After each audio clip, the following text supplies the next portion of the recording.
When Kang RMC walks into the arena to face Daichan, Seijin's S-rank Sword King father, and the stakes are insane. The duel ends only when one of them surrenders or loses consciousness. If Daichan wins, Kang becomes his son-in-law.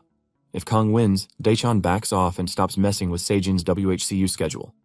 Kang doesn't flinch. He only tells the old man to keep his promise. The moment the match is about to start, mages throw up barriers to keep the building from collapsing. Then they spot something impossible. Kang is using Aura Blade. Before they can even process it, Kang raises his sword and unleashes a demon sword art loaded with annihilating force, aiming to end the fight in one hit. The pressure alone terrifies everyone watching. And the scary part? Kang isn't even going all out because if he does, the whole arena could die. Even so, Daichan blocks with 3 barriers and still gets cut across the face. Instead of backing down, the old man gets excited and calls Kang the perfect trainer for Seijin. And then he speeds up. More barriers stack. Reinforcements rush in. Daichan fires raw energy slashes that make the barrier mages bleed from the nose and drop like flies. Kang stays calm, parries, dodges, and comes out untouched. When the barrier team finally faints, Daichan ends the duel, admits Kang's strength, and agrees to stop interfering, then tries to recruit Kang anyway. But how did he end up in this situation? Our MC was a third-rated web novel artist who couldn't seem to get anything good out of his stories. In the end, he overworks himself and dies. Suddenly, he finds himself in Hell, where he meets Yamaraja. Before our MC can get to rant, the King of Hell lets him know that he is one lucky dude because he arrived with a unique number, and as a reward, our MC is given the opportunity to make a wish, but he is not allowed to wish to be God, which is pretty obvious by the way. Our MC then asks to be reincarnated into the world of a novel. The King of Hell agrees to this and asks him for a specific novel that he wants, aside from the ones he wrote himself.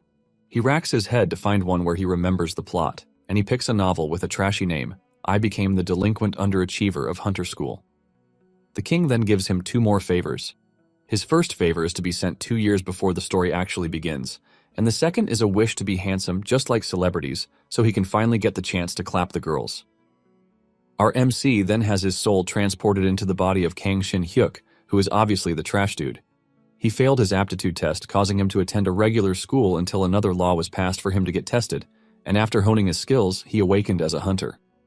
Our MC realized that his second chance at life is about to get worse than the first, since he wasn't sent into the story's protagonist's body. Thanks to the memories that just surfaced, he remembers what kind of character Kang Shin-hyuk is. He's the homeroom teacher of the class next to the protagonist, who teaches swordsmanship. Our MC finally opens his eyes after a struggle with his mental self to realize that he is really inside Kang Shin-hyuk's body. He gets a call from the Chase Guild's finance team who wants him to confirm the agreement on his contract termination. The customer care assures him that he is free to call back if he runs into any issues, and after the call, Kang receives a credit alert of 38 million won in his bank account. His total balance ultimately sums up to 300 million. Kang's eyes light up in shock when he sees this, and the depression of being a trash character immediately disappears from his body. He jumps off the bed and stands by the window to fully embrace the fact that he is Kang Shin-hyuk. With the little he has seen in Kang's memories, he struggled, but with a balance of 300 million won, our MC believes that he has secured the bag. In his past life, he was barely surviving, but he had somehow stumbled upon his dream money. Even though monsters exist, he is glad that he is still in modern-day South Korea. In addition to being a 25-year-old dude, he is ridiculously handsome with a banging body. He basically has everything that he can ask for, which is money, good abilities, handsome looks, and in the end he is very young. Apparently he is now a B-rank hunter, but he is not as rich or popular as the story's protagonist Lee Ji-seong. However, Kang doesn't care since all he wants is a simple life. In a shocking revelation, there are actually 2 protagonists in the novel. The original protagonist is Kim Do-hyun, but Lee Ji-seong was later transported into Kim's body. Lee Ji-seong then uses his knowledge of the plot to his advantage as he seeks the PowerPoints in places that were supposed to be useful for the original protagonist. In addition to this, he used his wealth to consume all sorts of elixirs since it was easy for him to get them. By doing all of these, he was finally able to reach Kim's talent level. However, our MC's path is quite different since he entered Kang's body. Our MC decides that he has no need to compete with the 2 protagonists in the story since he is obviously no match for them in the first place. He only wanted to be the protagonist so he could live a good life, but he is cool with what he has with Kang. However, a day will come in the future when the world will go into crisis. In the original story, Kim and Lee joined forces to fight the invaders in an attempt to protect the world. Now that he is a part of the story, Kang wonders if the two will be able to do it yet again, since they will turn out to be the last hope of humanity. Momentarily, Kang receives a text from the first hunter school informing him that he has been selected as the swordsmanship instructor. After seeing the text, Kang decides that he is just going to follow the original story until the world finally falls into chaos. Before heading to the school to resume his work as the swordsmanship instructor, our MC gets the time to look into the previous owner of the body. He realized that Kang's social life is just as trashy as it was in his past life. He basically has only 12 contacts on his phone, and it appeared like he intentionally turned his back on the world. In his past life, our MC had no interest in the things that made life exciting for others, like marriage and having kids. He was always saying he liked to be alone, and the fact that he is married to web novels. Apparently, he lost all hope in himself since he was a third-rated web novel artist, but in his current life, he aims to enjoy his life to the fullest. Shortly afterward, he reports to the school where he has been appointed as an instructor. He enters the office and excitedly introduces himself to the first dude he comes across, but the dude just stares at him like he is a ghost. Kang is about to die of embarrassment when the dude finally gets up to greet him. He introduces himself as Park Yeon-seok. Park lets him know that they are going to be seat buddies, and Kang lets off a huge smile, saying he is looking forward to working with Park. Just then, two ladies appear on the scene and start complimenting Kang's handsome features. Kang blushes, but he is not surprised since he used one of his wishes to get a handsome face. They ask him if he has been in a guild before, and he reveals that he recently left the Chase Guild. The ladies hear this and get even more flustered with him since the guild is a prestigious guild. The ladies continue heaping praises on him until a green-haired dude, Jong Hyun-sik, shows up. He reveals that he teaches spearmanship for the second-year students. He adds that he was in the Hwarang Guild, and he is also a graduate of the 6th Hunter School. Jong then asks Kang which hunter school he is from since he appears to be a popular dude. With a huge smile, Kang reveals that he didn't graduate from a hunter school. Immediately he says this, the atmosphere in the room changes, and one of the girls asks him how he was able to become a hunter without graduating from a hunter school. They assume that he studied abroad, but Kang lets them know that he is a native Korean, and he reminds them that there are hunters who didn't graduate from hunter schools. This finally kills the mood in the room, and Jong turns around to leave, saying Kang is nothing but a waste of time.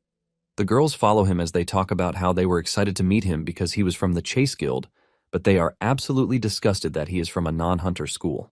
This causes a feeling of uneasiness in him, and this activates the system to load more memories of the previous inhabitant of the body. Apparently, there is a hunter factor test kit, and even though this is the most accurate way to confirm one's hunter aptitude, it is quite expensive. In the orphanage where Kang was raised, the director embezzled the money for the kit but was eventually arrested.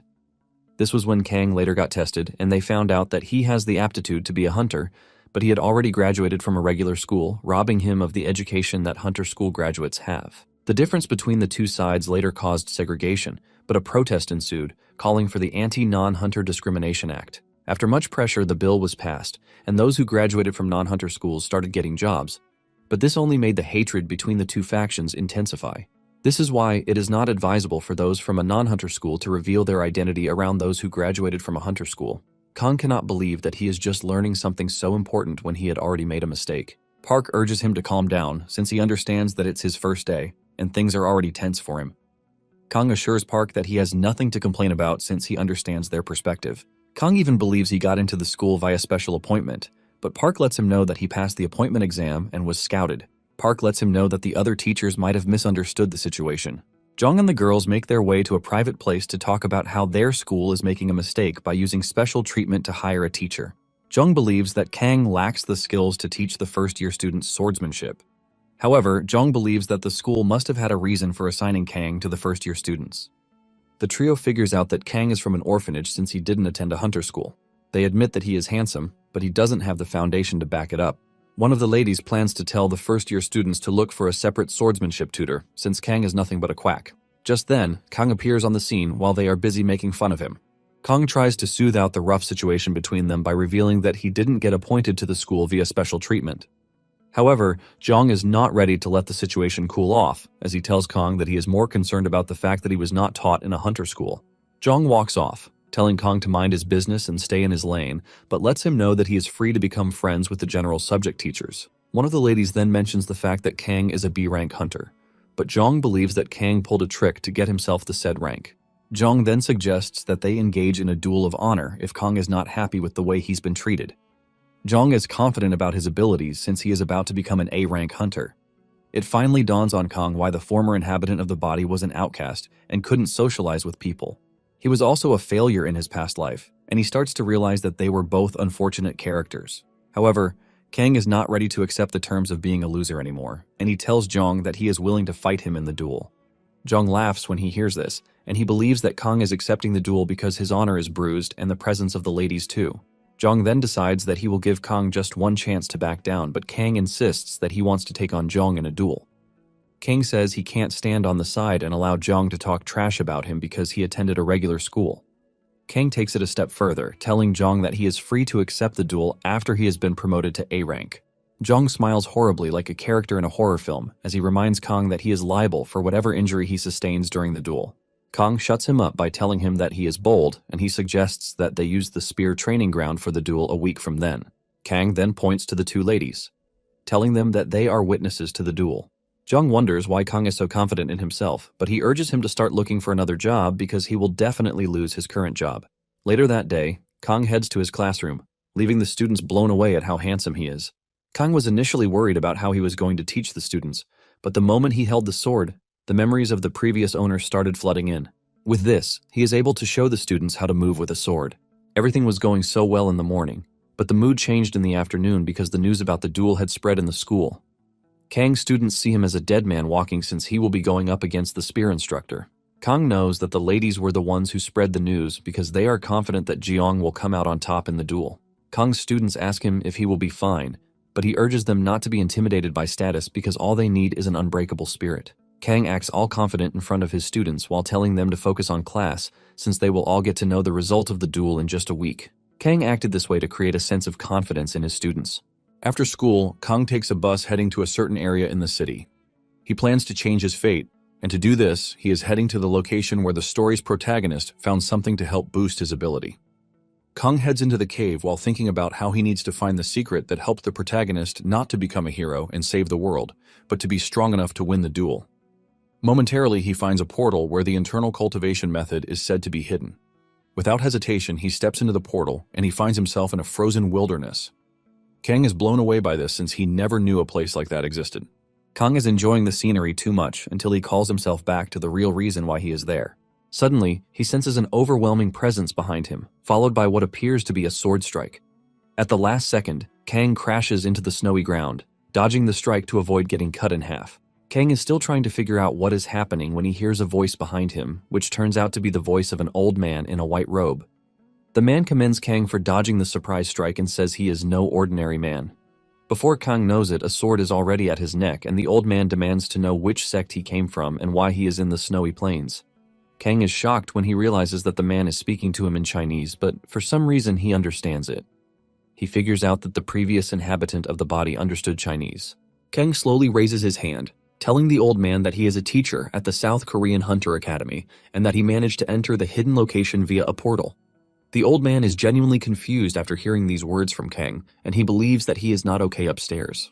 Kang points to the portal, but for some reason, the old man can't see the portal. The old man reveals that he has been confined to the space for a very long time, and he stopped counting after 30 years.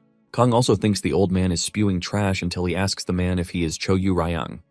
The old man confirms this and he asks Kang how he knows.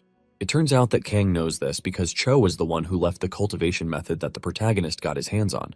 However, Kang is surprised to see the old man because Seong didn't meet him in his own time. When the protagonist found the martial arts book, it was stated that Cho had already ascended to immortality, which is why he probably didn't meet him. Kang remembers asking to be sent 2 years into the novel before the story started, and it seems it was before Cho's ascension to immortality. Since Kang obviously can't say he read it in a book, he tells the old man that he heard the story a long time ago. Cho demands to hear the story, and Kang summarizes it, saying Cho was a hero who took down a terrifying dragon. Cho is pleased when he realizes that someone witnessed the battle, but Kang is glad that Cho believed him because he just pieced together what he saw in the novel. Just then, Kang bows his head, asking Cho to teach him real swordsmanship. Cho is surprised that Kang is suddenly asking him for guidance, but he refuses the request. He tells Kang that he will spare his life, but he urges him to leave. The old man turns around to leave, but Kang refuses to give up. He tells Cho that he has a duel coming up against a spearman. Kang starts talking about how everyone looks down on swords while spears are praised for their versatility. Kang admits that he can't defeat his opponent, which is why he came to the confined space to seek answers. However, since the old man is not ready to help him, Kang says he will return to the spear dude and beg him while admitting that the spear is the superior weapon. Cho cannot sit around and hear Kang trash talk his sword, and he decides to help him a bit. Kang is glad that his trick worked on the old man, who is obviously proud of his sword skills. Cho points his finger toward Kang and transfers some sort of energy into him that causes him intense pain. Cho reveals that he just injected vital yang energy into his meridians. He assures him that his dantian will be opened in 4 days, and he will feel the changes in 6 days. Cho lets Kang know that, with the little he has done for him, he shouldn't worry about someone beating him up ever again. Cho then tells Kang that he is free to come back after he has won the duel. Cho wants the world to know that the sword is still the greatest weapon. A week later, Kang and Zhong meet at the spear training ground for their duel. There are other teachers present in the hall, acting as spectators. Just as expected, Zhong makes fun of Kang, telling him to be prepared to be beaten up. Zhong doesn't see Kang as a threat, and he tells him that he is free to make the first move. Kang is not about to refuse the offer since he doesn't know if he is strong enough to take on Zhong yet. Kang leaps into the air with all the determination to win, whatever it takes. Kang lands a hit on Zhong, and surprisingly, one strike from Kang tears Zhong down to his underwear. Everyone watching is shocked as they see Zhong crash to the ground and pass out cold. Even Kang is shocked to see this, and the referee declares him the winner. The referee then calls for an ambulance because Zhong is totally out of commission.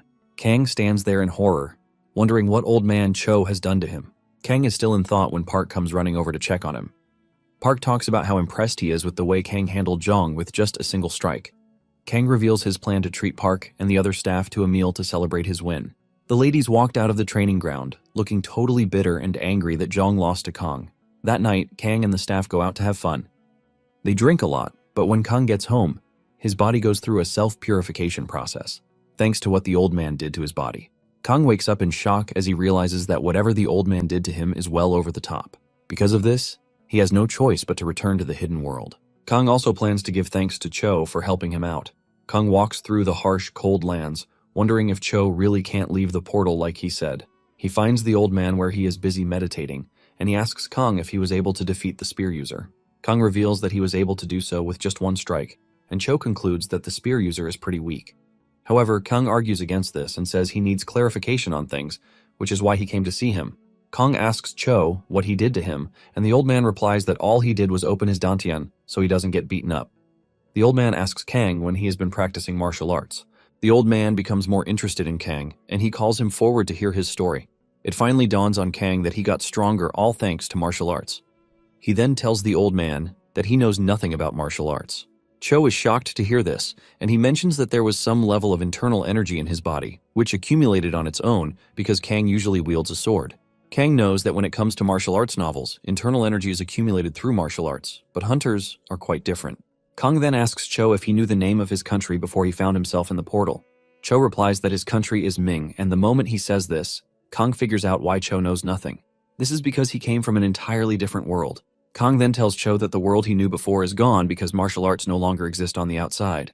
Cho is shocked to hear this, and Kang continues, saying a different power emerged, and because of this, martial arts slowly disappeared. Kang chooses to tell him this rather than tell Cho that he is from a different world. Cho believes Kang, as usual, and he reveals that he has lost track of time because he has been in the portal for so long. Kang then asks the old man if he is hungry because he brought food for him.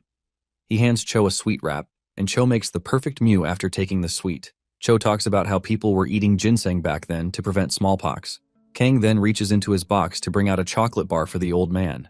He assures him that he works for the cold, and Cho decides to have a taste. He bites down on the chocolate bar, and this sends him into a mewing state just like before. Cho enjoys the chocolate bar so much that he asks for more from Kang.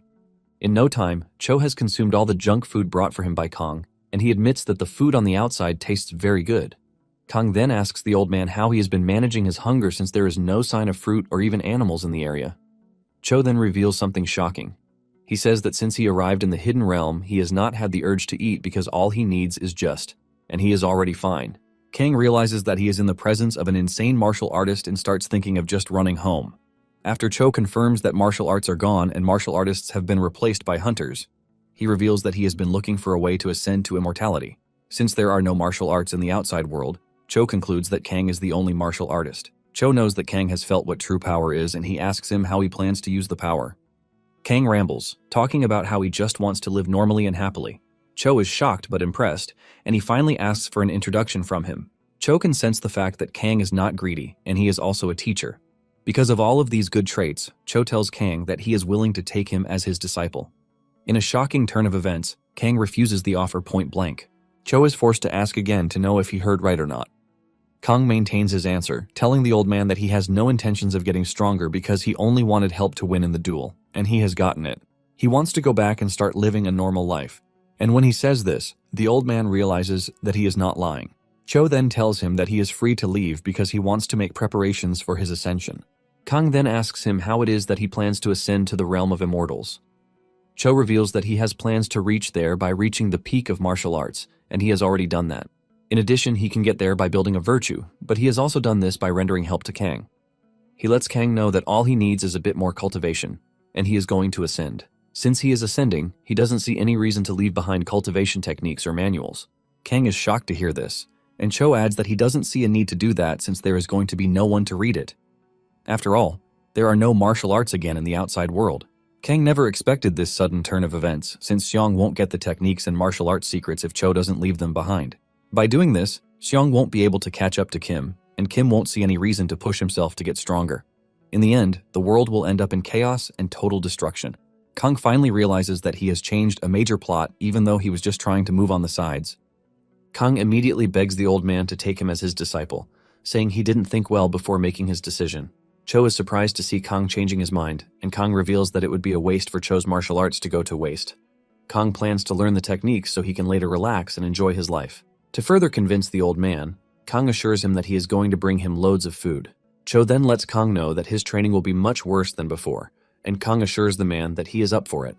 After the duel, the news went viral in the school about how Zhang was defeated and the fact that he wears SpongeBob underwear. All those he has looked down on used this as an opportunity to mock him on the group chat. Park obviously does not like Zhang, which is one of the reasons why he was satisfied with the way Kang beat him up. Kang's win also proved to some that those who graduated from regular schools also have skills. In addition, they are all happy about Kang's character because he didn't ask for a reward, but, unknown to them, he actually forgot to. However, Kang is pleased with the kind reception that he is getting from everyone in the school. Kang believes that with this, he is slowly getting closer to his dream life. Since he has already told Cho that he will be coming for training every weekend, Kang plans to enjoy life during the week. Kang enters his classroom to find his students in an upright position, and the moment he enters, they all salute him out of respect.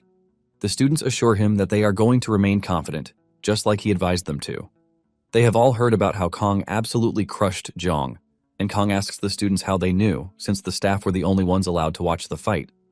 Apparently, one of the students has an older brother who is a teacher in the school, and he was the one who told them the story. Kang smiles before telling the kids to open their books and focus on the lecture. Kang is absolutely thrilled with the happy life that he is currently getting, and he plans to hold on to it. During lunch break, Kang heads to the cafeteria to collect food. The situation ultimately becomes awkward between him and the serving attendant as Kang asks for more portions of food than others. Kang gets to his table to eat while smiling because his plate is filled with different types of dishes. Kang is enjoying his meal when a lady suddenly appears, asking him if he is the Mr. Kang who teaches swordsmanship at the school. Kang confirms this, but he is more focused on the mountain of food that the lady has on her plate. She then sits down with Kang, forcing the dude to ask if the lady knows him. The lady smiles, saying Kang is quite the actor. She urges Kang to take a chill pill since there is no CCTV inside the cafeteria. With the way she is talking to him, Kang can see that the lady actually knows him. However, he doesn't know why he can't recognize her since the memories of the previous inhabitant usually come flooding back if he runs into someone he knows. The lady then finally reveals her name when she realizes that Kang is acting totally clueless. She says her name is Xiora, and the moment she says this, Kang finally realizes that she seems like a familiar person. He remembers that there is a particular choice Xiora in the contacts on his phone. Xiora smiles, believing that Kang already knows who she is. She says her appearance might be different because she slightly changed her look to match that of a teacher since she is working at the school. While saying all of this, Xiora is busy laughing, while Kang, on the other hand, is just wondering what is going on. Kang remembers that in the novel, Xiora ends up becoming Xiong's homeroom teacher. Apparently, she is also an important character in the second volume because she's a member of the international criminal organization Antagonist. She is basically a villain in the book. Just then, more of Kang's previous memories start to flood in. Apparently, Antagonist, also called Antas, is an anti-hunter organization. They were responsible for the annihilation of countless hunters, which makes them the enemy of the International Hunter Alliance. However, this group is elusive, and they operate in the dark, which makes them really hard to capture. Seora notices that Kang is still tense, and she reminds him to calm down, saying there is no surveillance in the room. Kang obviously read the story to the end, but he doesn't remember the part where his character joined the criminal organization. Just then, the system informs him that a side story has just been unlocked. Basically, Kang is about to branch on a story that makes him an Antas assassin, and this shocks Kang to his bones. He remembers that he has no memories of Kang joining Antas, but then it suddenly dawns on him that the novel was finished, and the author mentioned in an interview that he was working on a side story. The system tells him that he can now view the prologue to the side story, and without hesitation, he quickly views it. It turns out that during his early days in the guild, he had a companion whose name was Chang Su. Chang Su was the one who reported the orphanage director and also rescued Kang. 2 years ago, the two were returning from a mission when another portal opened beside them and unleashed a barrage of monsters toward them. They requested backup, but because another team was also in an accident, the two didn't get the backup that they requested. Kang saw Chang Su like an older brother and the only family he had, but Chang Su had to sacrifice himself for Kang to live. After Chang Su's death, the guild simply sent a report that they had no capacity to help. They claimed monsters had appeared in the city too, so they had to sacrifice the few to save the many.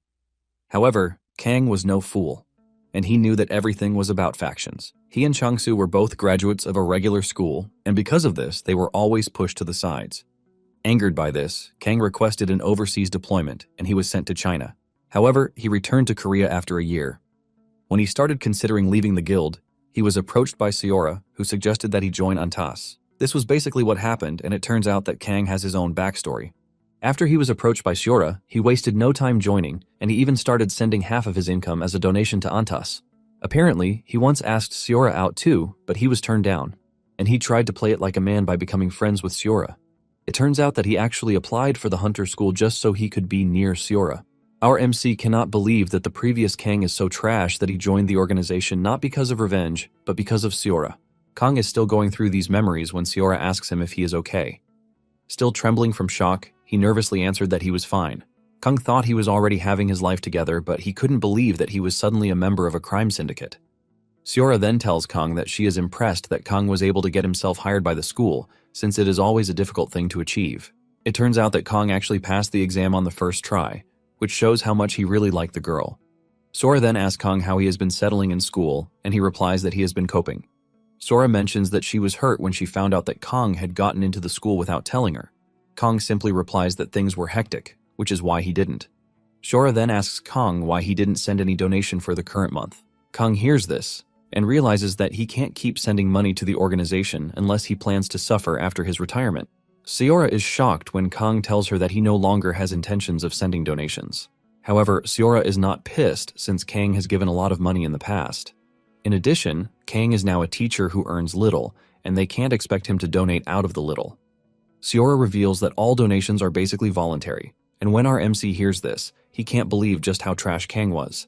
Seora then tells Kang that there is the possibility that his rankings have also risen since he defeated a B-rank hunter. Seora smiles at Kang, telling him that she wants them to change the world together, but Kang sees this as a clear invitation to destroy the world. Unlike other criminal organizations, Antas has a rule about not touching civilians or the innocent.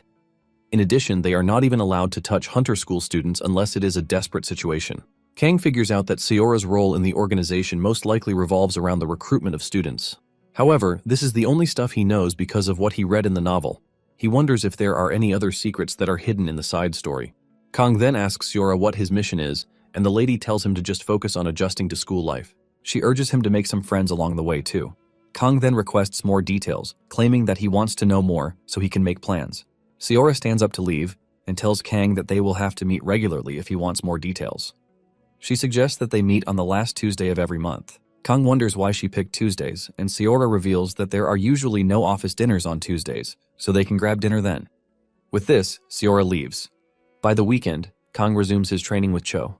Because he is impressed with Kang's growth, Cho decided to write a secret manual to help guide his inner energy circulation with his martial arts techniques. Cho tells Kang that he has helped him open his Dantian, but it is up to him to master it. Cho lets him know that he has to engage in a practice where he circulates internal energy through his entire body every day to properly get the hang of it. Kang focuses on meditation instead of giving a reply, and this earns him a punch to the head. He screams in pain while telling the old man that he is disturbing his focus. However, Cho says Kang is not focusing in the first place because he can clearly see that he is troubled from the way his inner energy is flowing. Kang is surprised to see that the old man can sense his worries just from his energy flow, and Cho mentions that the energy flow is just like breathing. Cho then tells Kang that he is free to tell him whatever is on his mind because he is open to help. Kang then asks the old man if he looks like a good person or a bad person. Cho simply replies that it is up to him to do good or bad, since only those with power are the ones worrying about this. He tells Kang that losers in war are always considered the bad guys since they are dead and can't tell their own side of the story. Cho mentions that good or bad are nothing but illusions without power, because those who were involved in the Great War between good and evil blood cultists all suffered early deaths. After giving out his word of wisdom, Cho asks Kang if it was helpful, and he says yes. Cho then demands that Kang fetch him a chocolate bar. The last line from Cho's advice got to Kang because it doesn't matter if he is on the good or bad side. As long as he is involved, he risks dying in the war. Kang is someone who just wants to make money and enjoy his life, and this basically contradicts that. This causes Kang to request a meeting with Seora. Seora is surprised that Kang is already calling for another meeting when they already made plans that they were going to meet at the end of the month. With a serious face, Kang tells Seora that he has something to tell her. He asks Seora if he is free to quit Antas, but this immediately sparks a scary reaction from Seora, who rushes toward Kang's head with a fork. Everyone present in the restaurant is shocked when they see this. They immediately start assuming that Kang cheated on his girlfriend. Kang was already expecting a crazy reaction, but he didn't know Seora would take it a bit further. Seora then demands further explanation of what Kang said. Kang promises to explain, but suggests that they leave the restaurant since there is already too much attention on them. Kang says they should head to his car because he has things that he wants to show her. Momentarily, the two enter his vehicle and they start driving to Incheon. Seora asks the dude why they are driving to Incheon, and he says he needs to show Seora something because words alone will not cut it. Seora still has the fork on Kang's neck, telling him that he has to explain what he said in the restaurant. Kang then mentions that he joined Antas because of the discrimination against non-hunter school graduates. However, he believes that things have started changing. Seora laughs at Kang for believing things have changed just because he won a duel. Kang says he is not 100% sure, but he can see a possibility. Kang says he wants to do things by himself without involving Antas, since Antas's way of doing things is a bit extreme. Kang says there is a lot about Antas that doesn't align with what he wants, like the terrorism and the way they kill people without thinking twice. Seora then mentions that not all the terror attacks were caused by Antas because some were pinned on them by the government. She then adds that everyone who died deserved it. Kang argues with the lady, saying no one deserves to die. Seora is pissed that Kang is worried about the missions when he isn't the one carrying them out. Kang admits that he is scared, and he urges Seora to put down the fork. Seora then withdraws a bit, but there is already a mark on his neck.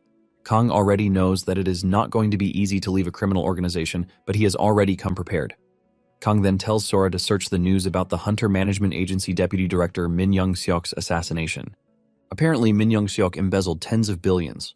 Kang admits the dude deserved to die, but he doesn't think his driver and the two other passengers who were involved in the truck collision actually deserved to die. The driver lost his wife in his early life, and he lived alone with his daughter.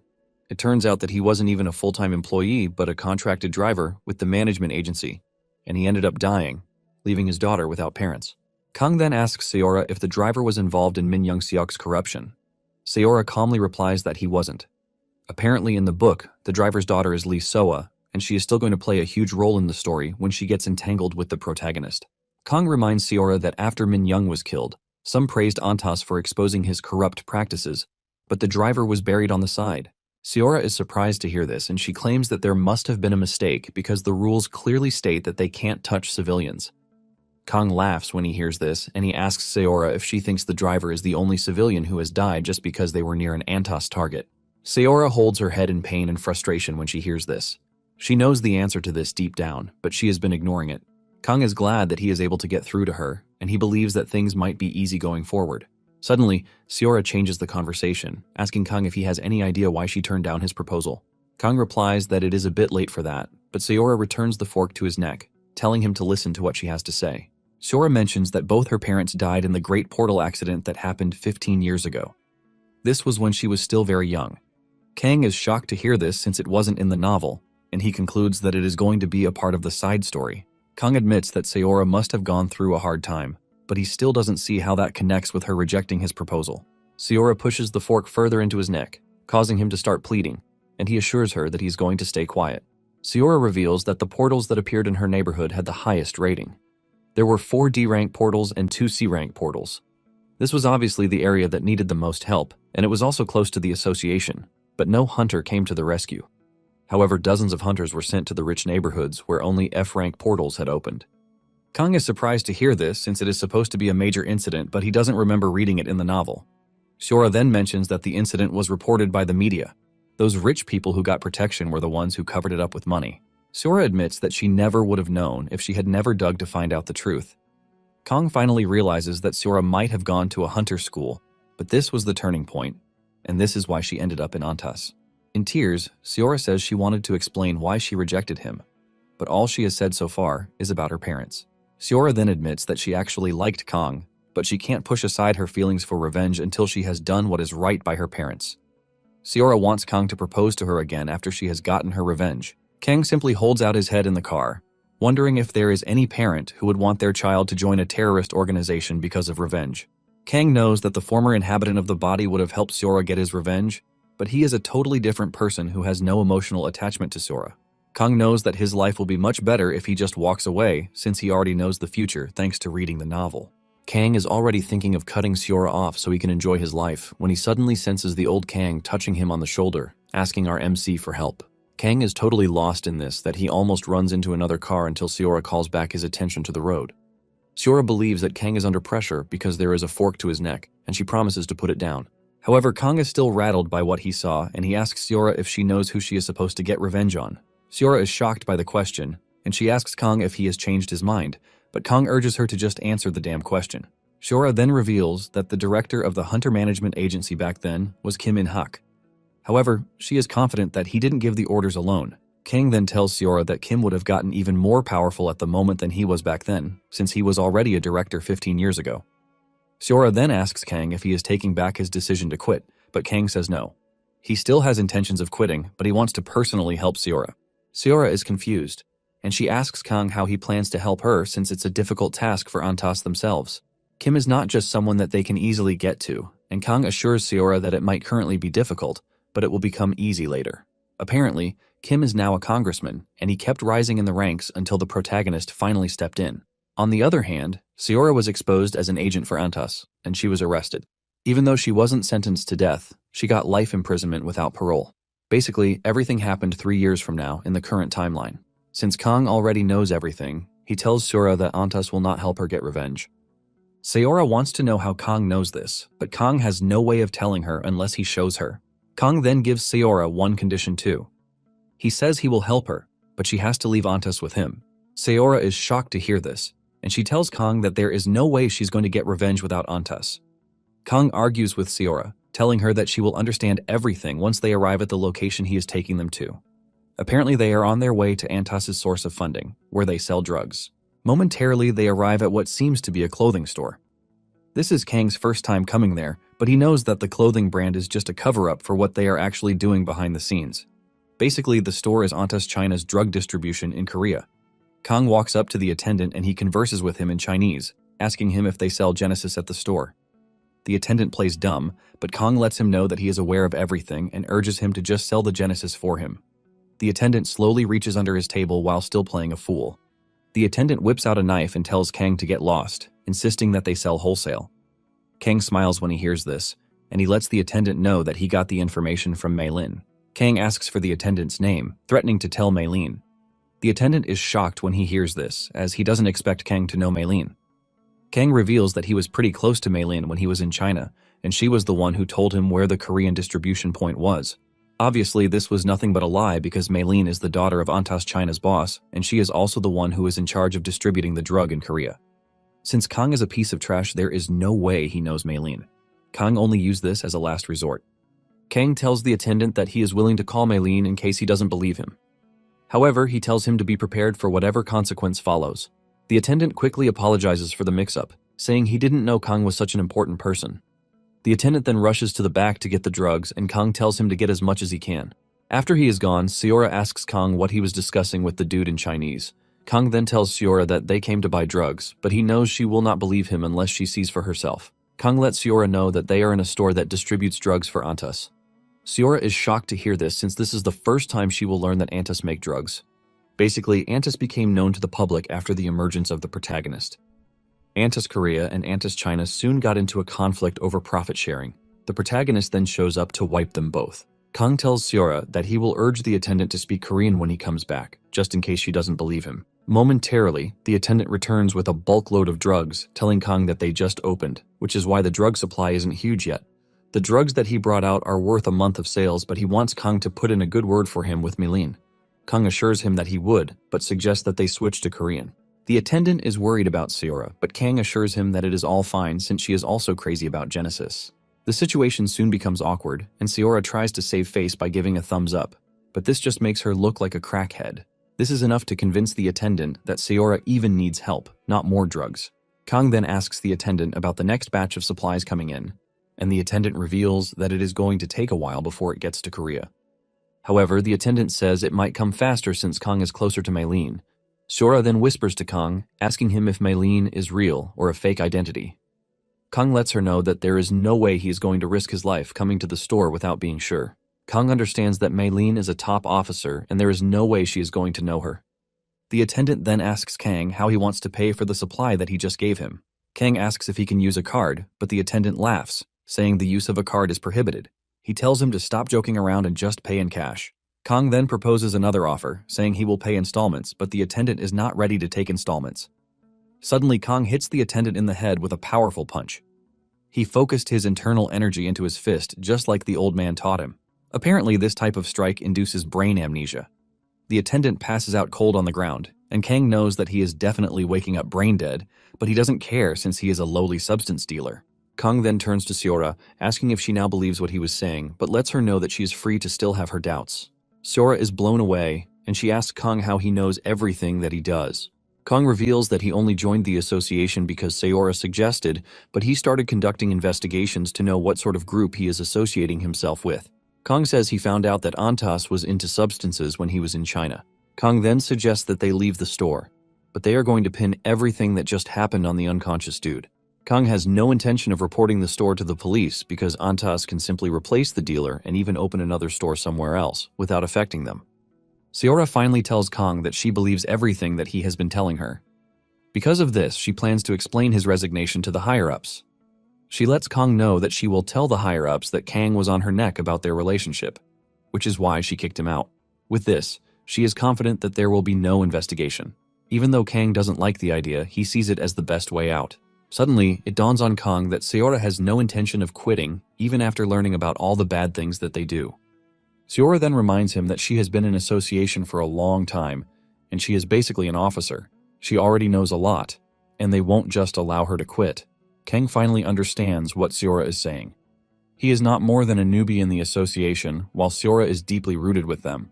Kang wants to argue, but realizes that the future might change if Seora doesn't stay in Antas. He decides to let Seora stay in Antas until the protagonist discovers the crime syndicate. Kang then asks Seora if she has committed any crime in all the missions she has undergone for Antas. Seora says no, telling Kang that her job is basically to scout students with talent. However, this isn't something that is even easy, so she hasn't even recruited anybody. Kang is relieved to hear this, and he tells Seora that he has a plan. He wants Seora to be a double agent. Seora is stunned when she hears this, and Kang lets her know that this is a way to protect her, just in case they finally discard her. Kang tells Seora that she will collect Antas' secrets and give them to the police.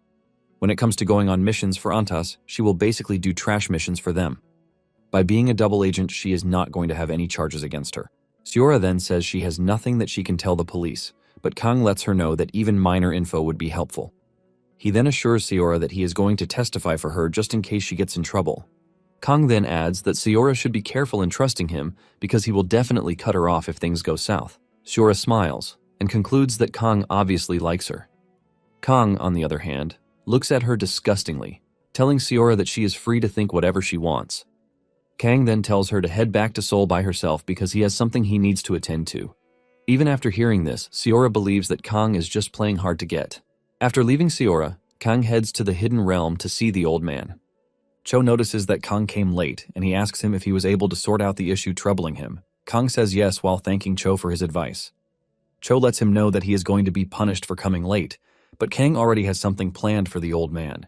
He tells him that he branched out in Chinatown before coming, and he brought some bamboo leaf liquor. He then tells the old man that he is free not to drink it since they are planning to drink. However, the old man cannot resist the liquor, and he immediately suggests that they take the day off. Moments later, Cho is enjoying the drink with Tofu while praising Kang. He asks him how he figured out that he was from Sichuan. Kang cannot believe that the old man who was scolding him some moments ago is basically enjoying the liquor he served him. The old man then says he was only worried because Kang was later than usual. Cho then asks Kang why he has suddenly changed because he was slacking off in training, but now he wants to train harder. While Cho is busy enjoying himself, Kang is swinging his sword around, practicing his moves. Kang claims that the drink was just a kind gesture to appreciate the man for advising him. Kang is ready to train his heart out because he knows that his decision to help Seora will have powerful people coming after him. It is obvious that there was no section in the novel where Seora became a double agent. Kang is also aware that he is already strong enough to fight an A-rank hunter, but he knows that he is going to end up dead if he goes up against a high-ranking Antis official like Meilin. Kang smiles when he remembers that he is just a B-rank swordsmanship instructor who has no business helping people.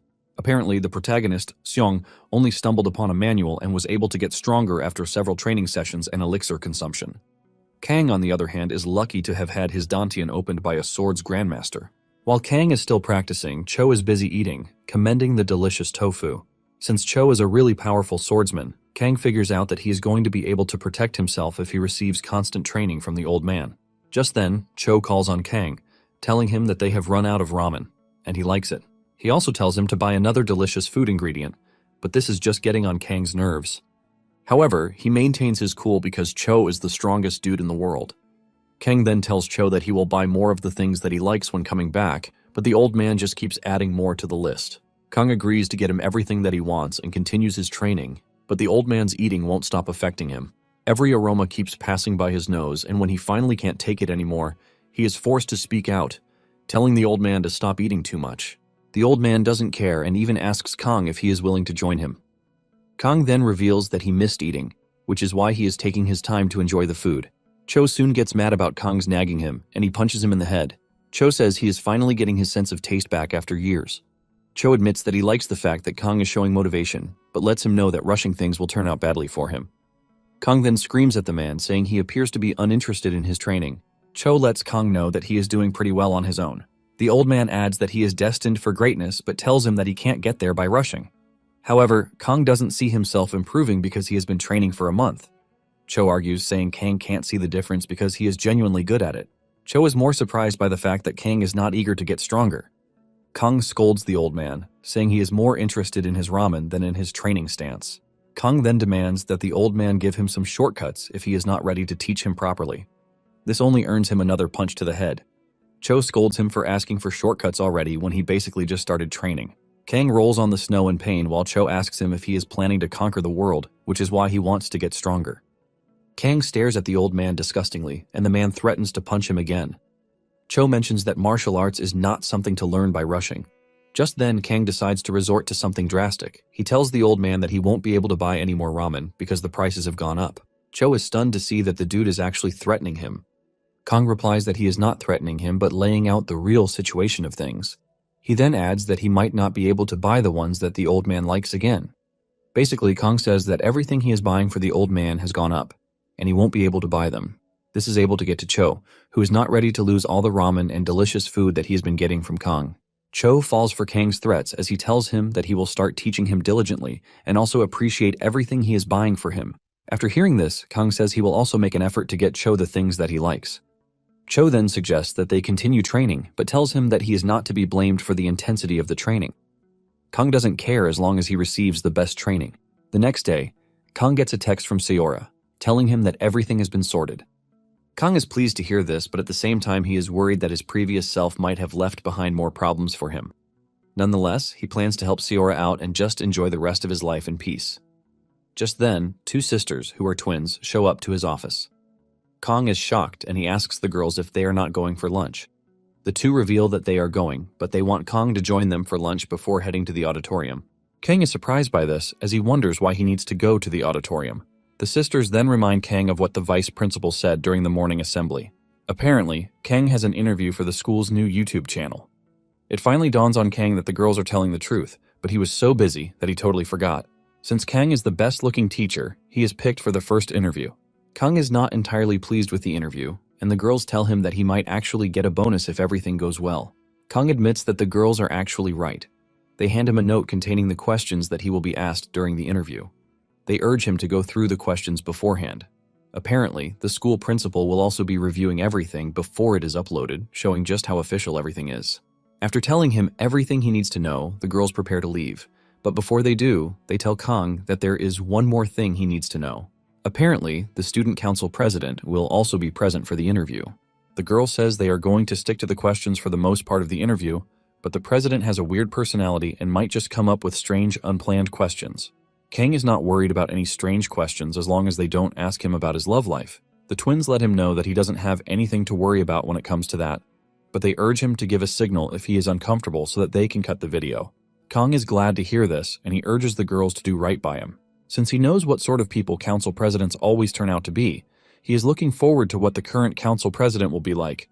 On the other hand, the student council president can't wait to meet Kang. Apparently, it was the government that came up with the idea of creating a YouTube channel for schools because there are a lot of speculations about what is going on inside the school. However, this policy wasn't implemented immediately, and this was why the first Hunter School was asked to be the pilot of the program. Since there was no mention of the idea in the novel, Kang thought it would not stand. He can't believe how bad his luck is to be the one to grant the first interview. Kang soon enters the room where the recording will take place. He meets the technology teacher, Min Ji-hye, in the room. Min will be the one to edit the interview, and Kang can see how nervous she is. Kang lets him know that it is going to be his first interview too, so he is pretty nervous. Kang commends Min for having the knowledge on how to edit a video. Min then reveals that she really doesn't know how to, but the principal pushed the idea to her since she is the tech teacher. Min mentions that since she is not getting paid to do it, she's going to do a rush job and just head back home. She also knows that they obviously might not give her a bonus if it gets tons of views.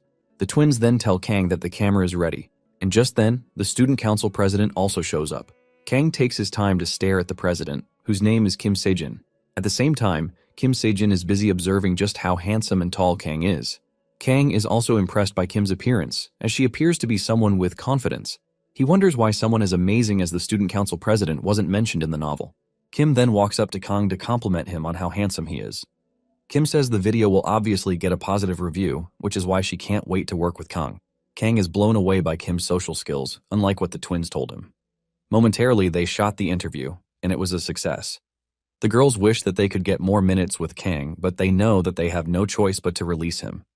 Kang also says he is disappointed that the interview is over. However, he reveals that he plans on requesting overtime pay from the school. When the girls act surprised about this, Kang quickly changes it up, saying he is only joking. On the other hand, Min says she would definitely request overtime pay. Suddenly, Kim Sejin tells Kang that it would be disappointing for the viewers if the interview ended where they stopped. Kim Sejin then throws in something shocking.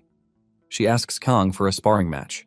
The tech teacher tries to cut this off, reminding Kim Sejin that she made the request out of the blue. Even the twins admit that the request is too sudden. Kang cannot believe that they are about to wrap things up before Kim Sejin comes out with a sudden request. It starts to dawn on him that this might be the eccentric character that the twins were talking about. One of the twins tried to tell Kim that they didn't tell the teacher anything beforehand, but Kim argues that since the teacher said he is disappointed with the way it ended, she only wanted a way to show the viewers more. Kim apologizes for coming out suddenly, but reveals that she is someone who enjoys sparring a lot. Since Kang's subject is swordsmanship, Kim doesn't mind. Kang can sense that Kim Sejin is making the request out of genuine love for what she likes with no malicious intent. The twins are about to close everything up when Kang reveals that he is up for sparring. The twins remind him that there was no initial request, but Kang lets them know that it is all fine. However, he wants to know if there are swords that they can use. Kim Sejin quickly cuts in, saying she brought training steel swords that they can use. The twins are shocked to hear this, and they ask her when she got the swords. Kim Sejin mentions that she brought them just in case Kang says yes to her request. Kang knows deep down that he is still a student himself, even though he has the muscle memory to use a sword. While they are preparing for the sparring match, the tech teacher is ultimately furious that she will be later than she even expected. They head to the training ground, and while Kim gets herself ready for the fight, Kang admits that he is not nervous since he already knows that he is pretty capable after his fight with Jong. In addition to this, he has been training non-stop with Cho. He has received a whole load of beatings from the old man during his training sessions. At the same time, Kang is not ready to let his guard down since Kim Sejin is a third-year student council president, so he doesn't want to let his guard down. Kang is looking at Kim Sejin like she is at the level of a hunter. Kang then tells Kim Sejin that he will be giving her the first move. Kim Sejin happily accepts the offer and dashes toward Kang at great speed. Even Kang is impressed with Kim's speed because she is obviously faster than the first-year students, and she is also using a unique technique. Kang is surprised that the girl is not attacking with a middle or diagonal slash, but has opted to use a thrust. Kang concludes that Kim Se-jin is confident in her skills. Kang easily dodges the attack, and he is even more surprised that Kim doesn't panic like every other student would. Instead, Kim tries an upward slash, but Kang dodges this too. Even after this, Kim continues swinging her sword to try to take down the teacher, but he dodges everything. Kim is forced to ask Kang how long he plans to keep dodging her strikes. Basically, Kang has learned a lot of dodging techniques during his gruesome training with the old man. The old man held a grudge because he threatened to take away his food, and he beat the crap out of him.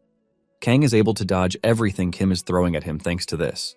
Kang even has the time to lecture Kim, telling her that she is so focused on her attacks, which is why she is leaning forward too much. Kim then argues that she hasn't shown the teacher everything she has yet. She swings very hard at Kang, but he dodges it easily and appears behind her, telling her that she is wide open and would be easily taken out. Kang remembers how Cho was just beating him left and right like he owed him money. The more he remembers what he suffered at the hands of the old man, the more pissed he is. He thinks of taking away some of his ramen, but he quickly realizes that this will only make Cho even crazier. Kang then points out another error that the student council president is making. He tells her that she is going to get tired quickly by putting too much force into her hands and arms. He urges her to learn how to use her entire body to improve her attacks. The moment Kang says this, Kim changes her stance, shocking Kang. He can't believe that she quickly put what he just said into use by readjusting the grip on her sword. Kang is blown away, as he wonders if being special is what differentiates her from the other students. Kang then places his sword in his left hand and tells Kim Se-jin that he is about to get serious with her. Meanwhile, the tech teacher is still furious that she is running later than usual. Just as Kang is about to make his move, Kim stops him. Kang is surprised, and he asks her if something is wrong, but she says no. She asks Kang if he doesn't mind her using some mana. She promises not to use the mana on her weapon, but Kang is just impressed that Kim already knows how to use mana. Kim Se-jin reveals that from the end of the second year, they are allowed to join field training at the portal sites. Kim Se-jin mentions that she just started using mana. Kang is actually aware of what Kim just said. Before their graduation, the students visit low-level portals. There is usually a teacher with them or sometimes a hunter sent by the government. Kang is very impressed that the girl can use mana even if it is a little. Kang figures out that the girl probably noticed the difference in speed as he was about to move, which is why she requested to use mana. This further creates a level of curiosity in Kang as he wants to know how skilled Kim is. Kang then tells Kim that she is free to use the mana. Kim is glad that she is finally getting to use mana because she wasn't able to when she trained with Jung. Kim sees the sparring session as her best opportunity to feel the mana and handle it. Kim dashes toward Kang at a speed greater than before. Kang manages to block her attack, but he realizes that his hand has gone numb from blocking the attack without using any internal energy. Kang is even more surprised that Kim didn't put mana into her weapon, but only used it to boost her physical strength. Kang is forced to move from where he is, and he is pretty impressed that Kim got really strong from just basic training. Apparently, when fighting monsters, the body naturally absorbs mana. However, the mana doesn't keep growing because everyone has a limit at which their mana stops accumulating due to their level of talent. Kang learned from Cho that mana is just raw, unrefined internal energy, and because of this, Kang had already converted all the mana he met in his body into internal energy. He basically cannot use mana anymore, but what he has is more efficient.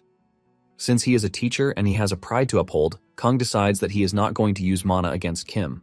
Kang continues dodging her attacks until he finally figures out her rhythm. Basically, hunter-style swordsmanship is just too direct. This is basically because they are mostly fighting monsters that have no intelligence, which is why low-ranked hunters get wiped out by monsters that use their brains. Just as he expected, Kim Se-jin starts to slow down as she gets tired with every strike. Kang can now figure out her next move, which is a diagonal slash. However, Kim changes things up at the last minute by trying to counter with a reverse grip coupled with a thrust. Kang commends her for the impromptu technique, but he easily dodges and trips her. He tells her that she was already too close for her to effectively land the thrust. Kim loses her balance and crashes to the ground with no way to pull herself back up. This shocks the twins and the teacher. Kim's knee turns bright red from hitting it on the ground, and Kang holds his sword to her neck to officially concede defeat. Kang notices that Kim Se-jin is pretty sad about losing the match, which shows how competitive she is. Kang then tells her that she actually fought well during the match, which makes her worthy of being the student council president. Kang then tells her that the only downside to her skills is that her technique is repetitive. Kang admits that by using her mana, she was able to boost her strength, but he urges her not to rely on this alone. He tells her to mix up her sword techniques too. Kang then helps her up, and Kim thanks him for the help and advice. One of the twins notices that the tech teacher is really pissed, and when she asks him what the problem is, She reveals that the video is definitely going to blow up. 1 week after the video was uploaded, Kang's life got even more stressful. Kang finds himself signing autographs for his students. Kang tries telling them that he doesn't have a signature, but they urge him to scribble whatever he can on the note given to him. Apparently, the video that was uploaded got totally viral.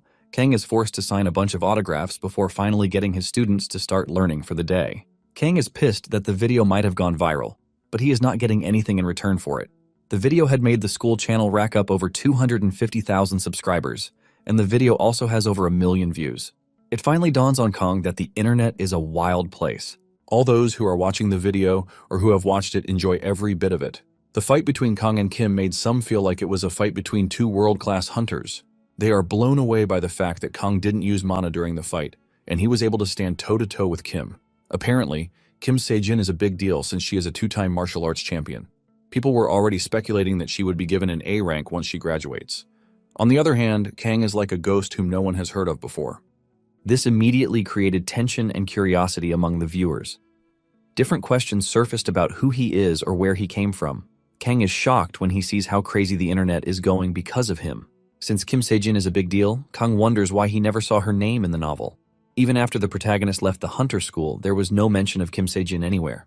Kang is lost in his thoughts when Park shows up to tease him. He calls him a YouTube star and urges him to ditch his shy face because he is already famous. Park gives him a drink, and Kang admits that he initially liked the whole thing, but he now considers it a bit too much.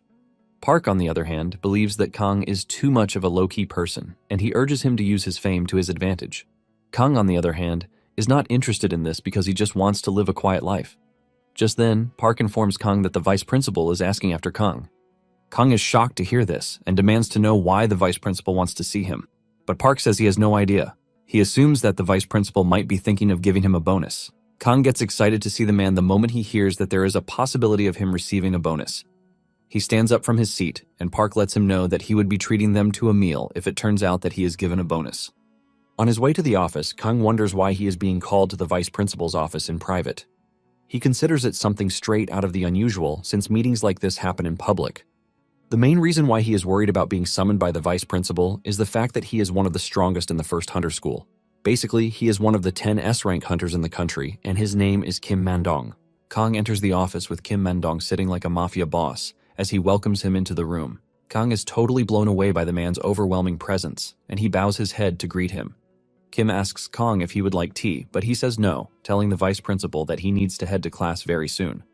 The vice principal acknowledges this and says he will make the meeting short. He points to a sack and tells Kang that everything inside the sack is for him. Kang is shocked when he looks into the sack to see a bulk load of letters. Kang chuckles nervously, asking Kim if the letters are from his fans. Kim decides not to spoil it for him and urges him to open one of the letters to see what it is all about. Apparently, a lot of people were impressed by the duel he had against Kim Se-jin. This includes other schools and even full-time hunters from top guilds. The video was made to promote the school, but Kang has somehow helped make it a big success. Kang opens one of the letters, and it turns out to be a duel challenge letter from the Hwarang Guild. They inform Kang that they are impressed by his performance in the duel against the president and would like him to choose a place and time for a duel. It is basically a letter of respect and honor, but with a challenge attached to it. The vice principal lets him know that the guilds would rather duel him than pay huge money for commercial ads. Kang is blown away by everything in front of him, as he didn't expect any of it. The vice principal reveals that there are 932 letters in the sack, and everything is basically a challenge letter. Kang is shocked by the challenge letters, and he asks Kim if he did anything wrong. Kim lets him know that he didn't do anything, but everyone is just trying to ride his wave. He says the fact that Kang also went to a regular school also makes it more interesting. Kang is shocked, and he wonders how they learned he is from a regular school. The vice principal tells him that most of the people in the school don't like him, and one of them most likely leaked his background information. However, the big issue facing Kim is that the comment section of the video is growing intolerable. Apparently, people are accusing the student council president of going easy on Kang. Because of this, they have been dragging her left and right. When Kang hears this, he gets an idea of what Kim Se-jin is going through because he was always getting dragged in his past life for producing trash web novels. Kang starts blaming himself for what happened because none of it would have happened if he had left the interview pretty simple. The vice principal then reveals that the channel is getting shut down because it was meant for good, but it is already projecting more harm than good. Kim then asks Kang what he plans to do about the issue, and Kang reveals that he aims to clear up people's doubts. The vice principal asks him how he plans to do this, and he reveals his plan to pick a challenge letter from one of the trolls. He wants to pick the most popular one out of them and beat the said challenger to a pulp. Kim is surprised that Kang is pretty confident about the whole thing, and he reminds him that some of the challengers are A-rank hunters. Instead of backing down, Kang says he would relish the opportunity to take on A-rank hunters alone. The vice principal easily figures out that Kang wants to beat the strong dudes so that the rest of them can back off. Kang confirms what the vice principal is saying and says he is choosing to do this since he can't take on every challenger. The vice principal is pleased with this plan, but then he asks Kang if he would like to have a match with him. Kang hears this, and fear grips him because he believes that the old man must have gone insane. He is forced to ask again to confirm, just in case he was going deaf the first time. However, Kim reiterates what he said. Kang cannot believe that Kim, who is an S-rank hunter, is trying to have a match with him, a B-rank hunter. Sweat runs down his face with this realization, and he concludes that the vice principal has gone insane. The vice principal reveals that he was there when Kang fought Zhang, and he believed that he was actually going to lose. However, after the fight, the vice principal could see that Kang was even holding back. Because Kang was talking so confidently, Kim believes that he could also take on S-rank hunters. Kang cannot imagine that the vice principal is seriously comparing A ranks to S ranks. Kang is well aware that the vice principal knows just how crazy S ranks are, but he is still making such a proposition.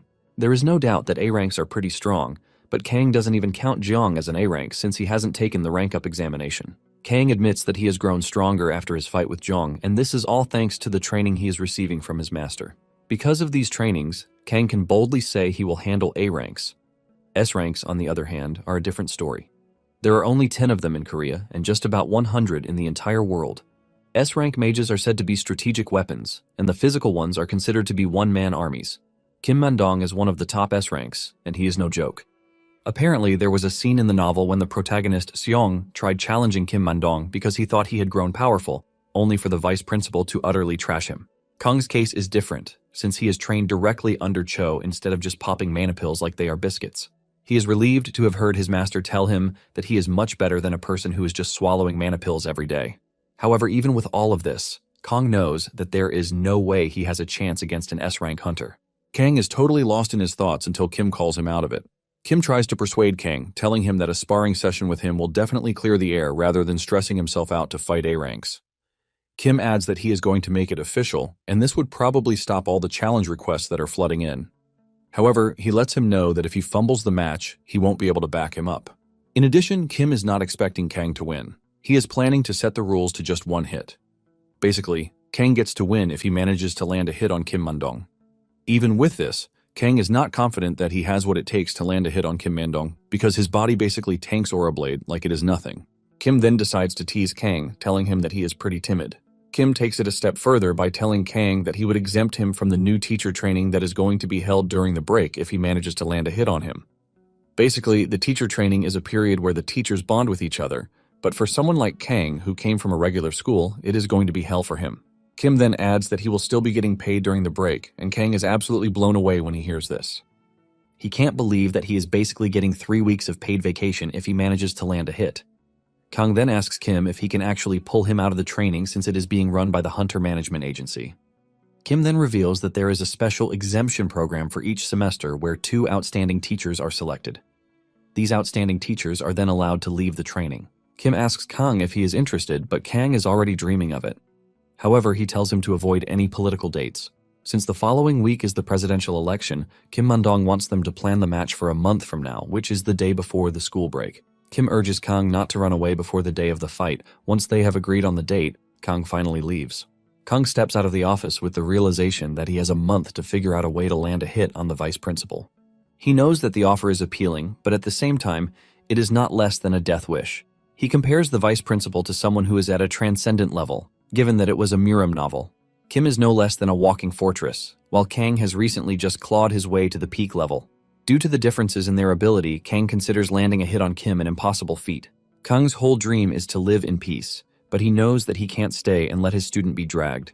Just then, he gets the notification, telling him that he has just unlocked a side story called the Vice Principal Slayer. The moment he sees this, Kang immediately comes to the realization that it might actually be possible for him to land the required hit. However, there is only one person who can teach him how to, and it is none other than Cho. Kang immediately rushes over to tell the old man about it, but he is shocked when the old man lets him know that it is pretty impossible. Kang tries to convince the old man, but he insists that some things are left untouched. He tells Kang that he needs to be able to form an aura blade to be able to leave a scratch on someone who has reached the transcendent level. And by what he has told him, Kim Mandong has reached that stage. The old man then mentions that Kang will be lucky to land just one hit, and this is if he manages to pull out every trick in the book. The moment he mentions the word tricks, Kang becomes interested and he asks for more clarification. The old man tells him that he meant using ginseng, elixirs, and the like. The old man lets him know that he might be lucky to use the aura blade if he manages to consume 3 100-year-old ginseng roots. Kang immediately tells his master that he is interested in this, but he gets punched in the head again. Cho lets him know that he might be able to land just one hit, but it won't be more than one hit. Kang smiles, telling the old man that the one hit is all he needs. Kang turns around to leave and the old man asks him where he is going. Kang reveals that he is leaving to find the ginseng roots that he talked about. The roots might be difficult to find, but Kang knows that money makes everything possible. And since the following week is the presidential election, Kang has something planned to get the ginseng root that he wants. Meanwhile, Seora is in her house, wondering why Kang has not reached out to her after he left Antas when his call came in. Seora excitedly picks up the call and she expects to be asked out to dinner or something, but Kang hits her with something else. He asks her if she has 100 million won that she can borrow from him, and the moment Seora hears this, she ends the call. She doesn't stop there, but she goes further to turn off her phone too. Kang knows that he won't be able to get his hands on 10,000-year-old ginsengs, but he can still get other ginsengs just like Xiong did. The only problem he has is that the price of the ginseng is pretty crazy. Apparently, the ginsengs that are not even up to 100 years old can go as high as tens of millions, while the ones that are over 100 years old can easily exceed 100 million won. Because Xiong was a rich and spoiled brat, he was able to buy up these 100-year-old ginsengs and just consume them like he was eating rice. Even after eating these ginsengs, he still got beaten up by the vice principal. Cho told Kang that Xiong lost to the vice principal because he was only eating the ginseng without properly absorbing the energy. Kang, on the other hand, is confident that his master will help him absorb all the energy inside the ginseng if he manages to consume even one. However, he can't just spend his entire net worth on buying the ginseng.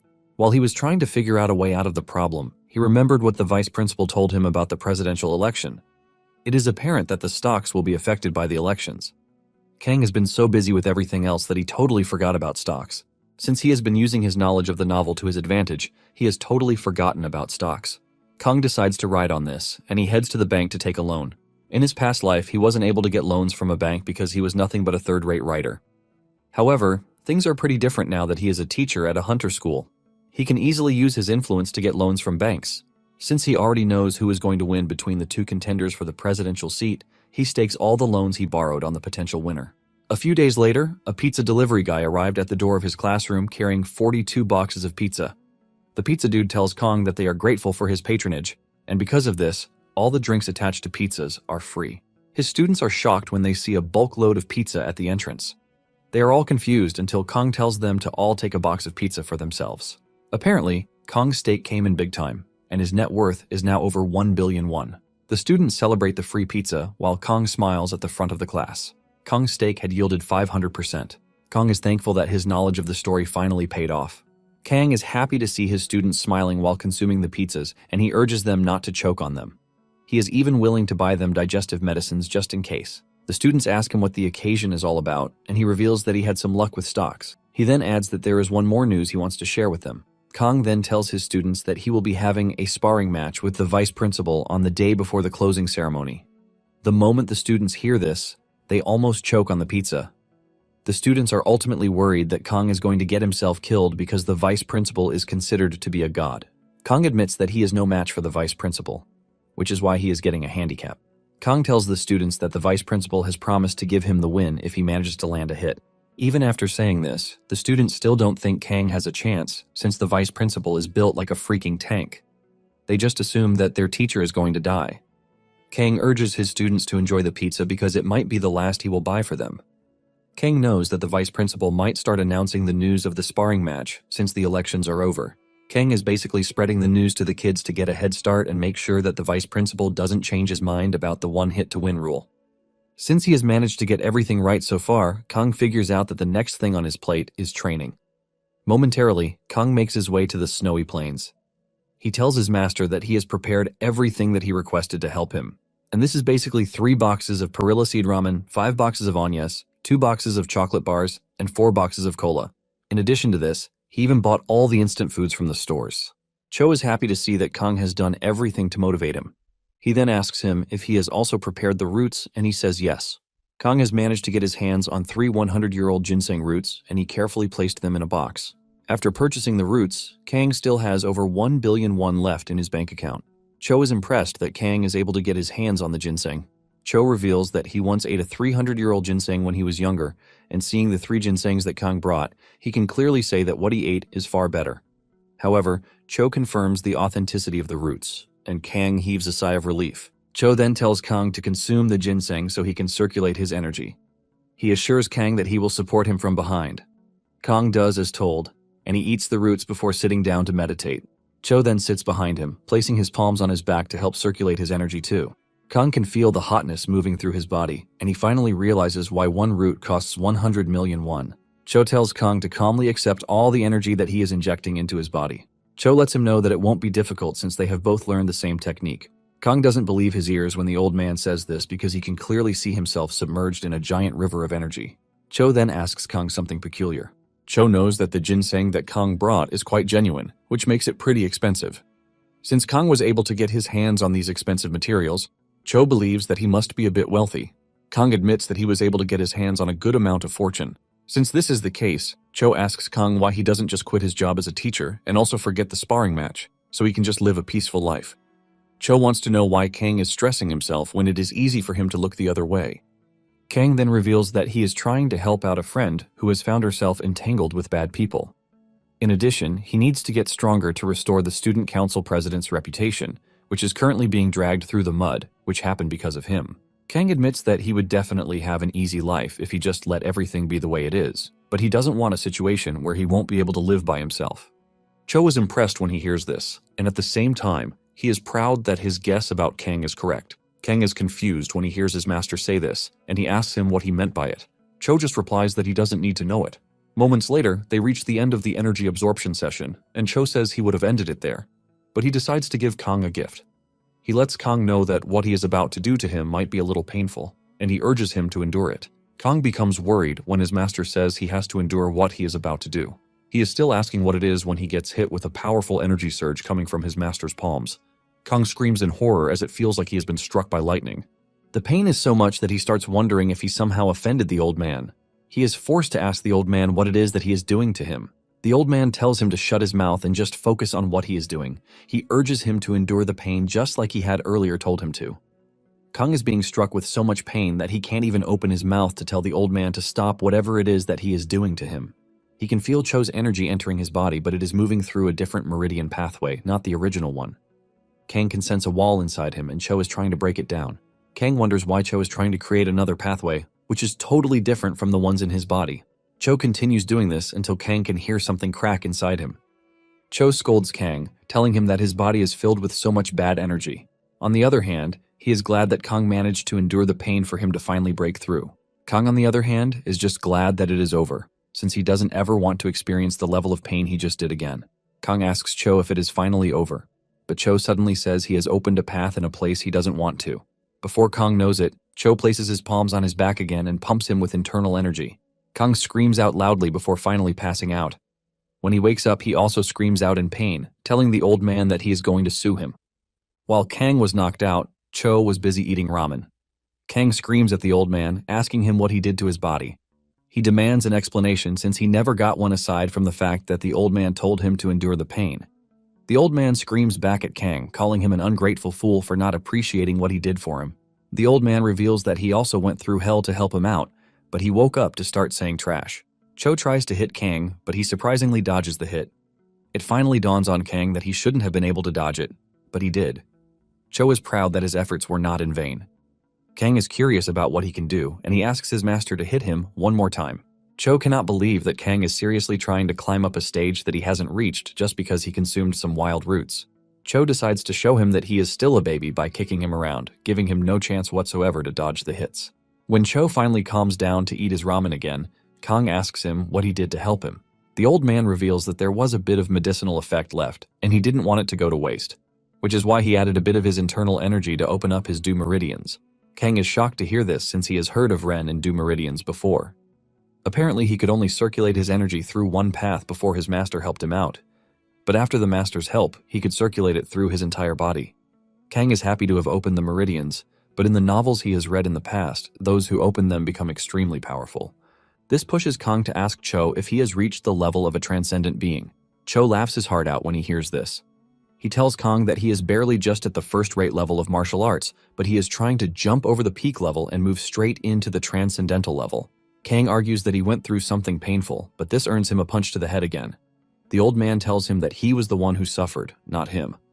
The old man berates Kang for trying to skip levels just because he ate some roots. Kang then argues that the old man was the one who told him that the effects were great. Cho admits that the medicinal effects were good, which is why he was able to barely open the pathways that he did. However, if he plans to jump 2 levels ahead, he will need at least a 10,000-year-old snow ginseng or the heart of an imugi. Kang is blown away when he hears this, since the things the old man mentioned are impossible to find. Cho then tells Kang that he should be happy with himself because he is able to reach peak level. Kang then asks the old man if he now has what it takes to use Aura Blade, and the man replies that it depends on him. The old man asks him if the condition to win the duel is just to land a hit, and Kang says yes. He is determined to do this, which is why he procured the roots. However, Cho thinks Kang should be able to easily do that since he is the only martial artist left in the world. Kang urges the man not to use the said standard because S-rank hunters are not to be messed with. Cho then talks about how the elders in his days were all on a transcendent level, which makes it a high feat to acquire. Kang cuts his master off from his boring talks and suggests that they get down to training because all he needs is 1 hit. However, Cho scolds him for accepting the bare minimum. Cho lets him know that it is a disrespect for him to have accepted the deal to land just a hit, and he lets Kang know that he would have been pissed if he were in his shoes. Kang finally gets to think about it, and it starts to piss him off. He realizes that the offer was made by the vice principal, and he left himself at the standard set by the vice principal for him. Kang is finally fired up, and he tells the old man that he aims to hit the vice principal at least 5 times for looking down on him. Even with the 5 times, Cho is still not impressed. He gives Kang a 50% pass mark out of 100. Cho then tells Kang to follow him because he plans to make him reach the perfect score. Kang asks the old man why he didn't tell him about it sooner, and he says he didn't because it wasn't his martial arts. Kang is confused by this, and the old man explains that he met a lot of people in his younger days while wandering the plains. Among the people that he met, there were only 2 that he could call his close friends. He lets Kang know that the technique he is about to show him was used by one of them. Kang is surprised to hear this, and he asks Cho if friends have started sharing martial arts with each other. Cho debunks this and says there is no way to learn an art from a martial artist unless you are the master's disciple. Cho was only able to learn the technique because he faced his said friend a bunch of times. Cho reveals that it was a sin in the Muram to steal each other's martial arts, but since Kang is the only martial artist in the world, the rules don't apply anymore. Kang then asks Cho if the said friend was as strong as him. The old man reveals that he is not as strong as him, but he is basically a decent fellow.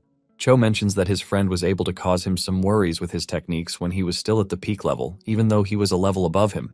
Kang hears this and gets even more excited. Cho is also willing to teach him because he wants Kang to shatter the vice principal's pride. A week later, Seora calls a meeting with Kang. She informs Kang about the drug situation in the organization.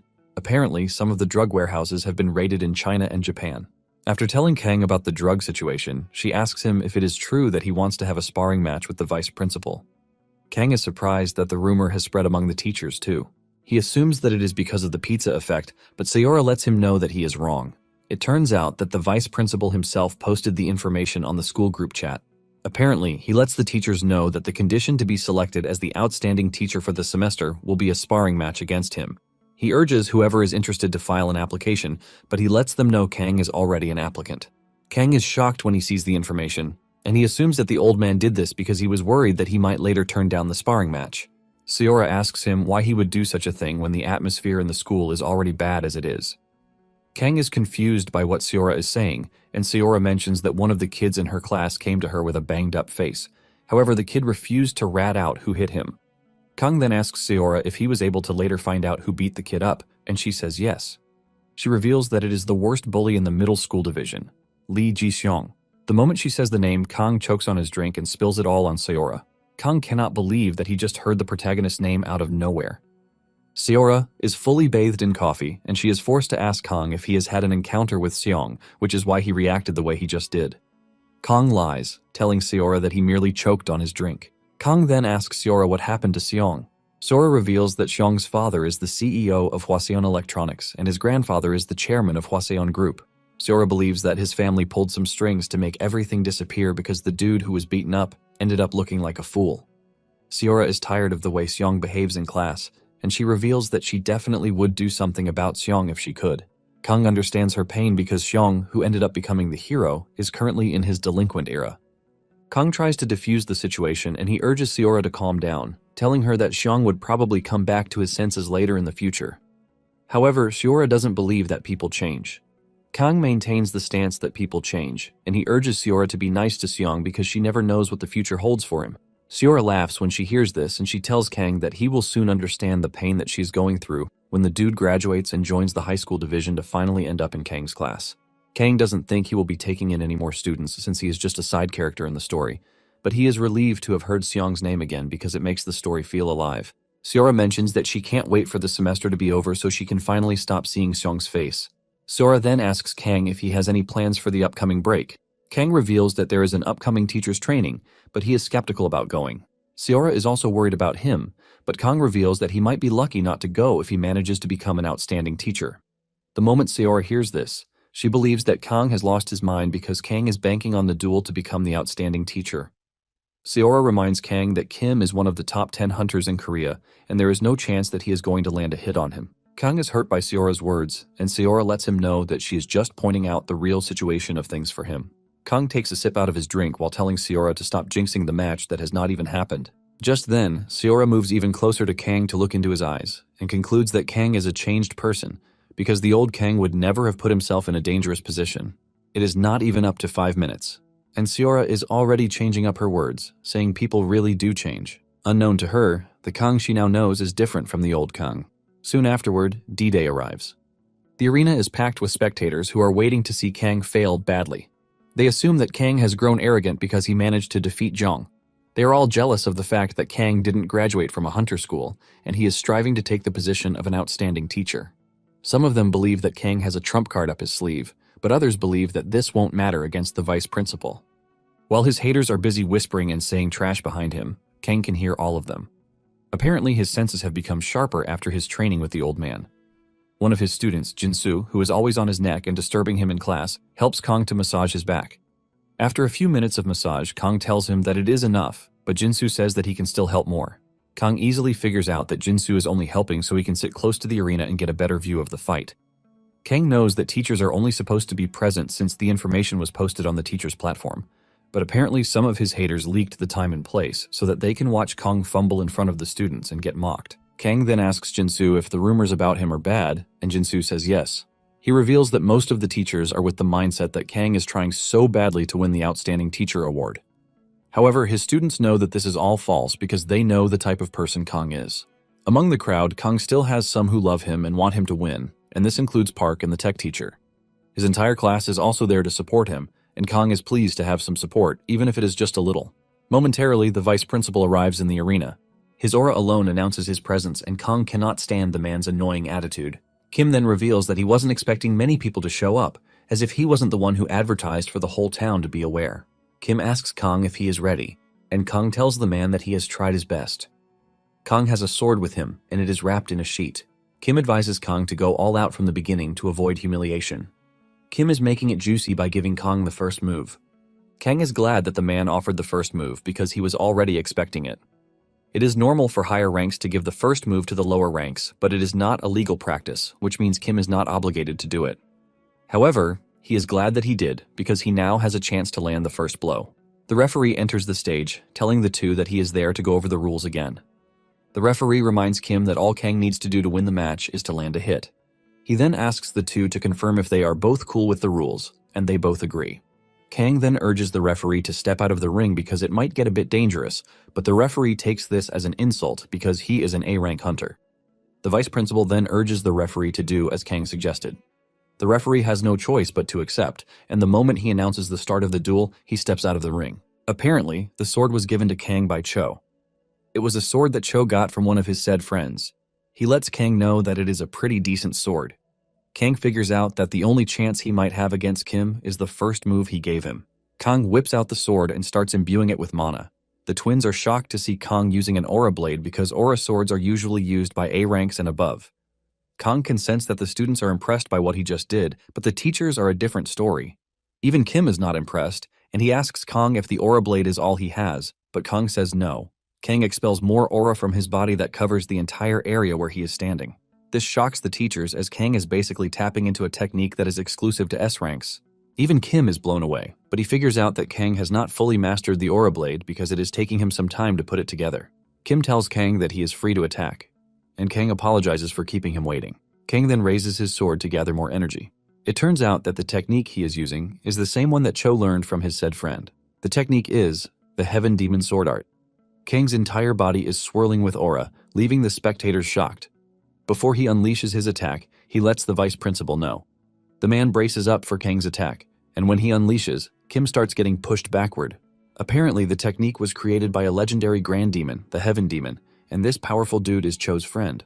Kang was shocked when he learned of this from his master. This is because he is pretty popular in martial arts novels, and anyone who reads them would know who the Heaven Demon is. He was the ruler of the demon sect, also known as the Heaven Demon Divine sect. He was one of the terrifying powers that served as a bridge between justice and evil factions. When Kang wrote his novel in his past life, the Heaven Demon was a popular arc in it. However, nowadays the Heaven Demon goes into fantasy worlds to slay dragons. Sometimes, he reincarnates into a modern world to become a gang boss. Basically, those who haven't read the novels have at least heard the titles. Cho admits that the Heaven Demon was quite popular in the martial world, but he never defeated him, even if it was once. Kang then asked his master who the second friend was, since he said he had two. Cho mentions that his other friend was a dude named Sambong, whose last name was Zhang. He narrates that he was always grumbling about Taiji and other unnecessary stuff. He is basically a Taoist, but Cho teases him, calling him a horseface, who only wanted to drink to death. Apparently, he started a sect too, and when Kang heard this, he froze in awe. Zhang Sambong was known as the founder of the Wudang sect, and he was also a grandmaster. By pouring aura into a blade, it produces a destructive technique. Kang then uses the Meteor Annihilation Demon Steel technique with the previous one he already did. Everyone is shocked to see this, and the teachers who are in charge of creating a barrier around the arena have their hands full as they were not expecting such an output of power from Kang. They can't believe that 2 layers out of the 3 barriers have been broken already. The teachers finally realize that they have been underestimating Kang. Even the referee realized that he would have been sent to the afterlife if he had stayed in the arena. They all come to the conclusion that his rank assessment is wrong, since there is no way a B-rank hunter will do what he just did. After Kang is done with his attack, he starts breathing heavily like a horse as he realizes that he has used up all of his aura. He knows that there is no chance on Earth that he would be able to use the technique twice. However, he left a destructive wave in his path. With the level of damage he did, he knows that monsters would have fallen to the ground like flies. However, he knows that the vice principal is a whole level of beast. As the dust slowly clears, the vice principal gradually emerges. His body is riddled with sword slashes, and Kang asks him to confirm if what he just did counts as a valid hit. The vice principal finds himself in a very delicate situation since he promised Kang just 1 hit, and he seems to have landed a hit. The vice principal is blown away because his body is bleeding, which has not happened in years. The vice principal admits that Kang is stronger than he gave him credit for because he never imagined that he could use the sword the way he did. Kang is pleased to see that no one knows about the technique since martial arts no longer exist. Kim then suggests that they engage in a proper match since the 1 hit that he gave him is over. Kang immediately protests against this, reminding Kim that he promised 1 hit and he just did that. The vice principal starts to argue and Kang reminds him again that he agreed to the terms himself. Kang knows that he doesn't have the strength to stay in the fight. With the 1 attack that he unleashed, he was able to create at least 10 holes in Kim's body, which is what he was aiming for. Kim admits that he promised him he would win if he lands a hit on him, but he lets Kang know that he hasn't done anything yet. Kang then argues with the man, reminding him that he willingly gave him the first move because he never asked for it. Kim then decides to play the pride card, reminding Kang that there are students watching the fight, and it wouldn't be nice for him to just back off while the kids are already cheering for him. Kang sighs in frustration since he knows that he is no match for Kim. But with what he has shown, he believes that no one would come to call him a fraud again. Since the vice principal has admitted that it was a valid hit, Kang urges them to wrap the fight up. Just then, the vice principal decides to use the loophole in the rules because he will be the one to say if it is a valid hit or not. Kim lets Kang know that he has a public image to uphold even though he acknowledges his strength. He tells Kang that the duel might be over, but he wants to have a proper match to enjoy themselves. Just then, Kim unleashes a golden aura from his body, and all injuries on his body immediately heal. Kang is shocked to see this, and it turns out that the vice principal used the super regeneration technique, which is considered an overpowered skill. Kang cannot believe that Kim Mandong is about to use his S-rank powers to trash him. Kang can sense that the people are not reacting well to what is happening, and he asks Kim if he would still like to keep going. Kim Mandong says he doesn't care because what he cares about is Kang's strength. Kang realizes that he has no choice but to accept because the challengers might just take him as a coward if he keeps refusing. Kang can feel his legs and arms shaking, but thanks to the pure energy running through his system, he starts recovering. However, he knows that he might not have the strength to use the aura blade again. Kang then puts up his sword to tell the vice principal that he is up for the fight. Kim takes a step forward and destroys the arena. Kang's mouth opens in shock and fear when he sees this. Kim suddenly disappears, and before Kang knows it, he has appeared behind him. The next thing Kang knows is a powerful punch hitting him in the face, causing him to pass out. And when he wakes up, he finds himself in the nurse's office. Kang is thankful that he didn't even die because he already thought that he had gone to the afterlife. He finally recounts what went down against the vice principal. He remembers the vice principal appearing from his blind spot, and when the punch was coming toward him, he blocked with his left arm. However, this was still enough to send a terrifying wave of pain into his body, even though he infused his left arm with internal energy. Kang reacted to this and swung his sword toward the vice principal, and he managed to slash Kim's left arm. Even though it was very little, Kang could see that he had cut the man before he was knocked unconscious. Kang smiles like a villain because he was able to land a hit, and he knows that Kim will have nothing to argue about. Kang sees himself getting the training exemption already because he worked hard for it. Just then, the nurse walked into the room, telling Kang that he had been out for over 4 hours. With a bright smile, the nurse, Kim Seonhwa, lets Kang know that she is glad that he is finally awake. Kang is surprised to see the school nurse since she never appeared in the story. Kang thanks the nurse for her help and apologizes for stopping her from going home early. Kang tried moving his arm, but realized that it was moving like a vegetable. Seonhwa lets him know that the bones in his arm were totally shattered. However, she has healed it with magic, but it will take another 2 hours before he can start feeling his arm again. This is the first time Kang will be witnessing the healing ability that he has always read about in books. He thought it was a broken ability, but as he saw, he realized that it had its own downsides. Seonhwa mentions that she was asked by the vice principal to specifically look over Kang, and since she is staying in the dormitory, she sees nothing wrong with it. Kang smiles when he hears this, and he tells the lady that he is feeling better and she can return to the dorms. Kang is surprised when Seonhwa tells him that she is not interested in going back to the dorms. She confesses that her father told her that she could leave when the curfew hit, but she intentionally waited because she was interested in Kang. Kang smiles when he hears this, but suddenly it dawns on him that Seonhwa said something crazy when she was explaining herself. He calls Seonhwa's attention back to what she said about Kim being her father. Seonhwa realizes that she has messed up already, and she urges Kang to keep it a secret because no one in the school is aware of it. Kang almost loses his mind when he realizes that his suspicion was correct. Seonhwa reveals that she has been interested in Kang before the match, but she is blown away by the way Kang handled the match against her father. Kang, on the other hand, believes that he lost since he passed out, and Seonhwa lets him know that this was the official ruling.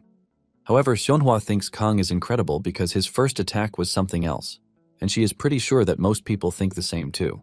Kang is surprised to hear all of these from Seonhwa, and he realizes that she is a more diligent lady than he initially thought. Kang sees her as the complete opposite of who her father is. Seonhwa then brings out a bag of letters that were left for Kang while he was out cold. Kang opens the letters and realizes that they are all praising him. Kang is proud to read the letters, especially the one from Kim Sejin, because he finally cleared her reputation. Seonhwa realizes that Kang is pleased, and she points out the fact that the duel is not a loss for him. Kang admits to this but says he would have loved it if he had been given the training exemption. Seonhwa is confused when she hears this, and Kang lets her know that he had a deal with the vice principal. Seonhwa chuckles and asks why Kang is not interested in going. Kang reveals that he is scared that he would be treated harshly since he is not from a hunter school. Seonhwa then tells him that he is not disliked by all the teachers in the school. She urges him to wait till the next semester and he won't find anyone hating on him again, just because he didn't graduate from a hunter school. Kang smiles while commending Seonhwa for being a good counselor. The two then agree to be friends, and in no more than a day, Kang recovers. The following day, he attended the end-of-semester ceremony where Kim kept his promise and announced that he was the outstanding teacher. One of the teachers protested against this, telling the vice principal that Kang didn't win the match. Kim Mandong was able to silence the teachers who disagreed with him by asking them to fight him in a duel. He reminds all of them that Kang was the only one who applied for the Outstanding Teacher Award, which is why he is getting it. After the ceremony, Kang notices a drastic change. Some of the teachers started acting nice to him, and they told him that they would be looking forward to working with him the following semester. When Kang returned to his class, his students informed him that they were going to the beach on Jeju Island for their break. They asked Kang if he would like to come with them, but Kang humbly rejects the proposal. Apparently, Kang has other plans for the vacation, and his plan involves Seonhwa. Apparently, Kang's bank account is slowly starting to dry up, which is why he decided to take on a side job that involves Seonhwa. It turns out that Kang has paid out loads of the money he got from the stock money. He has repaid his loan, paid his tax, and also invested some. Even though he has no money left, he doesn't care since he has used his money for a long-term investment program. He plans to earn money via the portals. While he was at the nurse's office the day before, he heard Seonhwa's vacation plans. She tells Kang that most of the teachers do side jobs in portals during break. They are doing this because the money earned from entering portals cannot be compared to their teaching salary. Kang didn't know that people earn a lot in portals since he was a porter when he was working with the hunters. Seonhwa was shocked when she heard this, since she never expected them to treat someone as strong as Kang like trash. She lets Kang know that he is a hot cake that she would have wanted at her party. This is when she finally reveals her plans to go on a portal tour during the break. Without hesitation, Kang had accepted the deal. Kang plans to make loads of money in the portal and buy his master all of the snacks that he wants. In addition to the money he is excited about, he also wants the experience of being inside a portal because he was only reading about them in novels. He starts wondering what his team members would be like, since the team composition says a lot about what will happen during the mission. Kang assumes that Seonhwa is a frontliner, and they are definitely going to need a tank in the team. Kang expects the tank to be a bald-headed, muscular dude with a mustache.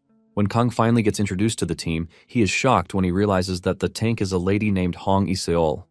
Kang lets out his inner thoughts by initially calling Iseol bald before correcting himself.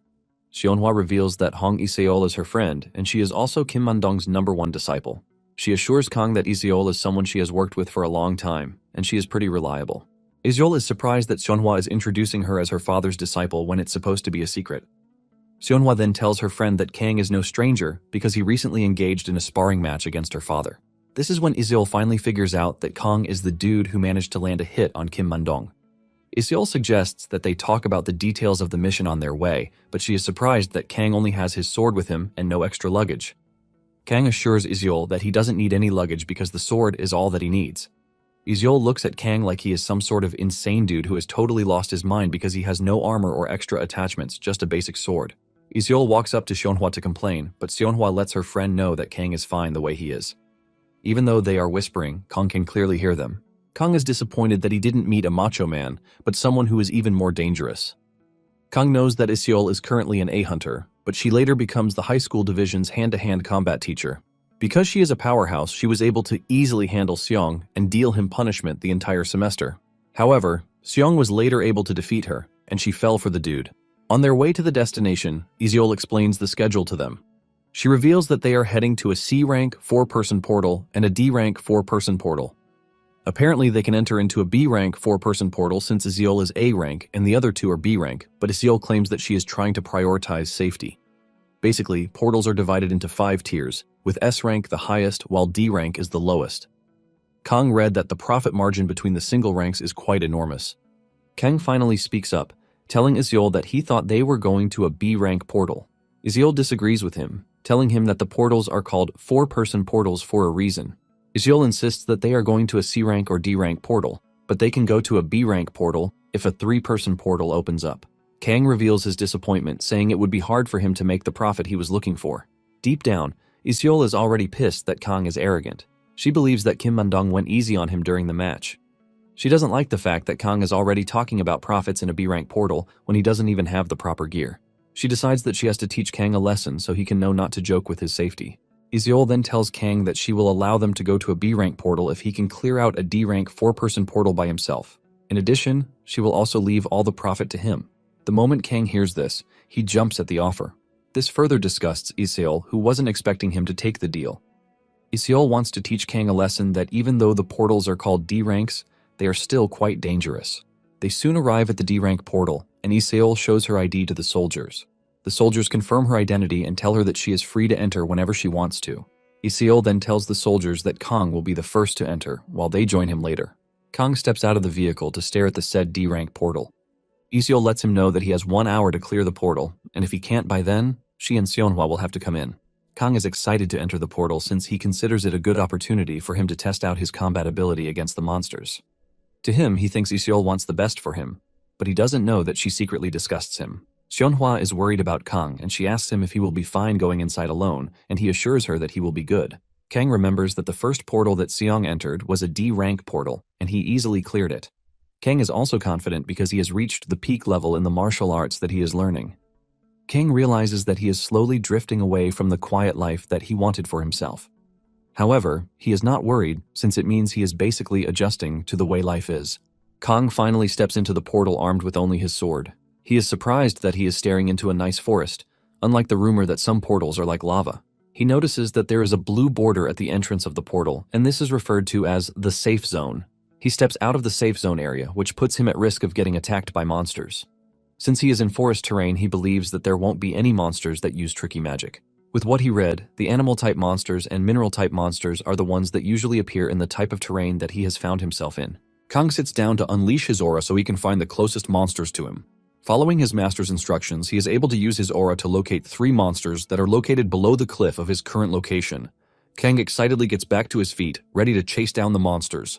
When it comes to training with his master, he is the one who is always getting chased down, but he wants to turn everything around and give the monsters a taste of what he faces. He leaps off the cliff, dashing toward the monsters with excitement, since this is his first experience in a portal. He soon comes across the 3 monsters, which turn out to be giant monkeys. Kang knows that the monkeys are pretty weak compared to monsters from other portals of the same rank. Because their mana stone drop is also pretty low, hunters don't like going after them. However, their leather seems to be selling for a good price, but most still don't believe that it is worth it because the monsters are very difficult to catch. Kang, on the other hand, doesn't care because only regular hunters might be complaining of such, not him. One of the monsters comes charging at him, but he cleanly removes its head. Since he learned that the mana stones from the monkeys go for 300,000 each, Kang smiles like a horror character as he prepares to hunt them all down. Because the monkeys are quite intelligent, they always figure out when they have no chance against an opponent. To avoid dying, they make a run for it by climbing a tree and fleeing. Their leather is pretty thick, and coupled with their speed, ordinary D-rank hunters always have a tough time taking them down. However, Kang is a different breed as he chases down the monkeys, cutting them down like tissue. Kang figures out that he will get a good price on their leather if he is able to make a clean cut on their necks.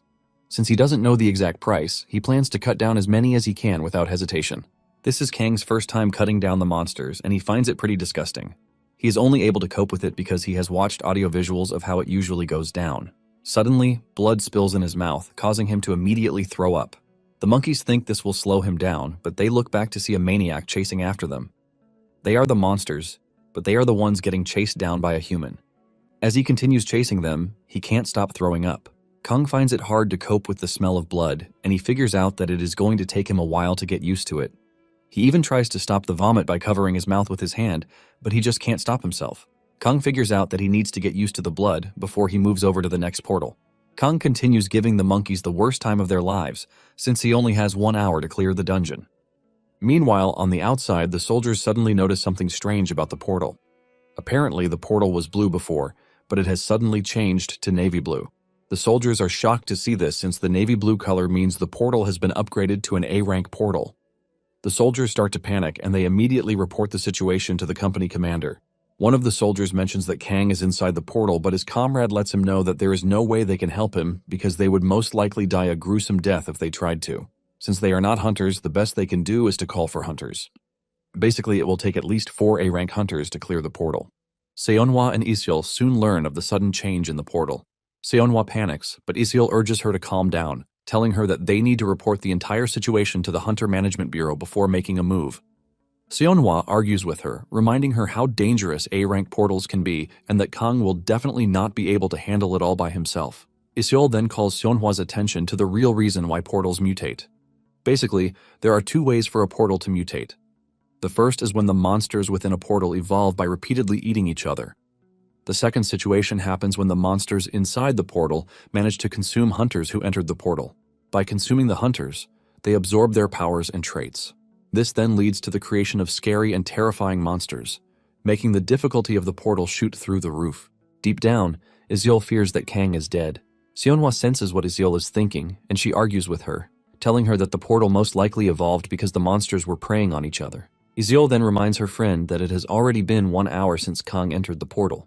She tries telling her friend that they need to be more realistic when thinking about the entire situation. However, Iziol blames himself for what happened because she was trying to teach Kang a lesson. Since Seonhwa is insisting on entering the portal, Iziol tells her to stay in the safe zone area while she looks for Kang. She is the faster one, so it is the obvious choice, but she lets Seonhwa know that she will knock her out if she fails to follow the order she just gave her. Iziol then urges Seonhwa to run back outside in case things go wrong. The soldiers are surprised to see that Seonhwa and her friend are planning to enter the portal even though they know that the portal's condition has changed. One of the soldiers tries to stop them, but his colleague urges him to grant them permission to enter. He tells his colleague that Iziol is Kim Mandong's disciple, and she will definitely find a way out of the problem. While entering the portal, Iziol is worried that Kang might encounter the portal boss. This is a monster that takes at least 4 A-rank hunters to defeat because it is most likely a giant poison spider or a giant snake. In a worst-case scenario, it might turn out to be an ogre, called the Nightmare of the Forest. Seonhwa, on the other hand, is praying that Kang is close to the entrance so that they can find him easily. Unknown to them, Kang has gone really deep into the portal, cutting down the monkeys. He has killed at least 50 monkeys, but he has not seen any sign of him clearing the dungeon, and he easily figures out that it is a portal with a separate boss. Apparently, the sky in a portal turns yellow when the portal is cleared, and it vanishes after 12 hours. Kang initially sensed a powerful energy, and this is how he figured out that the portal probably has a separate boss monster. However, he still considers it weird since he is in a D-rank portal, and just as he suspected, a terrifying ogre appears before him. This is a creature that is supposed to be inside an A-rank portal. Kang is stunned since one A-rank hunter is destined to die if 3 of them fight the ogre. However, it is a 4-man A-rank team. One of them will leave the fight totally battered and injured. Kang remembers that in the novel the protagonist got assigned to the wrong portal, and he had a tough time fighting an ogre. However, this was a 2-headed ogre that is usually found in S-rank portals. Kang stares at the ogre with no ounce of fear in his body since he probably knows that he should be able to take it down. Kang believes that 5 A-rank hunters are nothing to him in a battle. Even though he is confident, Kang is still being careful because of the dangers that the ogre poses. The ogre has a thick skin that basically makes a sword tickle it instead of cutting it. Kang is still thinking about the dangers an ogre poses to him when the ogre swings his weapon and almost catches Kang off guard. He manages to dodge the strike, but the strike leaves the impact area shattered. Kang gives the ogre some distance, and he remembers the warning given to hunters about challenging the ogre only when they have mastered Aura Blade. Kang stares at the damage done to the ground by the ogre, and he realizes that he is going to be pulverized if he gets hit. Instead of getting scared of the monster, Kang suddenly gets a rough estimate of how much he is going to sell an ogre stone from old Kang's memory. Apparently it sells for 10 million won, and this is all the motivation that Kang needs to take the ogre seriously. He wastes no time unleashing his aura blade on the ogre, and elsewhere Iseol is rushing in his direction, hoping that he is not dead yet. Iseol has been running for quite a while and hasn't spotted Kang, leaving her to wonder just how far the dude has gone. Momentarily, she discovers the corpses of giant monkeys scattered all around. She notices that the bodies are forming a path, and she figures out that there was a chase between Kang and the monsters. She also found traces of vomit, leading her to automatically believe that Kang was struggling with the fight, which was why he started vomiting. She blames herself for leading the dude to death, but suddenly, it dawns on her that something is wrong. She realizes that the corpses she has been coming across are all in the same condition. Most of the monkeys were relieved of their heads, and it was all done cleanly. Since the monkeys have strong armor, and they also hunt in packs, Iseol knows that she will have a hard time taking a bunch of them down by herself. Iseol starts to wonder if Kang used aura to be able to cut down the monkeys with his shabby blade. Everything finally becomes clear to her that Kang wasn't the one getting chased, but he is the one doing the chasing. However, the question of why Kang threw up still remains. She is left in her confused state when she suddenly hears a terrifying roar. She was already in a calm state until she heard the roar, and she immediately concluded that Kang was a dead man. She recognizes the roar to be from the worst monster that appears in an A-rank dungeon, which is an ogre. She knows that ordinary hunters will naturally freeze up when they hear the roar, and some will even make a run for it. But the result of those who run and wait will end up being the same, since the ogre cannot be outrun. Iseol concludes in her head that Kang is gone without a doubt, but she is also worried that the ogre must have noticed her presence, and she is also in danger. To avoid getting eaten, she decides that running out of the dungeon is the best option for her. She is about to start running away when it dawns on her that ogres roar at the start of a battle, and there is the possibility that Kang is still alive. She starts running toward Kang even though she might not make a difference against the ogre, since 5 A-rank hunters will struggle to take it down. As she heads toward Kang's direction, She starts to think about the possibility of things. She figures out that Seonhwa will never forgive her if she ignores a chance to rescue Kang. Iseol, without hesitation, continues heading toward the danger, while calling Kang's name, hoping that she gets a reply. She finally makes it to where Kang is, and what she meets is totally not what she was expecting. She watches Kang wielding an aura sword while unleashing a powerful slash, which she considers to be nothing short of being called beautiful. She watches Kang tear apart the ogre's hide like it is wet tissue. She doubted Kang's abilities when Seonhwa told her, but now that she has witnessed it firsthand, she realizes that Kang is wielding an aura blade. Iseol is totally stunned until Kang turns around to see her. He is surprised and asks why she is in the dungeon since he is sure that he hasn't exceeded his time limit. With a smile on his face, Kang carelessly tells the lady that he was rushing to take out the monsters, but he ended up running into a boss monster. Iseol is shocked and starts to wonder why Kang is looking so calm. The first thing that came out of her mouth was her asking Kang how he was able to use the aura blade. Kang smiles, telling Iseol that the aura blade is not perfect yet, claiming that he was only able to use it because the ogre showed up out of nowhere. Kang continues by saying he understands why Iseol wanted them to go to a lower rank dungeon. Iseol cannot believe that Kang is acting so casually since the dungeon has already mutated into an A-rank dungeon. Without wasting time, Kang mentions the most important thing to him, which is how much they can get for the ogre and its mana stone. Kang looks back to point at the ogre, but the grueling sight causes him to start vomiting again. Iseol finally realizes that Kang just has a weak stomach, which is why he was vomiting everywhere. Kang reveals that he has been vomiting since he started fighting the monsters, but notices that the sky is blue. Iseol agrees with him, saying it is a sign that the dungeon has been cleared and all that is left for them is to step out and get the recovery team. Before they contact the recovery team, Kang urges Iseol to say she was the one who defeated the ogre. Iseol is shocked by this, and she asks Kang why he would give her the credit for something that he worked really hard for. Kang replies that he doesn't like standing out because news about him defeating an ogre will definitely cause some side talks. Iseol is blown as she stares at Kang, finally realizing that he knew what he was doing when fighting the ogre. Just then, Iseol apologizes for the way she acted towards Kang without properly knowing what he was capable of. Since Kang is not willing to stand out, she believes that Kang has his reasons. She also doesn't know if people will believe that she was the one who defeated the ogre, but at the same time, she is willing to go with it. Iseol stretches her hand toward Kang, telling him that she is looking forward to working with him. With a bright smile, Kang says he is also looking forward to working with her. Iseol immediately withdraws her hand when she sees the disgusting state of Kang's palm. She just tells Kang that it is time for them to get their payment so that she can avoid anything that will make her shake the dude. With this, they successfully cleared a D-rank turned A-rank portal. Seonhwa is shocked when she sees the two coming back safely. Seonhwa wastes no time rushing over to hug Kang, while Iseol bows to apologize to Seonhwa. Kang was genuinely confused about what was going on until he heard the explanation from them that they believed that he had died because the portal had mutated. Kang is impressed by how they ran into danger to rescue him, which makes them loyal companions. Kang apologizes for stressing them out, and he also thanks them for coming in to rescue him. Seonhwa, with tears in her eyes, tells Kang that she is just happy that Kang is safe. Iseol then asks Kang if he knows any dealers to help him sell the corpses. Kang smiles, telling Iseol that she is free to handle it the best way she can, lying that it has been a long time since he hunted. Moments later, Kang steps out of the portal and he heaves a sigh of relief. His smile suddenly turned cold when he saw a troop of soldiers outside the portal. One of the soldiers asks him if he is one of the hunters who went inside, and he says yes. Kang is stunned, and he asks the soldier why they are gathered. The soldier salutes him, saying they received a report that a D-rank portal mutated into an A-rank portal. The soldier reveals that the troop is from the Aegis unit, and they were dispatched at the request of the Hunter Management Agency. The captain asks Kang why he is the only one stepping out of the portal when there were 3 who entered. Kang finally realizes that everyone is gathered because they were scared that the team was already wiped out in the portal. Kang assures the soldiers that the other hunters are safe because they have cleared the portal. The soldier cannot believe what Kang just said about the portal being conquered. Kang is still trying to prove this when a giant ogre head tries to come through the portal.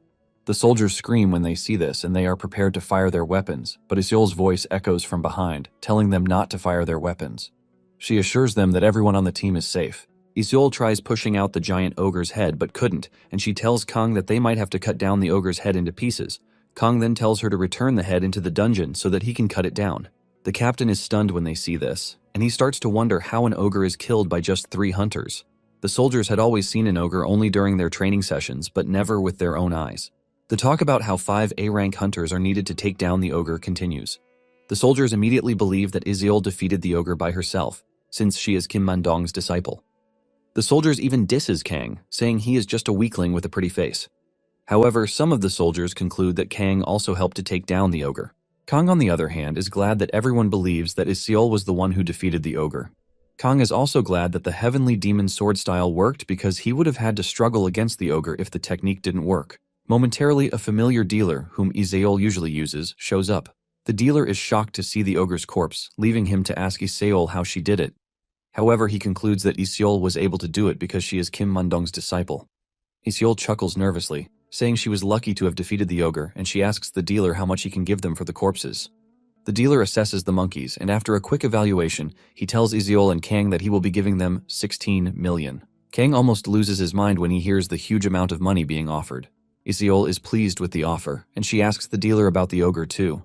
The dealer admits that the ogre's bones are fine, even though the skin is pretty damaged. Since the hide will be hard to use, he offers up 13 million, excluding the mana stone from the ogre. Isiol argues with the dealer, saying it is cheap, but Kang is already losing his mind from the boggling amount of money being called in his presence. Before he knows it, the money adds up to 40 million, and Kang doesn't know when he starts celebrating the huge win. Even the dealer is shocked to see this, and he asks Isiol why Kang is celebrating when he wasn't even the one who defeated the ogre. Isiol doesn't know what to say to defend Kang, and she just tells the dealer to deposit the money into Kang's account, claiming that there is a reason for it. Kang considers hunting monsters a very lucrative deal because he has been able to make 40 million from clearing just a single dungeon.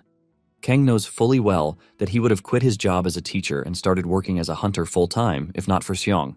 In no time, Kang receives the money in his account, and surprisingly, he gives Seonhwa and Isiol 10% each, which sums up to 4 million each. Isiol and Seonhwa are surprised by this, and they try telling Kang that he had no obligation to help them since they didn't do anything. But Kang says he did it to apologize for worrying them. The ladies are hesitant to take the money, but Kang urges them to take it, reminding them that they still have more missions to go on together. Kang excitedly tells the two that he is happy to be working with them.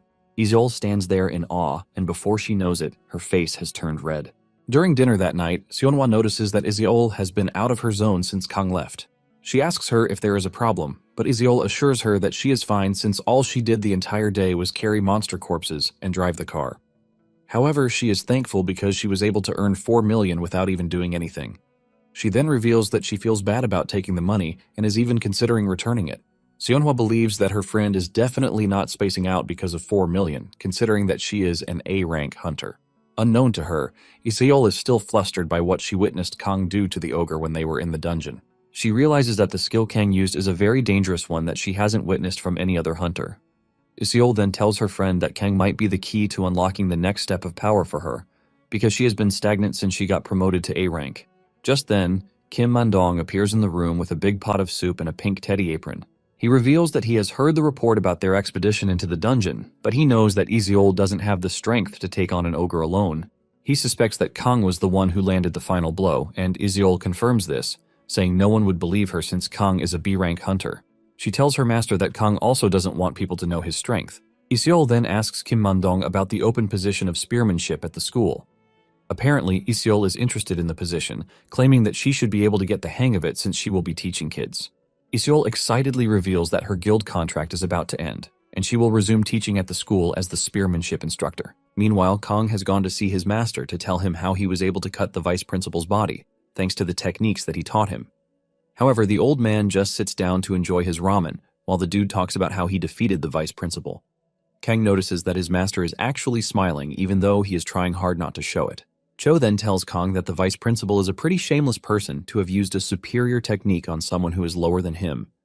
Kang then asks his master if his performance is worth 110 points, but the old man deducts even 20 marks, saying his performance is just 90 marks because he is an arrogant fool. Nonetheless, Kang bows to his master, thanking him because he was able to perform well in the duel thanks to him. Cho scolds Kang, telling him to reward him with some pork stew if he really wants to show gratitude. Kang then reveals that he didn't come empty-handed.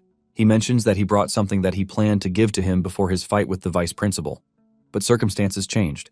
Kang reaches into his bag and brings out textbooks that are used for studying the language in the outside world. Kang was able to do this since Cho was curious about the changes that had occurred in the outside world. Cho is impressed that Kang had the insight to think of such. Just then, he notices an unusual book, and he calls Kang's attention to it. It turns out that the said book is a laptop, and Kang shows Cho how to open the laptop. He plays a music video for him, and Cho is shocked when he sees beautiful ladies in short dresses. Kang is forced to tell the old man to calm his nerves because what he is looking at is a mere recording of human appearances. Cho is totally flustered with the video, and Kang smiles when he sees how focused he is. Kang knows that Cho has been alone for a really long time, and even though he claims he is used to it, Kang knows that everyone needs a companion at some point. Cho is surprised that people don't cover themselves up again like before, and he concludes that the outside world is corrupt. Kang tries to explain, but the old man cuts him off, telling him that he is only messing with him. Kang then informs the old man that he is going to be busy henceforth, and he only came to show the old man how to use the laptop before he goes to do what he has to. Kang reveals that he is planning to go out to take out monsters since he has said the best way to get better is through combat experience. Kang then sits the old man down and starts teaching him how to move the mouse, turn on the laptop, and so forth. Cho just stares at him like a proud father staring at his son. Soon afterward, Kang meets with Seonhwa and Iseol. Iseol welcomes him much better than before, and she proposes that they use her car again. On their way to the location, Kang notices that there is something weird in the back seat, and he asks about it. Iseol reveals that it is a collapsible spear, which she wants to start using starting from that very day. Kang is shocked to hear this since there was no scene in the story where Iseol started using a spear. She is a master when it comes to close combat, but for her to suddenly start using a spear is something that scares Kang. Seonhwa then reveals that the spear instructor position at the school is currently open, and Iseol is applying for it. Kang's brain goes into freeze mode when he hears this because Jong was the spear instructor, and he angrily left the school because he lost to Kang. It starts to dawn on Kang that the original story might have changed. He wonders if he made a mistake somewhere or if he made mention of a spear to Iseol. Kang then asks Iseol why she is suddenly making a change out of nowhere. Iseol casually tells Kang that she wants to experience what it means to be a teacher since she still gets to kill monsters during break. Kang hears this and concludes that he needs to stop Iseol before things go really bad. Kang tells Iseol that handling a spear might be difficult for her, but Iseol argues, saying the spear techniques used at the school are at the basic level, and she believes she will be able to handle the task. In fact, Iseol is pretty confident that she is going to ace the exam, but suddenly she reveals that her plan doesn't go past the semester. Kang is relieved when he hears that Iseol is just going to teach at the school as a temporary teacher for one semester. She reveals that she will switch to a close combat instructor if she gets to enjoy life at the school. Once this is out of the way, Seonhwa reveals that the portal that they have been assigned for the day is where undead monsters are common. Seonhwa suggests that they eat first since it will take them some time to get there. Kang is already asking what they are going to buy when the two ladies reveal that they packed lunchboxes. Kang is taken aback, and he tells the girls that he might have to stop at a convenience store to get things since he didn't pack any food items. Seonhwa then urges Kang not to worry, saying she packed a separate lunchbox for him too. Kang is blown away by this, as he wasn't expecting anyone to go to the lengths of packing a lunchbox for him. When he was in high school, he didn't have the luxury of having lunchboxes. He was only thankful for the few thousand that his parents left for him on the table. Kang expresses his surprise, and Seonhwa lets him know that there is no way that they are going to pack food for themselves without including his own. Seonhwa then mentions that she saw a park on the map and she suggests that they eat there. Kang lets them know that he has no objections to the plan since anywhere is fine by him. The group soon sits down to enjoy their meal, and after they are done, they head into the portal. Just as expected, they meet undead monsters. Seonhwa stays at the rear, buffing up her teammates while Kang and Iseol crush the monsters. This continues for several days as they visit other portals, clearing them out with ease. After one of their missions, Iseol receives an unexpected call, which turns out to be from her uncle. Apparently, her uncle needs her for an urgent mission concerning an A-rank portal, which might span across 1 week.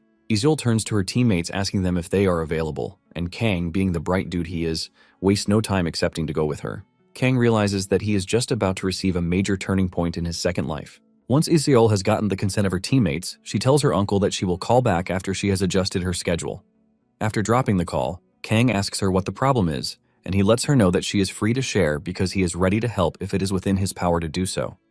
Iseol says she is relieved to have Kang by her side, but she mentions that it is a matter of time and long distance. Kang is still confused about this, and Seonhwa mentions that Iseol's uncle is the guildmaster of the High-Rank Guild, located in Jeju Island.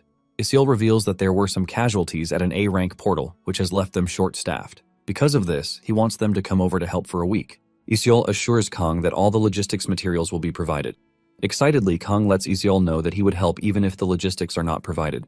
Seonhwa is also excited to help, and she tells the two that she will be in charge of cooking and magic. Iseol thanks Kang for his kind gesture and assures him that she will buy him every delicious food that he wants once they return. Iseol then asks if they can leave the day after tomorrow, and Kang agrees to this, since they are going to need a day's rest. When Kang remembers that his students are on Jeju Island, he wonders if there is a way that they are going to meet once their schedules align. The following day, Kang starts packing everything that he needs for the journey. Just then, it dawns on him that he might not be able to board the plane with his sword. At the same time, he gets a call from Seora, and Kang believes that it is the perfect timing since he can ask about the sword. Seora is shocked that Kang picked up the call once, and Kang reveals that he is taking a break from the portals. He then asks Seora if there is a way that he can get his sword on a plane. Seora initially tells Kang that he is crazy before telling him that he can show his hunter's license at the airport, and his sword will be treated as luggage. Seora then tells Kang that she was actually calling about Kang's license. She reminds Kang that it is time for him to renew his license. She urges him to hurry and renew the license because he won't be able to teach at the school the following semester if he doesn't. Kang picks up his license and realizes that Seora is actually right because he has just a month left on the license. Kang wonders how Seora knows this, and Seora confesses that she was contacted by Antas some days ago. She says it was a regular call, but his name ended up coming up. Kang is surprised that Antas is still talking about him, even though he has parted ways with them. Seora then reminds him that he has gotten quite popular thanks to his recent activities. Kang is surprised that Antas knows about all of these, even though he is being careful. Seora lets him know that Antas's influence reaches everywhere, and some of the challenge letters he received were also from Antas's agents. Seora lets Kang know that Antas is currently short-staffed, and because of this, they are looking to recruit Kang again. Apparently, they have even told Seora to lure Kang back in by deceiving him that she has accepted his proposal, but she reveals that she made an excuse to avoid it. Seora assures Kang that Antas won't be disturbing him again for some time. However, Kang is more interested in how she was able to get them to back off. Seora is hesitant to tell Kang, but he assures her that it is fine. Seora confesses that she said something really disgusting, and this is that Kang stole her socks so he could smell them. Even though the lie was really disgusting and demeaning, Kang didn't mind as long as he got off Antas's radar. He even thanks Seora for the assistance.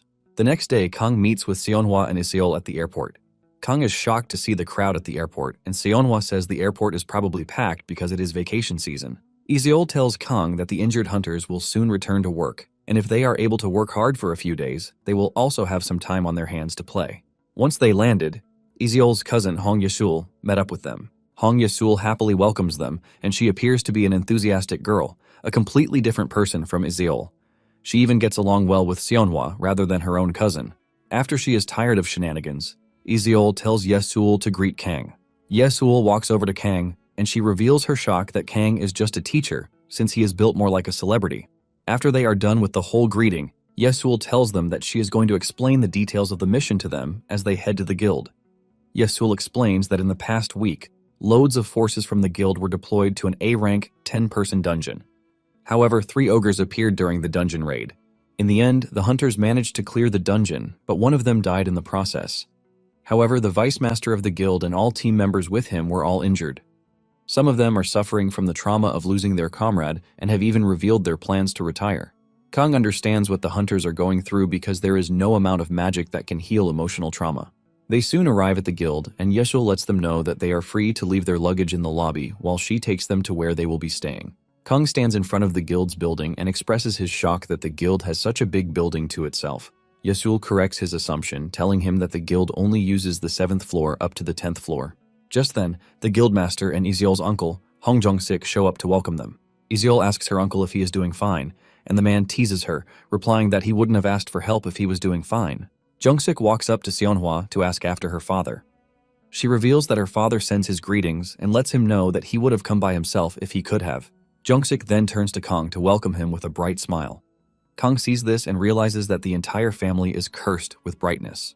Once they enter the guild, Jung-sik does a quick summary of what Yesul has already told them. He then reveals that they are planning to conquer a B-grade 7-person dungeon. Apparently, the guild has a habit of deploying more than the required number of hunters into a dungeon because they value their hunters' safety. However, they are short on staff, and since they are low on numbers, he tells Kang and his team that all they can provide are 5 people. Isiol gladly tells her uncle that the numbers are quite enough for them, and she asks Kang for his opinion. Just then, Kang reveals that 5 people alongside them are actually too many. He says 3 people should be okay to join them, and even reveals his doubt that they are being sent into a B-rank portal with additional support. Kang then finishes it by saying the profit gained from the dungeons will reduce with the high personnel involved in the raid. Jung-sik is shocked to hear all of these, and he asks Kang what his former guild is. Kang reveals that it was the Chase Guild, and after he says this, Jung-sik stares at him disgustingly, telling him that the guild's B-rank team has excellent teamwork. Jung-sik walks up to Kang, looking all menacing while berating him for suggesting that they reduce the number of personnel for the mission. Iseol freezes in fear when she sees this because she understands that Jungsik is pissed because he doesn't know what Kang is capable of doing. Jungsik decides that he has to teach Kang a lesson, but being arrogant, he tells him to follow him. Iseol tries to cut in, but her uncle tells her to stay away because the matter is all about the safety of his guild members, who will be joining them on the mission. Jungsik believes that Kang is no more than a joker. Just then, Kang pulls out his sword to show his skills, the Aura Blade. Apparently, Kang is now getting better at using the Aura Blade after he fought in portals. Jungsik is shocked when he sees this, since Kang is said to be a B-rank hunter. Kang tries to play a fool, saying he merely picked up the skill along the way, but it isn't perfect yet. Jungsik finally realizes that he judged Kang before knowing him. Kang then apologizes if he sounded reckless, but he lets Jungsik know that he and the girls have been working as a trio with no problem so far. Jungsik then takes a minute to think about it. He realizes that it is actually a blessing if he can cut down on the number of personnel that can enter the dungeon since he is already short-staffed. While thinking about it, Seonhwa cuts in, telling Jungsik to trust Kang because he recently won a match against her father. Kang tries to debunk this, claiming that the vice principal went easy on him, but Seonhwa maintains that he is the winner, judging by the rules set for them. Jungsik is shocked to see that Kang was the one who managed to land a hit on Kim Mandong. Iseol quickly supports the conversation, saying Kang is the real deal. Jungsik is confused that, with the level of skill that Kang has, he is still B-rank. He asks Kang if there is a reason for this. Kang reveals that there is no particular reason other than the fact that he hasn't met the requirements for the promotion exam yet. Apparently, the requirement for the A-rank exam is to clear over 100 B-rank portals, and overseas activities do not count. Because of this, Kang reveals that he has not been able to take the exam. He tells Jungsik his plan to renew his license and try to meet the requirements the following year. Jungsik then urges Kang to make sure he takes the exam when he is liable to do so. Iseol thanks her uncle, but Jungsik replies that he has not backed down just yet. He still believes that Kang is not fit since he wasn't able to meet the A-rank requirements. He tells Kang that he lacks experience, even though he is pretty strong. Jungsik then reveals that he will be assigning 2 hunters with support skills and local geography for them. Kang is impressed to see that Jungsik saw through the fact that he lacked experience, and he compensated with the right personnel. Kang admits that he and his team have no synchronized formation, even though they have been working together. They have basically been entering portals and wiping out the monsters while Seonhwa stays at the rear to buff them up. However, Yazul is now joining them, and they will also be getting 2 other hunters too. Later on, they meet the hunters who will be joining them. The dude is Han Guangho, and he is a B-rank hunter. The lady is Lee Jihye, and she is also a B-rank hunter. Apparently, the 2 are the most skilled in the areas that they need. Guangho is in charge of monster detection, while Jihye will handle the terrain. Kang is impressed that Jungsik noticed the deficiency of a long-range fighter in the team and decided to compliment that. He admits that Jungsik might be a flashy person, but he is a pretty detailed person. Momentarily, they head into the dungeon. The dungeon is a rugged cave-type terrain which is full of blind spots that give monsters easy access to them. The monsters present in the cave are also big red mice. Basically, the portal was postponed because it was pretty difficult. Guangho suggests that they run the dungeon for just 2 hours, and Kang agrees to this. Moments later, Jihye notices a monster behind her, and before she can pull her bow and arrow to take it out, Kang has already slashed the monster down. With just 1 strike, he slices the mouse in half. Kang is disappointed by the appearance of the mouse because he had pictured something more funny in his head. While Iseol and Kang are talking about the mouse and the appearance, Jihye is still stunned by what happened. She realized that Kang was able to sense the monster faster than a B-rank detection, and not only that, he took down the monster without using mana. Seonhwa then asks Kang if there are more monsters in the cave, and he says yes, saying he can sense a bulk load of them in the area. Guangho then asks Kang if he also has detection skills, and Kang says yes, assuring the team that he will also provide cover. Jihye and Guangho are surprised to hear this, and it finally dawns on them just how amazing Kang is, which is why he reduced the party numbers. 2 hours after entering the portal, Guangho and Jihye find themselves chasing after Iseol and Kang. The 2 have run down the monsters ahead of them and have even cleared the dungeon before they know it. Jihye is forced to ask Yesul if Kang is really a B-rank hunter. Yesul says he is, but she also doesn't know him well. Yesul reveals that Iseol was the one who brought Kang, and she mentions his full name. Guangho hears his full name and realizes that he actually knows Kang. Guangho remembers challenging him to a duel once, but seeing what Kang is capable of now, he is thankful that he didn't fight Kang. Yesul then tells her friends that they will probably be walking home empty-handed since they didn't do anything during the raid. Suddenly, they hear Kang talking about how they are going to share the profit evenly. Yesul and the others remind Kang that they didn't do anything, but Kang says he doesn't mind. After all, they won't have been able to enter the dungeon without meeting the required number of hunters.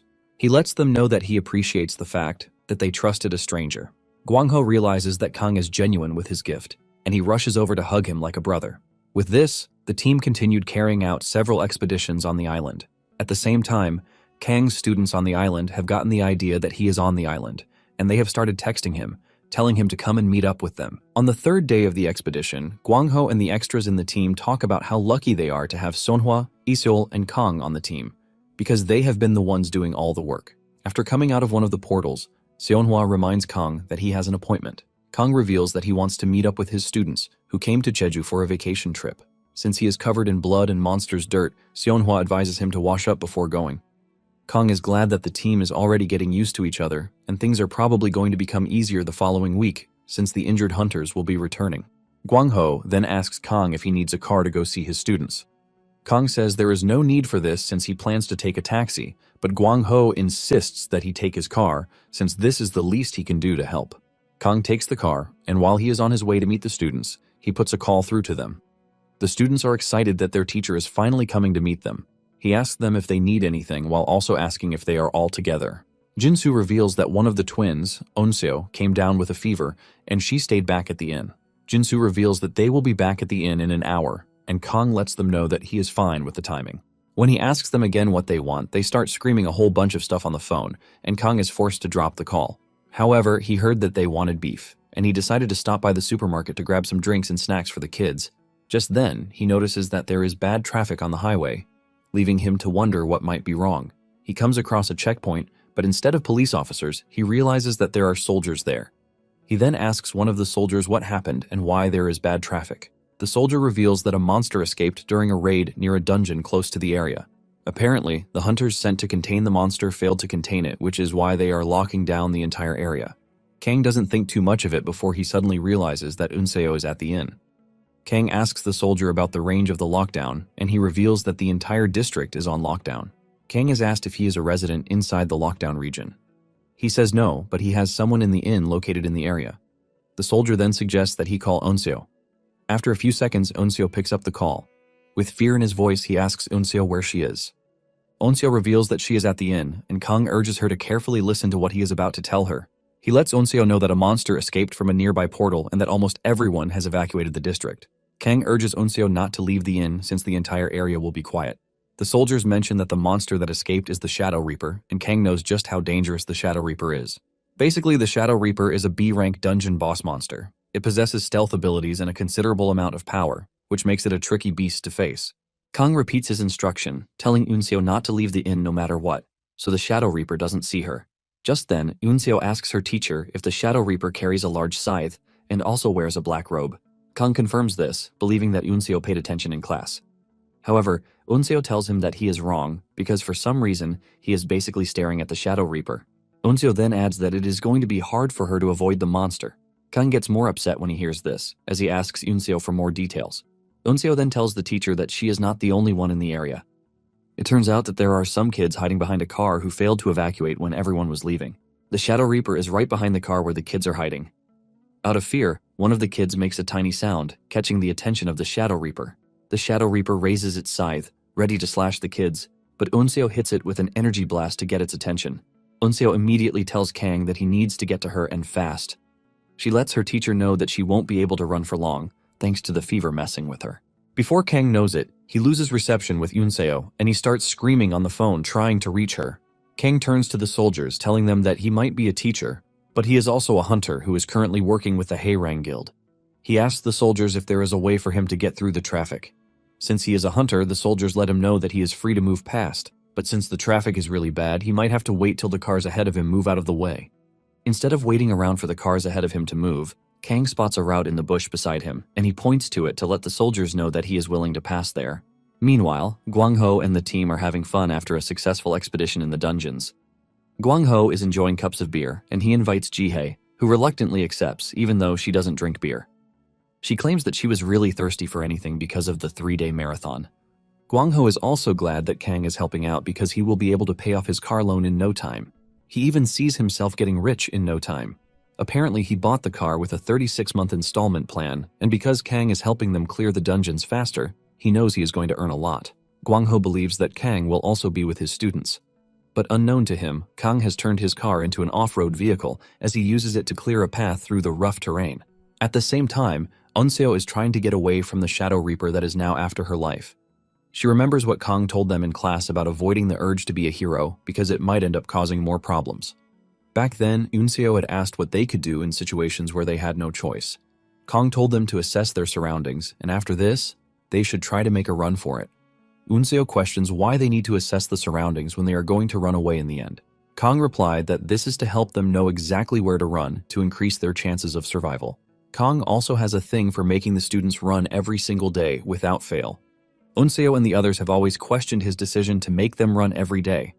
But now that she's in a tight spot, trying to get away from the Shadow Reaper, she realizes that Kang has been trying to prepare them for situations like this.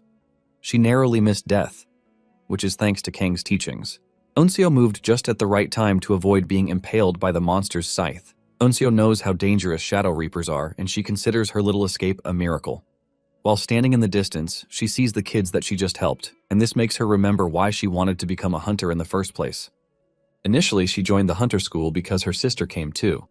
Her sister was shocked the day she found out that Eun-seo came to the hunter school because of her. Her sister then reminds her of something that she had forgotten since she was a kid. Apparently, when they were younger, Eun-seo watched documentaries about people who lost their families to monsters.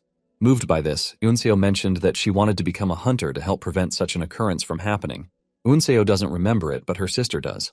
This was why Eun-seo's sister also decided to become a hunter in order to protect her younger sister.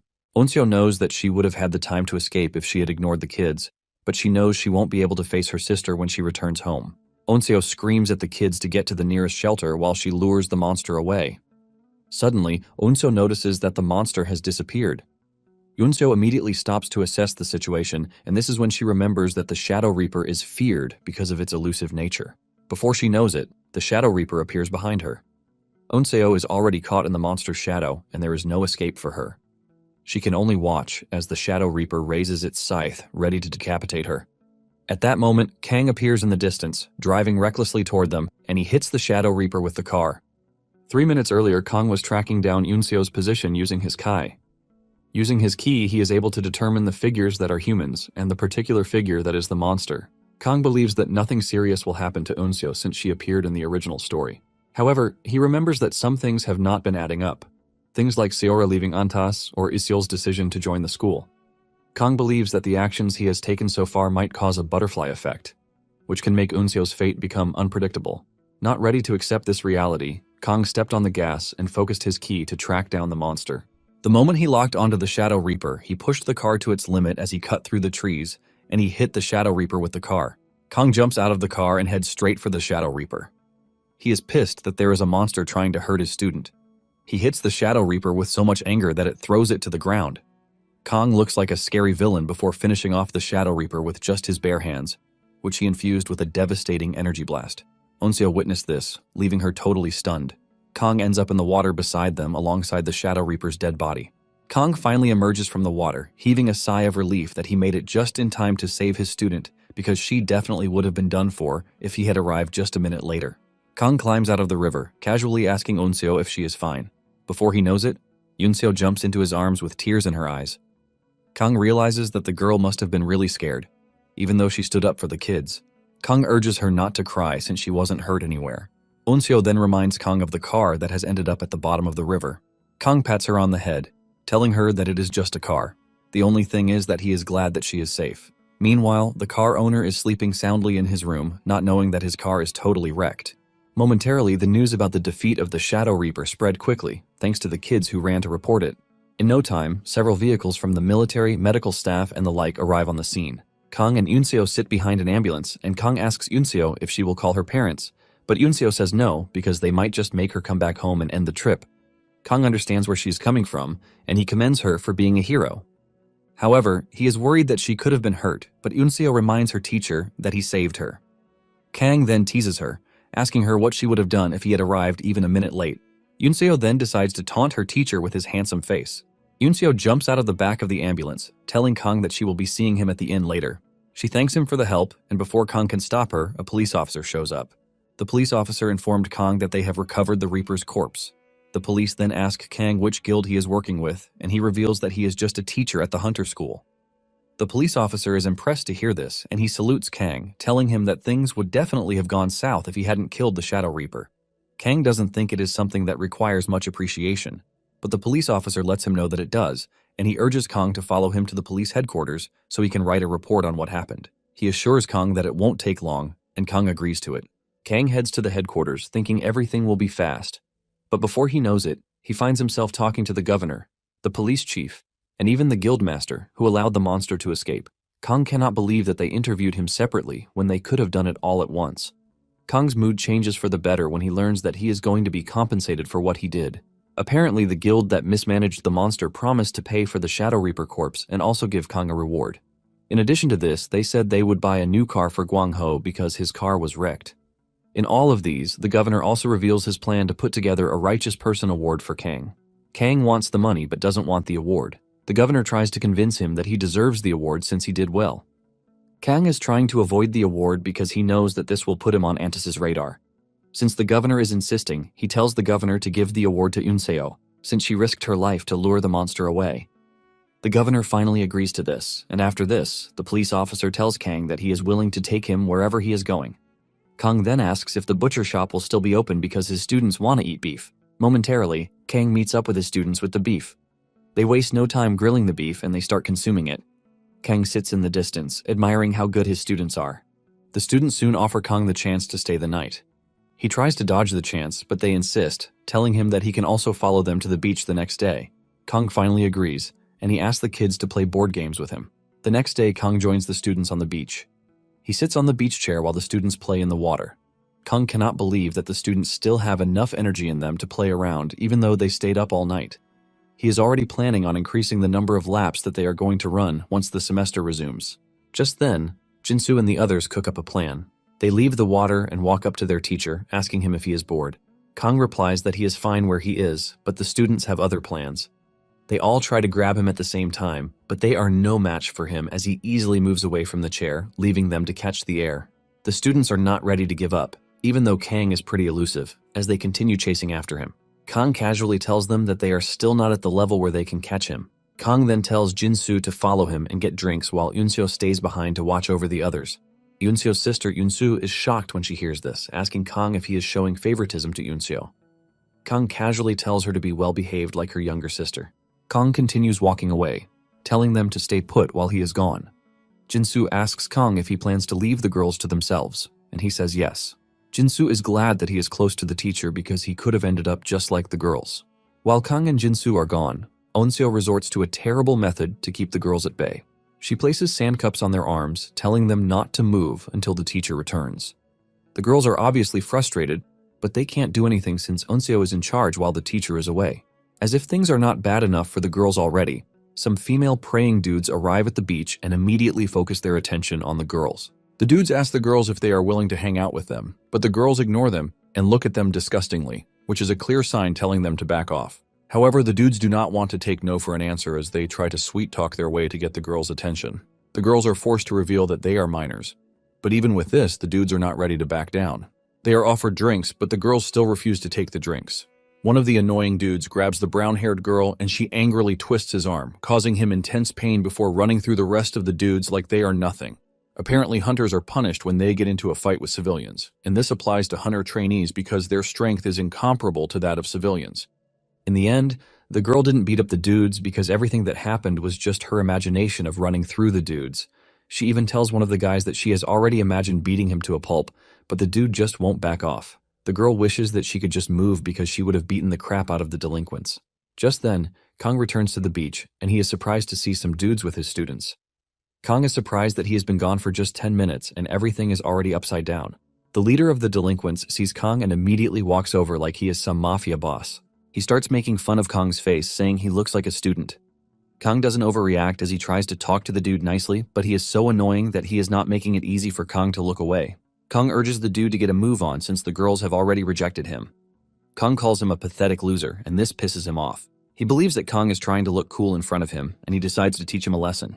He tried reaching for Kang, but Kang easily grabbed his arm and twisted it to cause him immense pain. The other delinquent comes running over to Kang, but he easily dodges him while still enjoying his popsicle. Kang then reads out the school's article, 10 for them. which mandates him to protect his students in the face of danger. The last guy on the team immediately figures out that they are up against a hunter, and he pulls out his phone to call the cops to report that hunters are attacking civilians. Kang hits him at his pressure points before getting the phone from him, telling him that he would gladly help him call the cops. The delinquents realize that they are done for and try to run away, but Kang stops them. Momentarily, Kang's police friend shows up and Kang explains the situation to him. Kang has already restricted them in ways that they cannot escape. After getting his report, the police officer grabs the delinquents and pushes them into his cop car. The police officer assures Kang that they will handle the delinquents, and Kang is free to enjoy the rest of his stay on the island. After the police are gone, Jinsu expresses his shock that their teacher knows a police officer, and Kang explains that he only met him by luck after the Shadow Reaper incident. This makes Kang look even cooler in front of his students as they all praise him. Kang wants to leave, but the students insist that he play with them. The teacher agrees, and the students rush off to the beach. Unseo is the only one to stay behind, and just then, she notices a lady talking to Kang. The lady tells Kang that she has been watching him for quite some time. With her face red, she tells Kang that he is a cool dude. She then asks Kang if it is possible for her to get his number. Kang is blown away when he hears this, leaving him so stunned that he has no way to recover from the situation. He doesn't even know what to say, and he starts to stutter. Before Kang gets the chance to save the situation, Unseo grabs him by the arm and drags him away after telling the lady that Kang is seeing someone. Kang tries to protest since Unseo is about to ruin his potential love life, but Unseo doesn't care as she continues dragging her teacher. Once they are away from the lady, Unseo turns around to push out her tongue to diss the lady. Kang even wants Unseo to let him go, but she refuses, saying Kang will just go back to the lady. Kang admits that she is not entirely wrong about it. Just then, the lady brings out her phone and she puts a call through to someone suspicious, telling them that she has found Kang's weakness. The person on the other end of the phone turns out to be the former spear instructor, Zhang, who holds a serious beef against Kang, and he wants to do everything to ruin him. Soon afterward, Kang and his team prepare to head back to Seoul. The kids have been sent ahead while the adults make preparations to join them. Just as promised, Guangho gets a new loaded car. Kang and the team also joined the A-rank hunters of the guild that had just returned, and they all raided an A-rank portal. Meanwhile, Unseo also received the Brave Citizen Award on Kang's behalf. However, Kang's name got mentioned in the report that he was the one who took down the monster, but the spotlight remained on Unseo. When Seonhwa is ready to go, she promises to cook Yesul a nice, delicious dish the next time they see each other. Jungshik also praises Kang for his help and admits that he initially doubted his strength. Jungshik then lets Kang know that no matter how much effort he puts into hiding his strength, the world will eventually find out. He urges him to prepare himself for the day it happens. Jungshik then urges him to make sure that the next time they meet, his rank matches his abilities. Kang smiles, saying he will try his best to make sure this happens. With this, Kang and his team return to Seoul. Meanwhile, Jungshik has an S-rank file with him, and it seems he is already projecting Kang to be an S-rank hunter. The moment he returns to Seoul, Kang doesn't waste time before visiting his master. He apologizes for coming later than expected. He explains to the old man that he has a ton of work that he has to do. Cho notices that Kang's skin is tanned, and he assumes that Kang has been working under the sun, not knowing that Kang was enjoying himself under an umbrella at the beach. Cho is surprised that Kang brought a lot of supplies, and he figures out that he is about to disappear for weeks again. Kang assures the man that he is not going anywhere, and that he will be around more often. He tells Cho that he has his license exam the next day, but he will be back in the next couple of days to check on him. However, he will only be able to come over once a week again once the semester begins. After this, Cho tells Kang that he wants to make ramen, and he asks him if he is interested, but Kang says no. Kang crashes to the ground, saying he is tired, and urges the man to enjoy himself. While lying in the snow, Kang realizes that it has been 6 months since he met the old man. He figures out that the story will kick off in 1 year and 6 months, and this is when Seong discovered the secrets that made him strong. However, he discovered it 6 months later, which means there are still at least 2 years before he finds his path. Nonetheless, Kang feels something heavy in his chest. He knows that Cho might suddenly die since he didn't appear in the original story. Suddenly, Cho catches Kang staring at him, and he assumes that he is staring at the noodles that he is preparing. He scolds Kang for staring at his food when he said he was not interested. Kang is forced to reiterate the fact that he is not interested. Suddenly, Kang gets back on his feet, and he tells Cho that he forgot something in the car. Kang rushes out of the snowy plains because he forgot about the Kaoliang liquor that he put in the trunk of the car. He is stressed with the fact that he has to climb down the mountain to get it, but he is ready to do anything for his master. Kang whips out his phone, and he is shocked to see that he has a ton of notifications. There are 30 missed calls and 50 texts on his phone, leaving him stunned. Kang wants to believe that he is being pranked or something. He knows that he usually gets some missed messages and calls whenever he comes out of the portal, but the ones he is currently looking at are way too strange. He is still wondering what might be wrong when Seora's call comes through.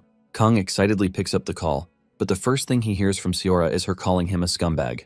Kang is surprised to hear this, but Seora continues by calling him a piece of trash, whom she expected so much from. Kang is utterly surprised, and he asks Seora what she is talking about, but Seora screams at him not to play dumb because what he did is already all over the news. After she is done calling him trash, she drops the call. Kang continues calling her name, but she is already gone. Kang stands there in confusion as he has no idea why Seora is talking trash to him. Just then, Kang sees a news article talking about why he refused the Brave Citizen Award. Someone had posted an article online that Kang is having a relationship with Yunseo, which is why he rejected the award and had her collected on his behalf. There is an image of Yunseo hugging him, which is attached to the article. Kang's eyes light up in shock when he realizes the news is already all over. To make it worse, Kang's identity and image are already circulating all over the internet. The image of Kang and Unseo together in Jeju is also trending everywhere. Unknown to everybody, the person who posted the article and driving the agenda is none other than the lady working with Jong. Kang screams out in rage when he sees the rumor flying around concerning him being a shameless teacher. Kang is still trying to contain his emotions when he gets a call from the vice principal. He picks up the call, and the vice principal reveals that he has been trying to get a hold of him. Kang reveals that he was inside a portal, which is why he wasn't available. Meanwhile, Kim Mandong's phone is on the loudspeaker and it is placed on his table. Kang asks him if he has seen the article, and the vice principal says yes, but he assures Kang that he knows that he is not that type of person. However, the vice principal points out that the situation concerns the reputation of the school. Since he didn't handle their sparring match very well, Kim Mandong lets Kang know that he is ready to back him up. Kim Mandong then asks Kang what he plans to do. Kang replies that he is going to find whoever it is and make them pay for saying trash about his student. Kang then tells the vice principal to hang up because he wants to properly assess the situation. Mandong acknowledges this and drops the call. It turns out that Yunseo's mother is in his office and she heard the conversation. Mandong assures the crying woman that Kang is a man of his word and that he will definitely turn the situation around. Apparently, the name that published the article is Nam Ji-min, but Kang doesn't know the name since it doesn't appear anywhere in the original story. Nonetheless, Kang is pissed that an unknown identity just turned his life upside down. He realizes that the new situation is a side story that was formed because of his actions. Just as he suspected, the system informs him about the side story, which is titled The Shameless Teacher. Meanwhile, Jong is behind his screen, making sure that the articles reach every corner of the country so he can finish Kang off. Kang, on the other hand, is enraged, and he knows that whoever the culprit is, they're pretty fugged when he lays his hands on them. Cho is busy enjoying his ramen when Kang returns to the snowy plains. Kang immediately tells him that he will be dropping the liquor, but he is heading out. Cho is blown away by his student's brilliance, and Kang lets him know that he will be back the following week. Just as he is about to step out of the portal, Cho stops him, telling him not to kill anyone. It turns out that Cho can see the rage on Kang's face even if he is trying to hide it. Kang takes his master's words and then heads out. While driving on the highway, Kang starts putting together all those who were with him in Jeju. He knows that Seonhwa and Iseol are the two people who can basically vouch for him. However, he knows that people tend to focus more on what they see and not what they hear. Kang's main problem is how he is going to explain the photos that were released of him and Unseo together. Since the first image has some soldiers there, he thinks of getting statements from the officers in charge. He knows that he is going to have a hard time tracking them all down, but he doesn't mind. The main problem is the image of him locking arms with Unseo on the beach. He remembers that it happened for just a moment, and it shocks him that someone was able to capture the moment. He figures out that the person who captured it obviously wanted to manufacture something that isn't there. Kang tries reaching the said reporter who posted the article, but the number keeps dropping. Even though he is troubled, he realizes that he has to renew his hunter's license first. He enters the building to find it packed with other hunters, who are probably there to clear dungeons or renew their licenses too. Kang has only his sword with him, and he walks up to the attendant to tell him that he is there to renew his hunter's license. The attendant asks to see his ID, and the moment the attendant sees the name, he recognizes Kang. The other hunters also recognize him, and they start wondering why the piece of trash is there. Kang lets the attendant know that he has already checked on his way to the facility and that there is an open slot where he can take the test. The attendant says he has no issues signing him up since he is there to renew his license. However, he tells him that the hunters are pissed off at what happened, and not all of them are ready to work with Kang. Basically, none of the hunters want to be grouped with trash like Kang. The hunters have also looked into Kang, and they have found out that he didn't attend a hunter school either. Everything is basically working against Kang at the moment. Kang cannot believe that everyone already knows his face, and this includes people he has never met in the past. His face has been plastered everywhere with a very bad tag. All the gossip sites and the bloggers were enjoying themselves as they spread Kang's pictures everywhere. Kang realizes that with the way things are going, he will end up getting harassed for the rest of his life. Kang is already frustrated, and he tells the attendant to put him into any group that is available since he doesn't mind. In fact, he is ready to go solo if that is what it takes. The attendant finally decides to assign him to Team E. When Team E learns of this, they start protesting, telling the attendant that they don't need the trash in their team. The attendant urges the hunters to calm their nerves. Since Kang has promised to go solo, he urges them to just ignore him as if he doesn't exist. The attendant then takes him to a portal, telling him that he needs to clear it if he wants his license renewed. Apparently, the portal is a B-rank portal, and Kang is the first to enter. Kang thanks the assistant for his help and proceeds into the dungeon. The attendant tells him not to leave the safe zone before the others on the team join him. The team is disgusted by Kang's presence and decides to stay back a little. They hate Kang so much that one of them even thinks of knocking Kang on the head when they enter the portal. Momentarily, the attendant tells the rest of the team that it is time for them to enter the dungeon since it's been 20 minutes already. The attendant informs them that they have 3 hours to clear the dungeon. Team E finally steps into the portal and is shocked by what they meet inside. The sky was already cleared, and it was just the 20-minute mark. They don't want to believe that a B-rank 6-person portal was just cleared in under 20 minutes. The team is still trying to figure out what happened when they spot Kang appear from behind some bushes. He has blood all over him, and his sword is stained with blood everywhere. Kang walks up to the A-rank hunter, who is the leader of the team, scolding him for condemning him when he doesn't even know if he is guilty or not. The A-rank is stunned, and he asks Kang if he cleared the dungeon alone. Kang says he was rushing, which was why he had to take care of the monsters as fast as he could. He tells the team that he has already killed the monsters, so the cleanup and disposal are left to them. The A-rank hunter finally realizes that Kang might actually be overpowered since he didn't bring any gear into the dungeon. Just then, Kang moves closer to him with a terrifying aura, telling him that he wants half of the money that will be made in the dungeon. Since he is leaving to attend to other things, he demands that they send the payment to his account. With a scary voice, he tells the team leader that he knows the value of the merchandise and that they should not try to play tricks with him. After saying this, Kang turns around to leave. The orange-haired dude in the team berates Kang for talking trash to their leader. He asks the leader if he should call Kang back, but unknown to the others, the leader has been able to perceive Kang's true strength, and he wants no problem. He tells the orange-haired dude to just leave Kang and let him go. The attendant is shocked when he sees Kang stepping out of the portal, and he immediately assumes that Kang has done something to the rest of the team since he is all bloodied. Kang urges the dude to calm his nerves because the others are inside, busy cleaning up the monsters. The attendant reveals how shocked he is that Kang is able to clear the dungeon in under 30 minutes. He considers this the fastest record in the last 5 years.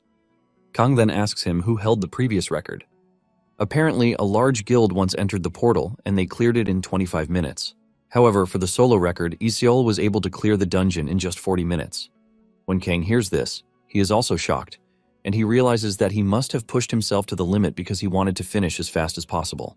Nonetheless, Kang feels a bit relieved as he has been able to unleash his anger and stress on the poor monsters. Once he has concluded his business, Kang leaves but urges the attendant to take care of the team. Minutes later, he puts a call through to Seonhwa. He already told her that he was going to call after the exam. Seonhwa is also shocked to hear that Kang is already done. Kang reveals that he had to hurry because of the current circumstances. Kang then asks Seonhwa if he can meet her reporter friend that she mentioned. Seonhwa assures him that he can, and she lets him know that she's going to be of assistance to him. Not long after this, Kang arrives at Seonhwa's place. Seonhwa shows up at the door to welcome him, and she tells Kang that he appears to have lost weight already. She asks Kang if he has eaten so she can get him something to eat, but he assures her that he is fine. Seonhwa then urges him to enter, assuring him that her friend is preparing the materials already. Kang enters and he meets Seonhwa's reporter friend, Lim Eunji. Lim Eunji introduces herself, revealing that she is from the Dongsuk Daily. Lim reveals that she has heard a lot about Kang from Seonhwa because she won't stop talking about him. Before she can expose Seonhwa, Seonhwa subtly punches her in the knee, causing her to crash to the ground and cry in pain. Seonhwa smiles, telling Kang that she is going in to get him something to drink.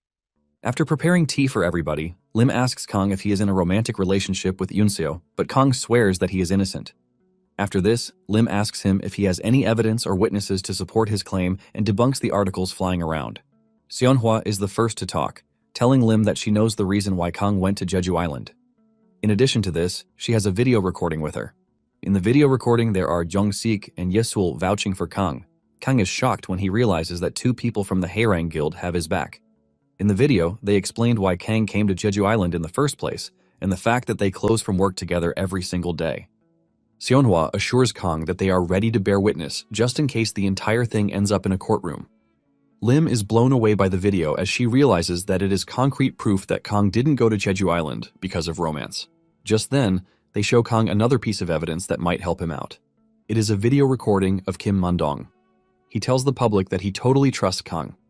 He reveals that the reason Kang declined the award was not to cover up a non-existent romantic trip. He mentions that Kang got a lot of attention when the school had a YouTube channel. Some of the attention was positive, while the majority turned out to be negative. The vice principal says people thought Kang could easily be preyed on because he is not from a hunter school. This caused the school to get so many dual requests, and because of what he faced thanks to the YouTube video, Man-dong understands why Kang would want to avoid getting himself in the spotlight. Kang is shocked when he sees the video, as he didn't expect Kim Man-dong to go all out for him. Lim then tells Kang that the videos alone should be enough proof that Kang is innocent. Lim tells Kang that she is going to write the article and publish it in no time. She assures him that the misunderstanding will be gone before the school semester resumes. Before Lim leaves, she tells Kang that she contacted the news outlet that first posted the article. They revealed that the reporter named Nam Jimin wasn't the one who wrote the article. Apparently, someone hacked into their system to post the scandalous article. Lim asks Kang if he's made any enemies lately, but nothing of significance comes to his mind. Lim then tells him to be careful because he is probably being targeted, and the next time might be something physical, unlike the news article. Lim basically urges Kang to be careful because she doesn't want to see him as a headline again. Kang thanks her for the advice, and this concludes their meeting. Later that night, Kang lies in bed with relief that Eunseo's name has been cleared. However, he is still worried about who it is that might want to hurt him. He doesn't like the fact that the said person dragged his student, who is a kid, into the whole thing. He basically joined the school so he could have an easy life, but he has found himself caring about his students. Just then, he gets a notification on his phone. He checks out the message, and it turns out to be a solidarity message from his students. They all attach images of where they are holding Kang or where he did something good for them, claiming that they are also his girlfriend if an image of him and Eunseo automatically makes them a couple. Jinsu shows an image of himself and the teacher eating ice cream together and says this is a perfect representation of his love life with the teacher. Kang sees this, and he is moved to tears. He realizes that he only wanted an easy life, which is why he became a teacher, but somehow, the students have become a part of him, even though he doesn't think he has done anything special for them. He can't believe that his students are always there to support him, even if the whole world turned its back on him. He realizes that it is not only the students who have his back, but the vice principal, Jung-sik, Iseol, Seonhwa, and basically everyone he has met. Kang shed tears without holding back and admitted that he must have been living a good life for them to stand up for him. Just then, he receives a text from Seora, apologizing to him for calling him trash. She then tells Kang that she has managed to help in the way she can. She leaves an address and password in the text she sent to Kang, telling him that whatever he finds there will definitely solve most of his problems. It turns out that Seora has turned herself into Catwoman and has managed to track down Jong and her accomplice.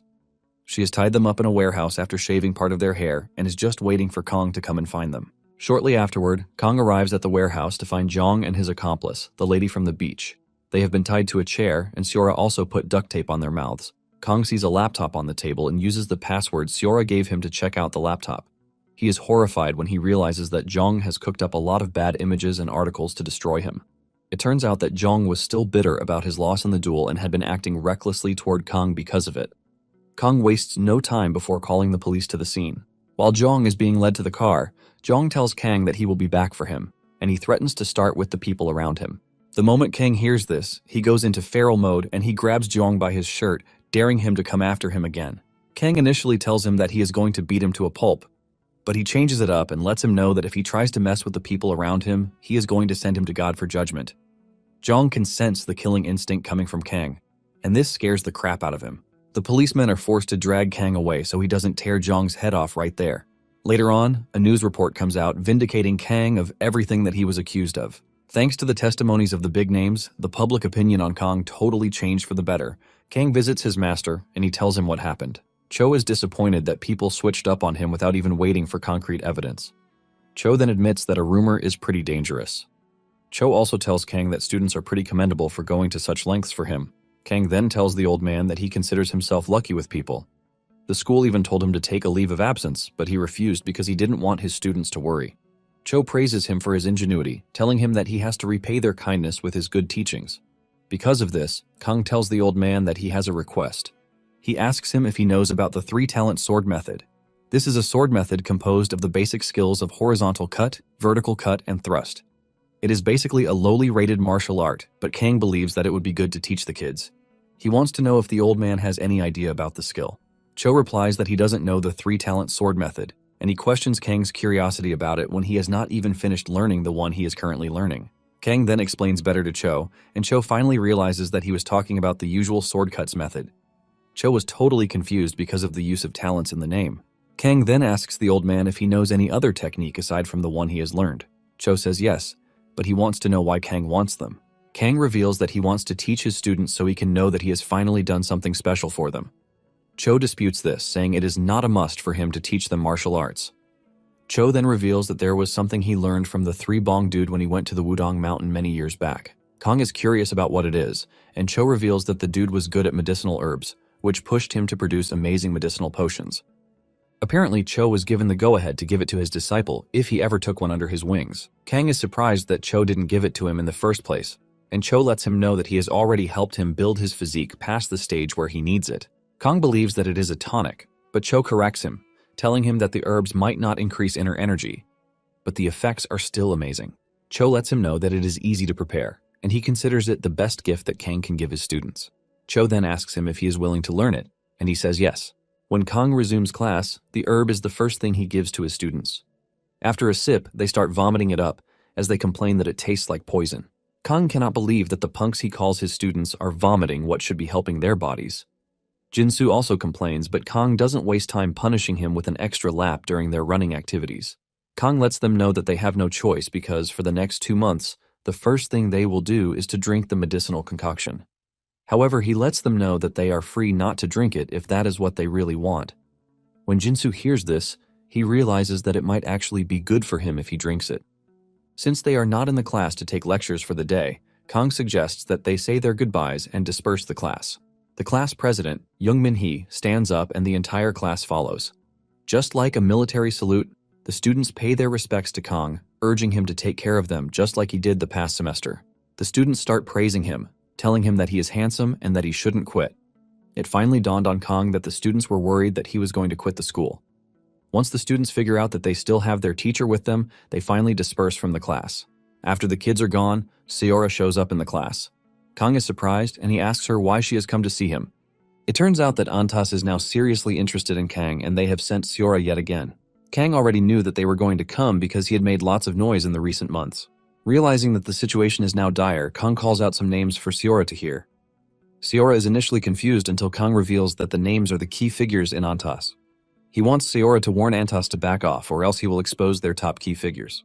Seora is shocked to hear this, and she asks Kang how he knows the things that he knows. Kang replies that he simply did an investigation on his own. He also assures Seora that Antas won't touch her because they will be scared. Kang remembers what Jungsik told him about how he can't hide forever. Kang has now come to the realization that he has connected with so many people that there is no longer a turning back for him. Kang has finally accepted the fact that the original story has changed because of everything he has done from the beginning. Since this is the case, Kang has made up his mind to leave his attachment to the original stories and just make changes where necessary. Seora hears him talking about this, but it sounds like gibberish to her, and Kang is not even ready to explain. He simply tells her that he is looking forward to the new semester with her. Kang walks away smiling because he is just about to finally start his life. Soon afterward, Kang's students start seeing the importance of the medicinal herb that Kang is feeding them. The herbal tonic was given another name among them, which is the bitter water. Some of them have their grades go up, which is thanks to the medicinal concoction. Because of how bitter it is, most of them started using it to prevent drowsiness and also aid their digestion. The students have also had their stamina go up before the midterm exams. Everyone was surprised when the sword class achieved a crushing result. The other teachers are forced to ask Kang what it is that he fed his students to totally change them. Apparently, the students are almost at the same level as the third-year Ranger Majors. Kang is glad to be receiving the praise, but at the same time, he plans to make the students work harder since they have gotten stronger than before. In no time, they reached the end of the second semester. On the final day of class, Kang tells his students not to go on break and start playing around because there is a midterm evaluation after the holiday ends. Once the announcement is over, the students scatter and head home. Just then, Kang notices that Unseo and Yunsu are staying back. He asks them why they are not going with their mates, and the two reveal that they have something that they need to tell him. The two tell Kang that they are planning to apply for the martial arts tournaments, and they want to know where their teacher stands on it. Apparently, the martial arts tournament is an open tournament to all students from all hunter schools in the country. Since there are no rankings there, the third years usually get the best results. Kang then remembers that they talked about the tournament during the faculty meeting some days ago, but his mind had totally skipped it. This is because he wasn't expecting his students, who are first-year students, to be interested in the tournament. The girls reveal that they want to apply in advance since the preliminary stage starts by November.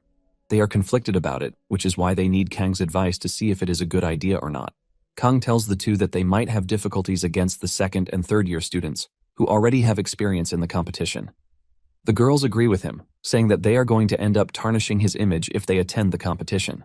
Kang is shocked to hear this, and he demands an explanation for what they just said. Apparently, when Kim Se-jin was still a first-year student, she tried applying, but her teacher back then restricted her, telling her that it would be a disgrace to his name if she went into the competition to lose. However, Kim Se-jin didn't give up, and she was able to later get approval from the vice principal. Kang is impressed by this, and he realizes that her resilience is one of the reasons why she is the student council president. Kang then tells the girls that they are free to register in the competition because he doesn't care about his trash reputation. The two are happy to hear this, and Kang urges them to pass the preliminaries. Kang also urges them not to skip the special classes that will be organized for the competition. The girls are surprised to hear this, and they ask Kang if he will be the one teaching them. Kang replies that he has no idea who is in charge, but it is not him. The girls demand to know why he is not the one in charge, and Kang reminds them that he is a rookie and they will most likely pick an experienced teacher from the third year. The girls are not pleased with the standard since they consider Kang to be the best swordsmanship teacher in the entire school. Kang knows that the girls are trying to flatter him into accepting, but he assures them that he has no interest because he is going to be busy. Because the special classes are in the evening and on weekends, it is a no-no for Kang. With a bright smile on his face, Kang tells the girls that he is going to submit their list to the vice principal, so all they need to do is prepare themselves for the competition. Kang reaches the vice principal's office only to get hit with another shocker. Apparently, the vice principal has appointed Kang to be in charge of the special classes. Kang tries to dodge the responsibility by reminding the vice principal that he is a rookie and other experienced teachers should be put in charge, but Kim Man-dong insists that Kang is the special lesson teacher. It turns out that Kim Man-dong has spoken to all of the potential teachers, but they all turned down the offer.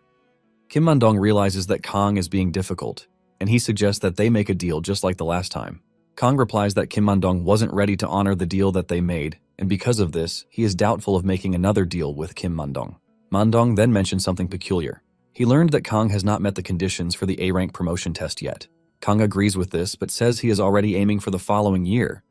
Man-dong then smiles, telling Kang that he has an opportunity for him to be promoted to A-rank without delay. Kang hears this, and he becomes interested. The vice principal reveals that a recommendation from him, an S-rank hunter, will give him the chance to take the promotion examination. Man-dong is pretty sure that Kang is going to pass.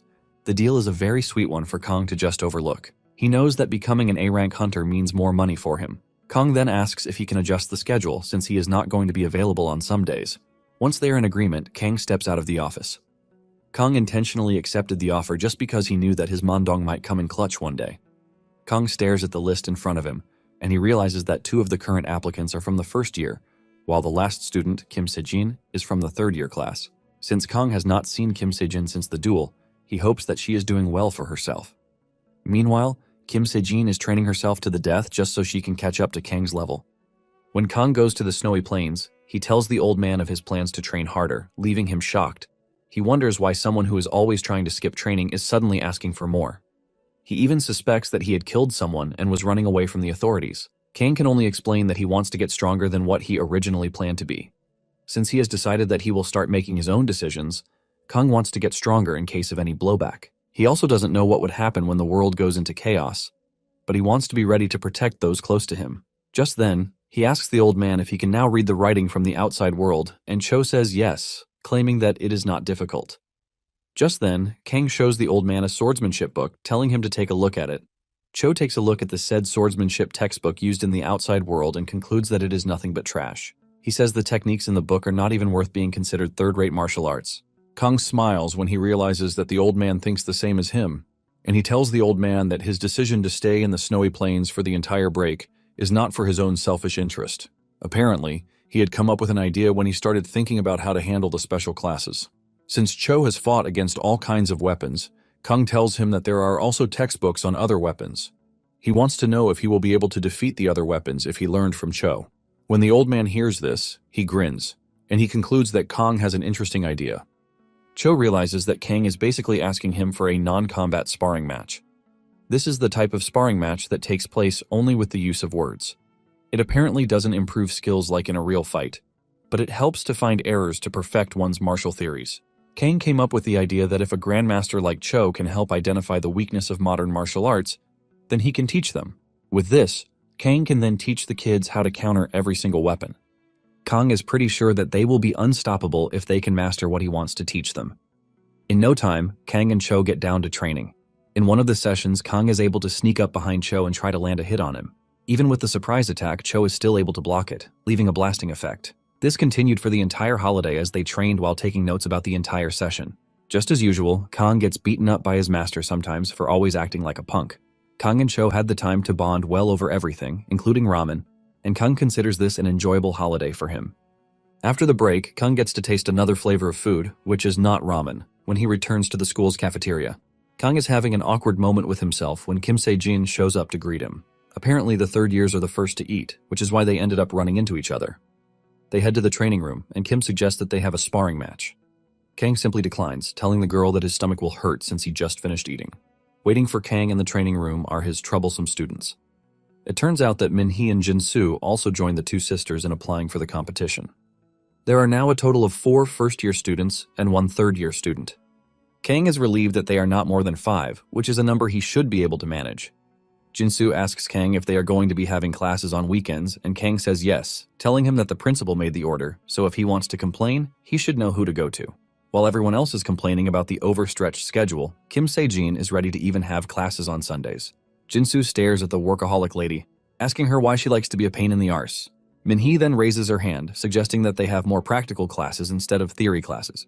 Kang lets them know that they will focus more on sparring, but they won't forget about theoretical classes. Kim Se-jin then raises her hand, asking if she can train alone from the rest of the team. Kang can see through Kim that she is desperate to be the best. He wonders who it is that she is trying to prove a point to during the competition. Kang then brings out his new book, and he hands it over to the kids. The textbook is titled Countering Style. Kim was initially disappointed as she didn't show interest, but when she opened the book and realized what was packed inside, her mind was blown away. The rest don't quickly grasp the situation, as they think Kang is trying to teach them how to use other weapons aside from swords. They complain that it would be hard for them to learn other weapons and even magic, but Kang smiles while telling them that Kim Se-jin is the only sensible one out of them. He urges them to read the title of the book again, and this is when it dawns on them that it is a counter-style book, not a book on how to use the said weapons. Kim realizes that if she masters the techniques in the book, she will practically be unstoppable against other weapons. Kim had always thought she could train really hard and get to Kang's level, but she now realizes that Kang is a different level of genius. A week after taking on the special class, Kang comes up with the idea to have a theoretical class on the first day and a sparring session on the next. Iseol has also joined to help train the kids. Kang even asked Seonhwa for help to heal the kids whenever they feel tired. Kang rotates this to help the students gain experience. Apparently, the first-year students will be going on a training camp, and Kang is already thinking of free time for himself. But in the end, the vice principal ruins it yet again. He tells Kang that he wants him to be the training camp instructor. Kang tries to remind the man that he is just a swordsmanship instructor and not a homeroom teacher, but the man insists, reminding him of the recommendation letter, which is at stake. In the end, Kang had no choice but to go to the training camp. Seonhwa asks Kang if he prepared any herbal concoctions for the kids, and he says yes. Kang says the herbal medicine is good to help the kids grow since they are still in their growing stage. They have received tremendous changes in their bodies since they started drinking the herbs. After one of the sparring sessions, Iseol offers to help Kang clean up, but he refuses, telling the lady that she has done enough already. Kang then heads to the locker to get his things, but Kim Se-jin appears behind him, startling him. Kang asks Kim why she hasn't left yet, and he fears that she might be there to ask for a sparring match. Kim says she is not there to spar with him but has something that she needs to tell him. She hesitantly reveals that she won't be able to come to class this coming Saturday. Kang is shocked when he hears this, and he starts wondering why and what could be the reason. Usually, Kang would be happy that he has one less student to teach, but he realizes that he has been so passionate about teaching the students. Even Kim Se-jin was moved to tears when she announced the news to the teacher. Kang finds solace in the fact that it is just one Saturday. After this, the two sit outside to talk. The only thing Kang was able to offer the girl was his herbal concoction. It turns out that Kim Sejin is going on a real hunt every weekend starting from this coming Saturday. Sejin reveals that she would have loved to stay behind and get guidance from her teacher, but she has no choice. Kang also finds it strange that Sejin is going for practical lessons on a weekend, which is against the rules. Sejin then reveals that her father has already said he will be talking to the vice principal about it. Kang doesn't think the vice principal would agree because he is quite stubborn, and he asks Sejin if her father is friends with the vice principal. This is when Sejin reveals that her father is the guild master of the Aries Guild.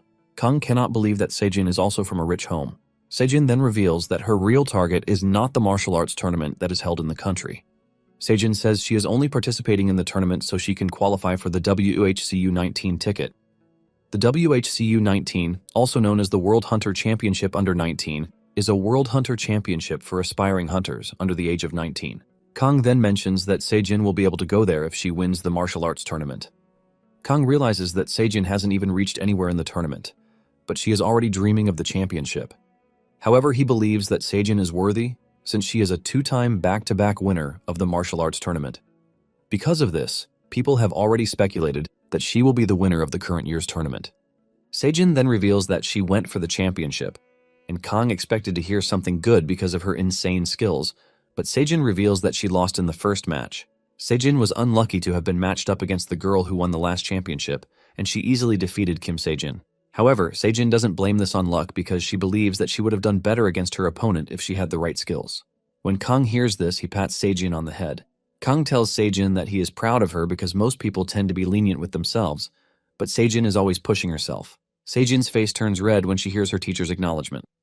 Kang then stands up, telling the girl that he is going to leave, but urges her to stay behind to get some more fresh air.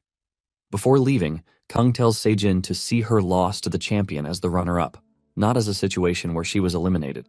Kang leaves by assuring Sejin that she did pretty well and should not be discouraged. After he is gone, Sejin gets a call from her father, and her entire mood goes from bright to downright bad. She tells her father that she didn't quickly pick up his call because she was listening to a counseling session, but her father berates her, telling her that the only advice she needs is the one coming from him. Sejin just stands there in disappointment, as she doesn't know what to say. The Aries Guild is also a prestigious guild, and Sejin's father, who is an S-rank hunter, is the master of the guild. In the original story, the heir to the guild left to create her own guild, called Dawn. The name of the heir was Kim Se-yeon. Kim Se-yeon was a stubborn character who hated her parents so much that she had to change her name. The original protagonist, Kim Do-hyun, ended up learning in the Dawn Guild, and Kim Se-yeon fell in love with him in the process. It finally dawns on Kang what he has been missing from the beginning. He has been wondering why Kim Se-jin, who is obviously a skilled person, didn't appear in the original story.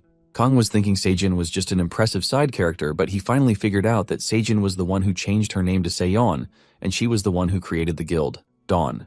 It finally becomes clear to him that Sejin is the female protagonist that he has been missing. Kang knows that Sejin and her father will end up falling out as long as the story continues the way it is.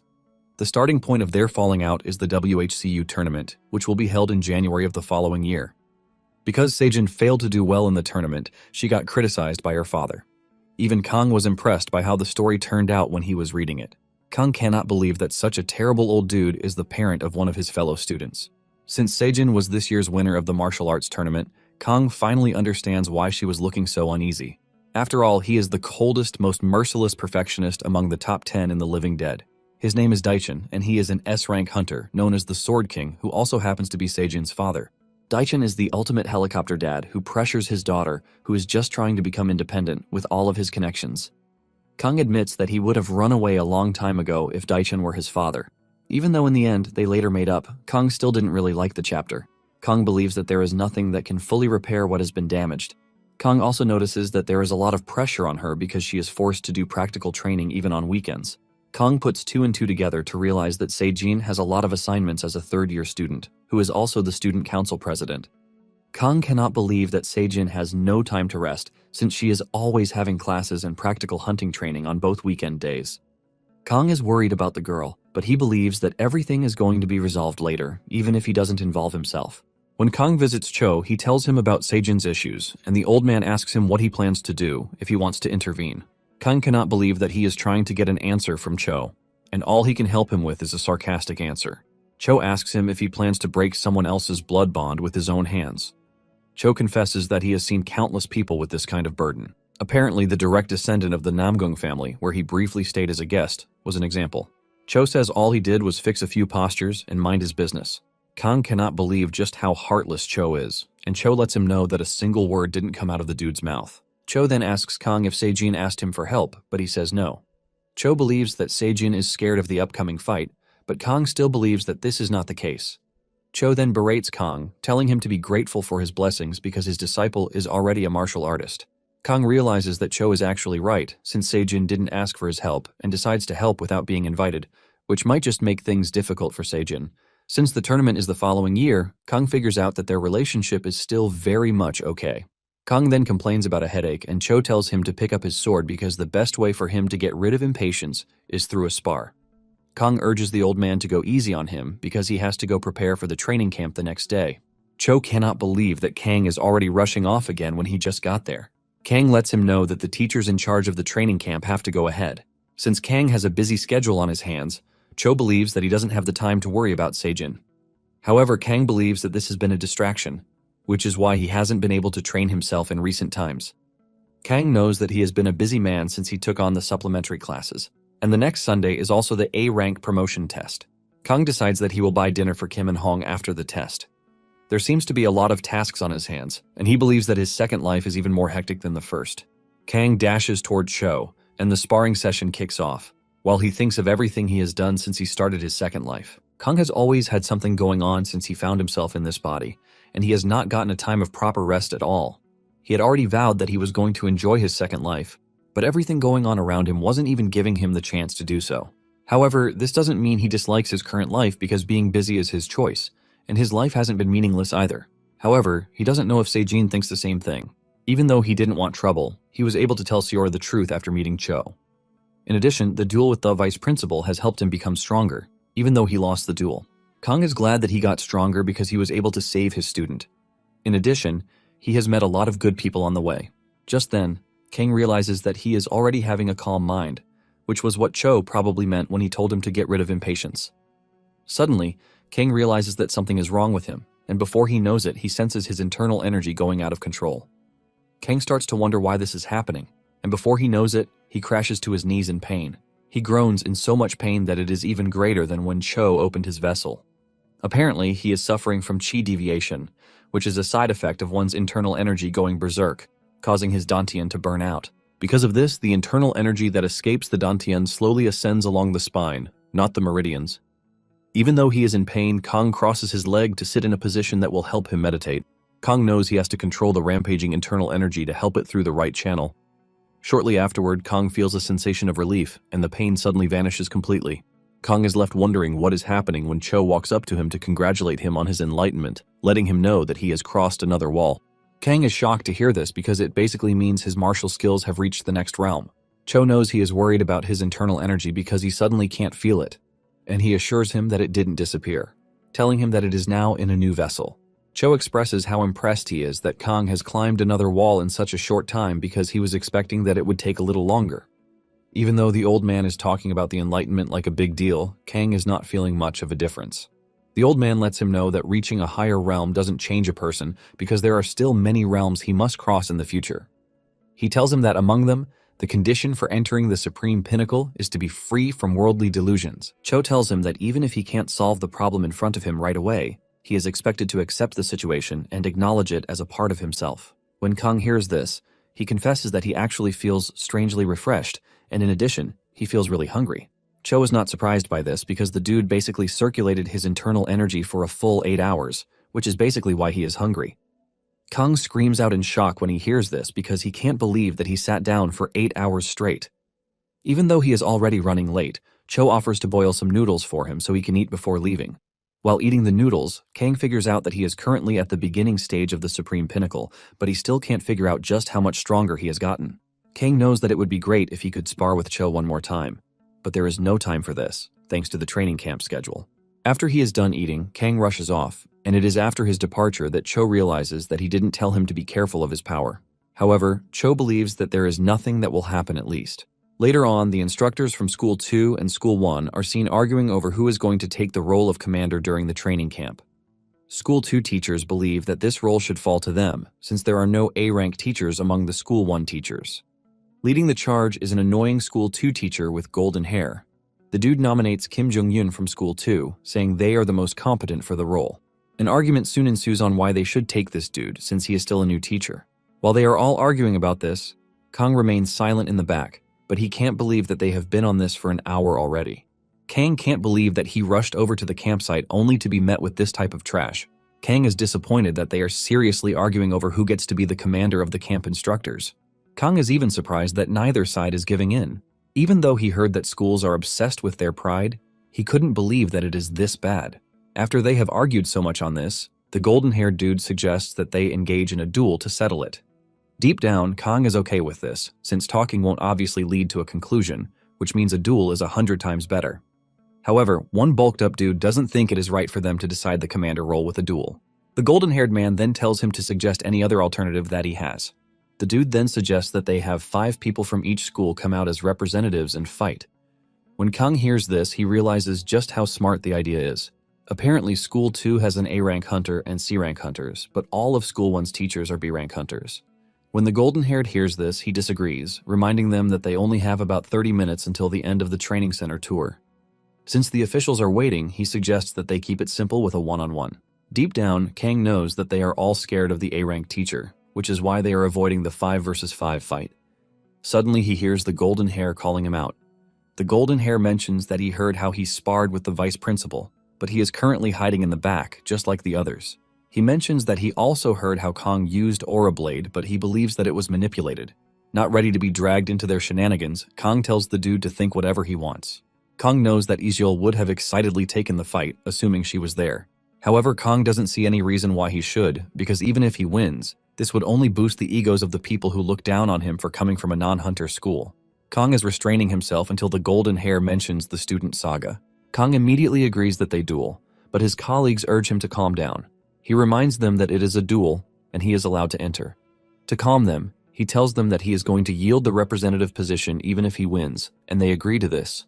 Once they are in agreement, Kang steps out, telling the golden-haired teacher to tell all the teachers in his school to come out and challenge him. Everyone is shocked when they hear this, and they assume that Kang is joking around just like a comedian. However, Kang lets them know that he is not joking. The golden-haired is disgusted by this, and he concludes that Kang's arrogance is reaching for the sky just because he's been in the media a bit. The golden-haired teacher then decides that he is going to use the opportunity to show Kang that the world is not as easy as he thinks.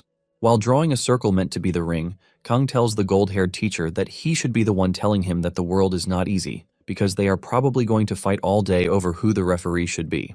After he is done marking the ring, Kang tells them the rules. He reveals that whoever steps out of the circle first loses the game. The golden-haired teacher cannot believe just how confident Kang is, and he tells him that instead of fielding everyone, they are going to have 3 people from their side step up. One of the teachers asks the golden-haired teacher, Park, if he is sure of what he is saying. Park then replies that they have to teach him a lesson for saying what he did. Park is already boasting about how they are going to tear Kang apart for what he said. The School 1 teachers panic when they hear this, but the School 2 teachers are chilling. Once they are ready, Kang tells them that the time limit for the duel is 10 minutes, and the one who shouts surrender or steps outside the circle loses. The trio representing School 2 agrees to this, and Kang believes that he is going to use the duel to find out just how strong he currently is. The whistle goes off, and the trio swings into action. And it turns out that Park used the best combination that they have available to them because he has no plan of going easy on Kang. Kang has to deal with a swordsman, a vanguard, and a mage at the same time. The vanguard is the first to throw his spear at Kang, but he easily dodges it. Kang figures out that the dude hurled his spear at him to give the swordsman the chance to close down the distance. However, he easily blocks the dude's attack and even breaks his sword in the process. Everyone is stunned when they see this because they can't believe that Kang just destroyed a sword with his bare hands. Even Kang is surprised at how easy it is for him to now summon his inner guard. While he is busy checking out his hand, the mage unleashes a massive spell, which is not even supposed to be used during a spar. When Kang sees this, he realizes that the mage is the A rank among the School 2 teachers, and he agrees that the attack she is preparing is quite dangerous. Suddenly, the conversation he had with Cho when he was learning the heavenly demon swordsmanship comes to his mind. He remembers that Cho said the heavenly demon made him fluster, but he never said that he couldn't break through his attack. At the same time, Kang could finally see the real flow of mana. Basically, the fire spell that the mage used is bothersome because it is more dangerous than the ones being used by low-level hunters, and this is because it explodes even when cut with aura, thus dealing area damage. However, the attack was easily cut down as if nothing even happened, shocking the mage, Kim Jong-un.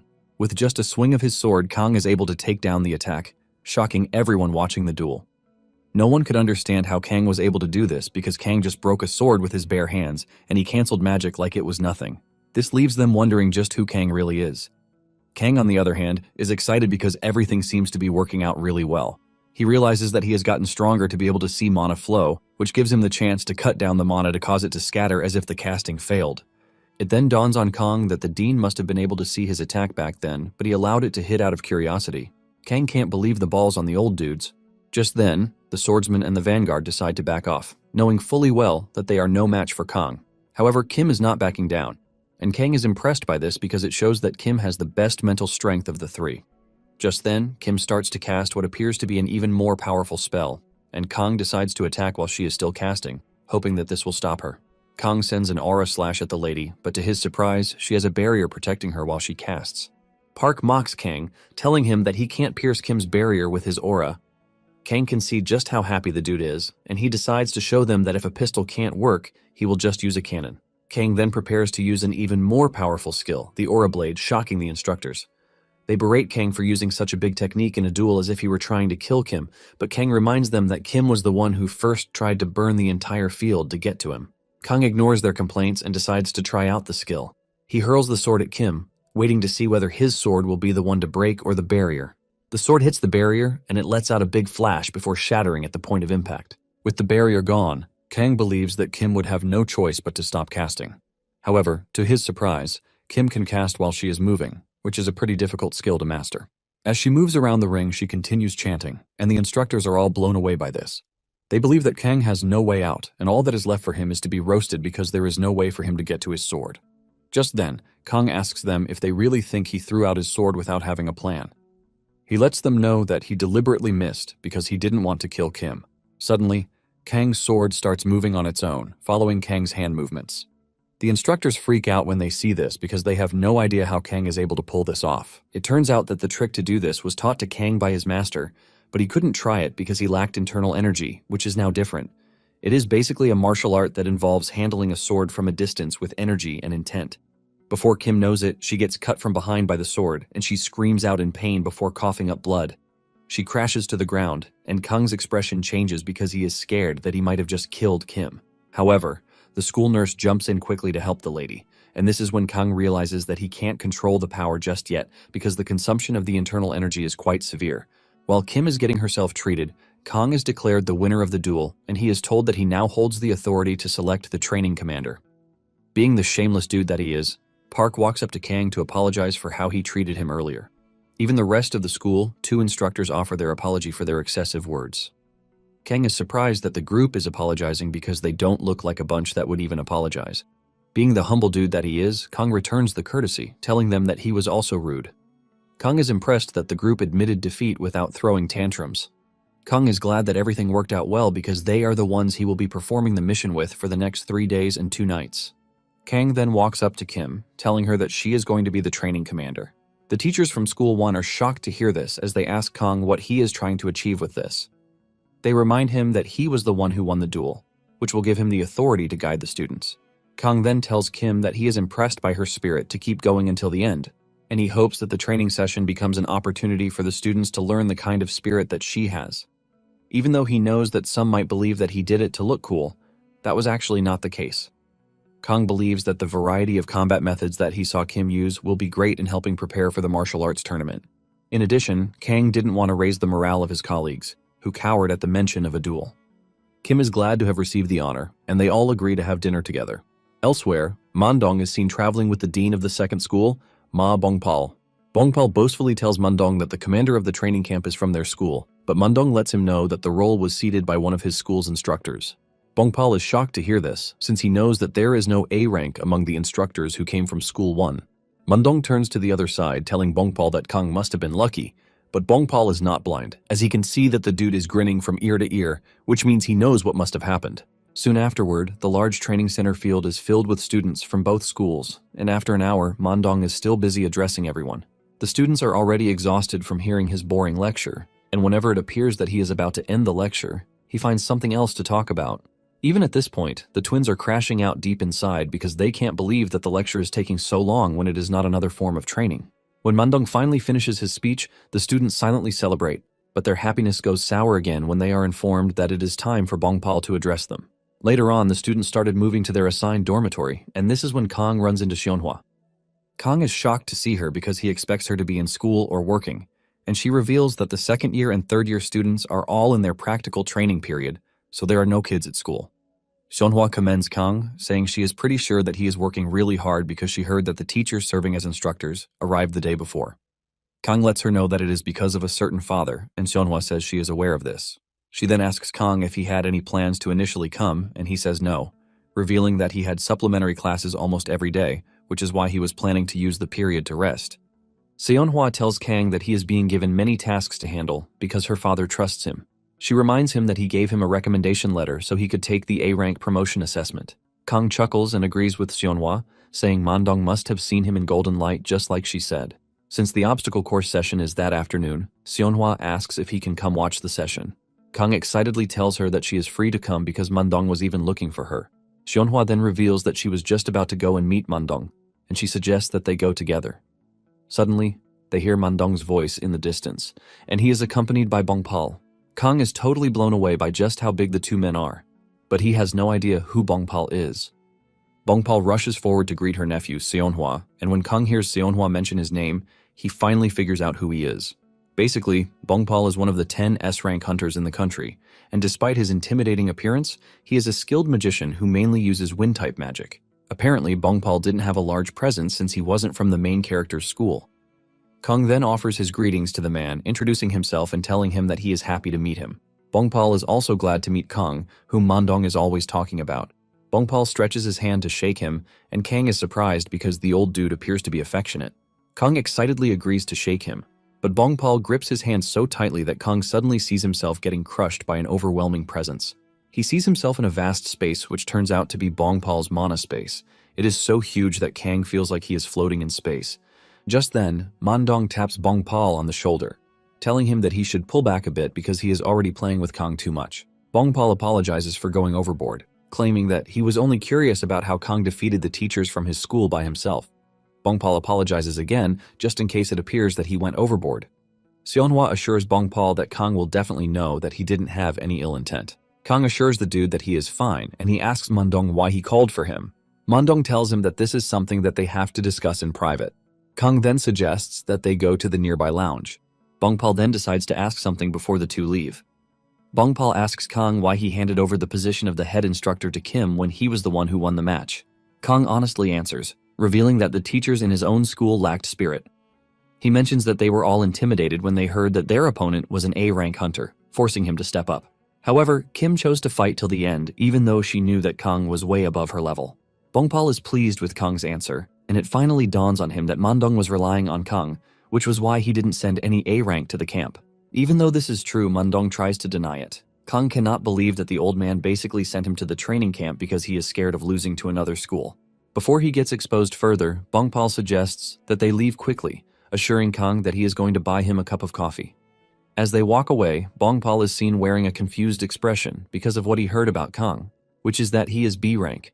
In a surprising turn of events, Bongpal's palm actually peeled from shaking Kang, and he urges Xionhua to heal, but this has told him that Kang is stronger than he looks. Moments later, Mandong tells Kang that the reason he wanted to see him was because of his A-rank assessment. Since he was the one who recommended him, he wanted to give him some advice. Mandong asks Kang if he is prepared for the assessment, and Kang replies that he hasn't because he has been doing supplementary classes with the kids. Mandong then asks him if he knows what the test entails, and Kang replies that it is basically the subjugation of an A-grade portal. Mandong tells him that he is right, revealing that it is evaluated within an A-grade portal, and examiners are assigned according to the number of people. It turns out that an S-rank hunter also accompanies the group as the main examiner. Kang is surprised when he hears that he is going to be accompanied by an S-rank hunter, since this is the first time of hearing this. Kang then asks Mandong if he is the main examiner, but he says no, revealing that he was the one who recommended him, so he can't conduct the assessment. However, he is not worried, because with Kang's skill level, he is confident that he is going to scale through. Nonetheless, Kang believes that it would have been nice if it were Mandong who wanted to conduct the test. Kang then asks if Bongpal is the one who wants to carry out the test, but Mandong says no. Kang urges the man to tell him who the person is, and Mandong decides to give him a hint, saying it is someone related to his student. Kang starts racking his brain to know which of his students is related to an S rank, and in no time, it dawns on him that it is Sejin. Apparently, the one who will be conducting the test is her father, Daichan. Mandong lets him know that Daichan is a sharp-tongued critic and even naturally rigorous, which is why he is famous among examiners for rarely granting passing scores. Kang doesn't really care if he is strict or not as long as the dude doesn't deliberately fail him. Mandong lets him know that he has no issues because of his skill level. And in addition, Kang is his daughter's teacher, so he might not want to treat him harshly like he usually does. With the way Mandong is talking, Kang realizes that Daichan is a really strict dude. For the next couple of minutes, Mandong continued giving Kang advice, and there was useful advice like the main causes for point deductions, which only an examiner would know. Even though Mandong claimed he was doing this so he wouldn't be embarrassed since he was the one who recommended him, Kang is still grateful. Later on, Kang also realized that it was a good idea to recommend Kim from school too as the training captain because she did her best to ensure no student was injured with her careful supervision. Thanks to this, they were able to successfully complete the training camp schedule for Ordinary Hunter Academy students, which includes 3-day guerrilla training, full field obstacle training, rappel training, magic chemical, biological training, portal trench combat, and full plate marching. 3 days later, Kang gathers the students, telling them that it is time for them to start the supplementary class. He tells them that they are going to conduct the class by pairing for duels, while the rest analyze.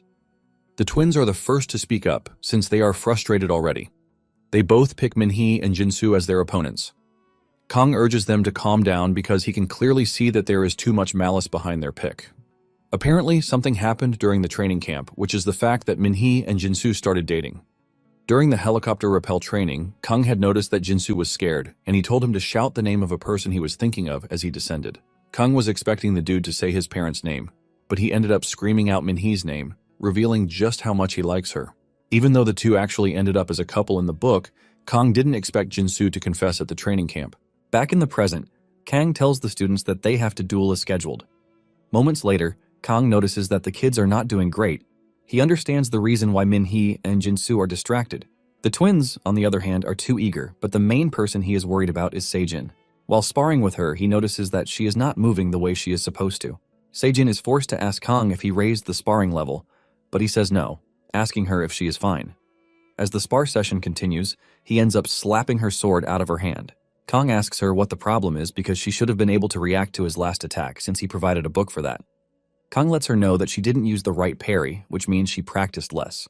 Kang tells Sejin that the parry style is literally a formula, which she has to implant in her subconscious so she can react immediately when an attack comes. Kang then tells the students that from that moment forward till the end of the remaining period, they are only going to conduct training to master the parry style. He tells them that stamina or strength training will be done as personal training, which will be outside of the supplementary class. Kang then turns to Sejin, telling her that she has been banned from stamina training in the meantime. The other students are shocked to hear this, and Jinsu immediately protests, saying Kang is showing favoritism. Kang tells them that it is not favoritism, but reveals that Sejin's stamina has decreased even more than before the training camp. He lets her know that excessive training is seriously affecting her. Kang then asks the class if Sejin doesn't look thinner than a few days ago, and they agree with him. Minhee confirms this, saying Sejin has lost so much weight that they believe she is under diet. Sejin tries to push this aside, saying it is nothing, claiming that it was because she has been going out for practical training and moving around a lot in recent times. She tells them that she is fine, but Kang knows that she is definitely not fine because there are dark circles under her eyes. In addition, Sejin has more class hours than the first years, and she is also the council president, which means she doesn't actually have any free time. As if this isn't enough, Kang heard that Sejin goes out on weekends when there are no supplementary classes for portal practical training at her father's guild. Kang knows that even active hunters won't be able to handle the amount of training Sejin is being put through. Kang then tells Sejin it has little meaning to her because even without the parry style, he is confident that Sejin would still win the martial arts tournament. Kang tells Sejin that rest is as important as training, and he suggests that Sejin take a break from the supplementary class so she can recover her stamina. Sejin takes a moment to think about it before telling Kang that she is fine. Kang is surprised to hear this, and he tells Sejin that whatever she chooses is will, but he lets her know that she can always take a break if things get too hard. With a smile, Sejin acknowledges this, and deep down, Kang is actually impressed because if it were any of the other kids, they would have gladly accepted to take a break. Kang is proud of her, but at the same time, he feels sorry for her. Kang then suggests that they end the class, and the students are shocked to hear this, since it is not even 6 o'clock yet. Jinsu, on the other hand, is glad to hear this because it is exactly what he wanted. While the students are busy playing around in preparation to leave, Sejin is seen thinking about what Kang said. She takes off her glasses, and a droplet of blood falls from her nose, while she also feels dizzy. Suddenly, she crashes to the ground and everyone immediately rushes over to her position. Without wasting time, they rush her to the infirmary, and fortunately, Seonhwa is still around, so she attends to her.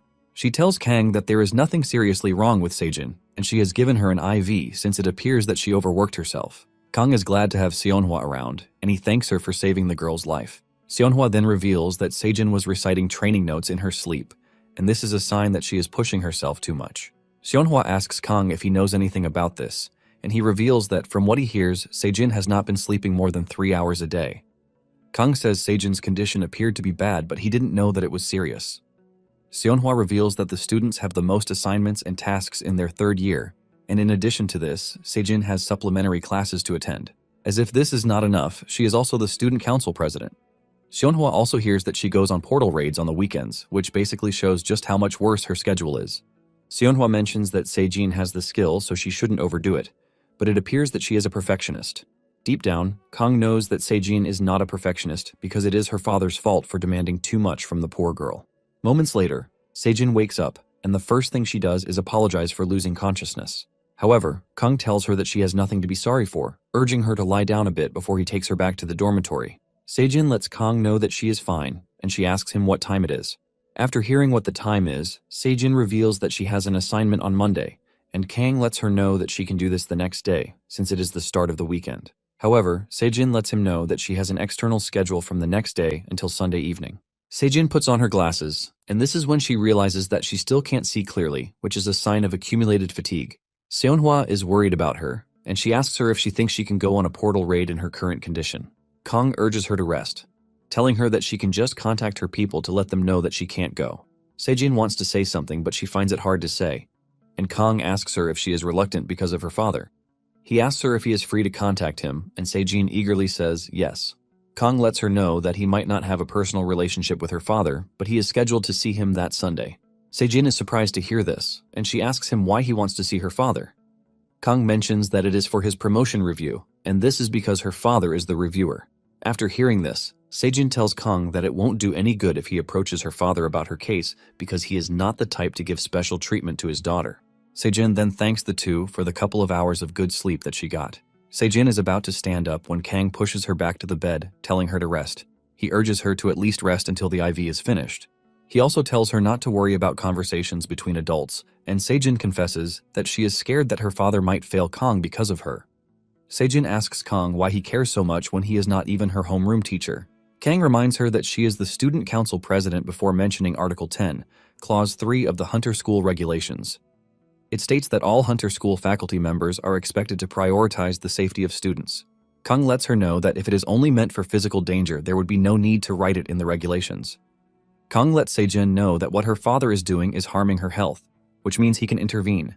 Even with this, Sejin still wants to argue, but Kang lets her know that she has no choice but to rest for the next 2 days. He urges her to trust him because he is going to pass the review and handle the meeting quite well. After hearing this, Sejin agrees to rely on her teacher to see what happens next. Before they knew it, the day of the A-rank promotion exam dawned. Kang was told to come to the council building by 8 in the morning instead of going straight to the portal. Standing in front of the building, Kang wonders if they are trying to intimidate him. Kang then checks his phone, and as usual, his students have sent him a series of good luck messages. Just then, one of the reviewers, Park Hyun-suk, who is an A-rank hunter, shows up. Kang returns the courtesy by bowing to the dude and offering his greetings. Kang is surprised that a friendly person is the reviewer when he was already expecting someone as strict as Daichan. Park then suggests that they move to the portal, telling him that they are going to depart once Daichan shows up, but he is pretty sure that he is going to be on time. Since other A-rank applicants are also waiting, there is a bus that will move them to the site. Kang is glad that there is actually a bus because this will make things easier for him, since he is still coming back to the council building if he passes his exam. Kang then makes his way to the bus, and to his surprise, there are loads of people waiting to take the exam. They all have a stern look on them, as if they are trying to mark their territories, saying that they are strong. The bus conductor asks Kang for his name, and after tendering his name, the conductor tells him to hand over his license and then board seat number 2. Just as he is about to get on the bus, an overwhelming figure appears on the scene, and this is none other than Daichan. In an awkward turn of events, Daichan ends up taking the seat next to Kang, putting the dude in the most nervous state of his life. Kang is so uncomfortable that he wants to break the front glass and escape from the bus, but he is thankful that the portal they are going to is not far. Suddenly, Daichan calls Kang's name to confirm if he is the one, and Kang acknowledges this. Daichan reveals his surprise that Sejin missed the week's portal practice, which is entirely Kang's decision. Kang confirms this, and Daichan urges Kang not to interfere with Sejin's schedules outside of the supplementary class. Kang then reveals that Sejin collapsed during one of the classes, which is why she had to go to the infirmary. Daichan is shocked to hear this, and Kang assures him that it is nothing serious because it is just fatigue. Kang reveals that he was the one who forced her to observe 2 days rest because he believes that 1 day won't be enough. Kang adds that Sejin would still have no issue winning the tournament even if she doesn't attend the makeup class. Kang then lists out all of the things Sejin alone is tackling, and Kang lets Daichan know that Sejin is a person before she is a hunter. Daichan finally speaks up, saying he had no idea that Sejin collapsed, but Kang is not surprised, since the old man doesn't keep track of his daughter's condition. Just then, Daichan says he has been too lenient, and because of this, he is going to add more physical training to Sejin's schedule, ultimately shocking the life out of Kang. Daichan then tells Kang that he is going to be removing the supplementary class from Sejin's schedule, while urging him not to take it personally. Daichan further adds that Sejin collapsed because she lacked physical strength, and he urges Kang not to interfere again because he will be the one to handle the issue. Kang has a lot to say to the old man, but deep down, he believes that Daichan is a freaking lunatic. 40 minutes later, they arrived at the location of the A-rank portal, and with Daichan as the lead, the other examiners entered, while the candidates followed after. Even though the whole thing about Sejin is not over yet, he decides to focus on the exam first, since he has no idea what type of terrain he wants to face. Upon entering the portal, Kang realizes that it is a desert-type dungeon, which he had experienced about 2 weeks ago during the break. However, he noticed that most of the applicants are not happy, since they have found themselves in tough terrain. Daichan then tells them to gather around, reminding them that it is an examination. However, the examiners will also participate in the combat. Apparently, the current batch of candidates consists of 2 mages, 1 martial artist, 1 archer, 1 spear wielder, and 1 swordsman. Kang figures out that apart from Daichan and Park, the rest of the examiners are long-range spammers. Kang figures out that either he or the martial artist takes the vanguard. Daichan then calls out the order of things. He reveals that the examiners will take the rear for the sake of their duty, while the vanguard will be handled by Kang and Hunter Park, and the rest move at their own discretion. Daichan lets them know that the evaluation criteria are the clearance of an A-rank 10-person portal. Daichan tells them that the portal has no exploration records, so they have to be careful. Once the instructions are clear, Daichan starts the exam, and Kang offers to take the lead. Kang figures out that he has to spread out his aura detection because there are many monsters that hide in the sand in desert terrain. Kang steps forward and he unleashes his aura, which is able to detect lifeforms at about 500 meters. Before long, Kang realizes that some are already tired thanks to the cold and heat. Kang then suggests that they head over to the sand dune in the distance because there are monsters there. However, the others can't see the monsters, and doubt sets in almost immediately. They believe that even a mana scan would not be able to reach where the sand dune is. Kang then reveals that he was able to detect them because he spread out his mana. One hunter teases Kang, telling him that he exaggerates a lot because there is no way he is able to spread his mana to the dune. Kang hears this and regrets not being with Sionhua and Isaeol because they would have excitedly rushed over to where the monsters are. Daichan then suggests that they go where Kang suggested, telling them that they can penalize Kang if there are no monsters at the dune. However, Kang tells them that they don't need to go anymore because from the moment they pass the safe zone, they have been detected. Before they know it, monsters have closed them down, and Kang lets them know that they have been rushing at them at full speed. The team immediately finds themselves going up against an A-rank monster, the Red Giant Scorpion. This scorpion is considered to be the desert thug with a considerably hard exoskeleton and magic resistance. To make it worse, their sting can kill someone in 10 minutes if medical attention is not given. Kang analyzes the situation and realizes that they are surrounded by 4 red scorpions. Daichan then calls out orders, telling the mages to prepare their spell while the vanguards spread out to buy time. He lets them know that he is going to take the center, and Kang offers to go to the right. Kang makes his move and dashes toward the scorpion at high speed. After landing a hit on the monster, Kang figures out that the others are managing the fight quite well. The fight between the scorpion and Kang is so intense that Kang is forced to cut off one of its arms. Since soloing enemies gives more points, Kang decides to finish off the scorpion with as little pain as he can.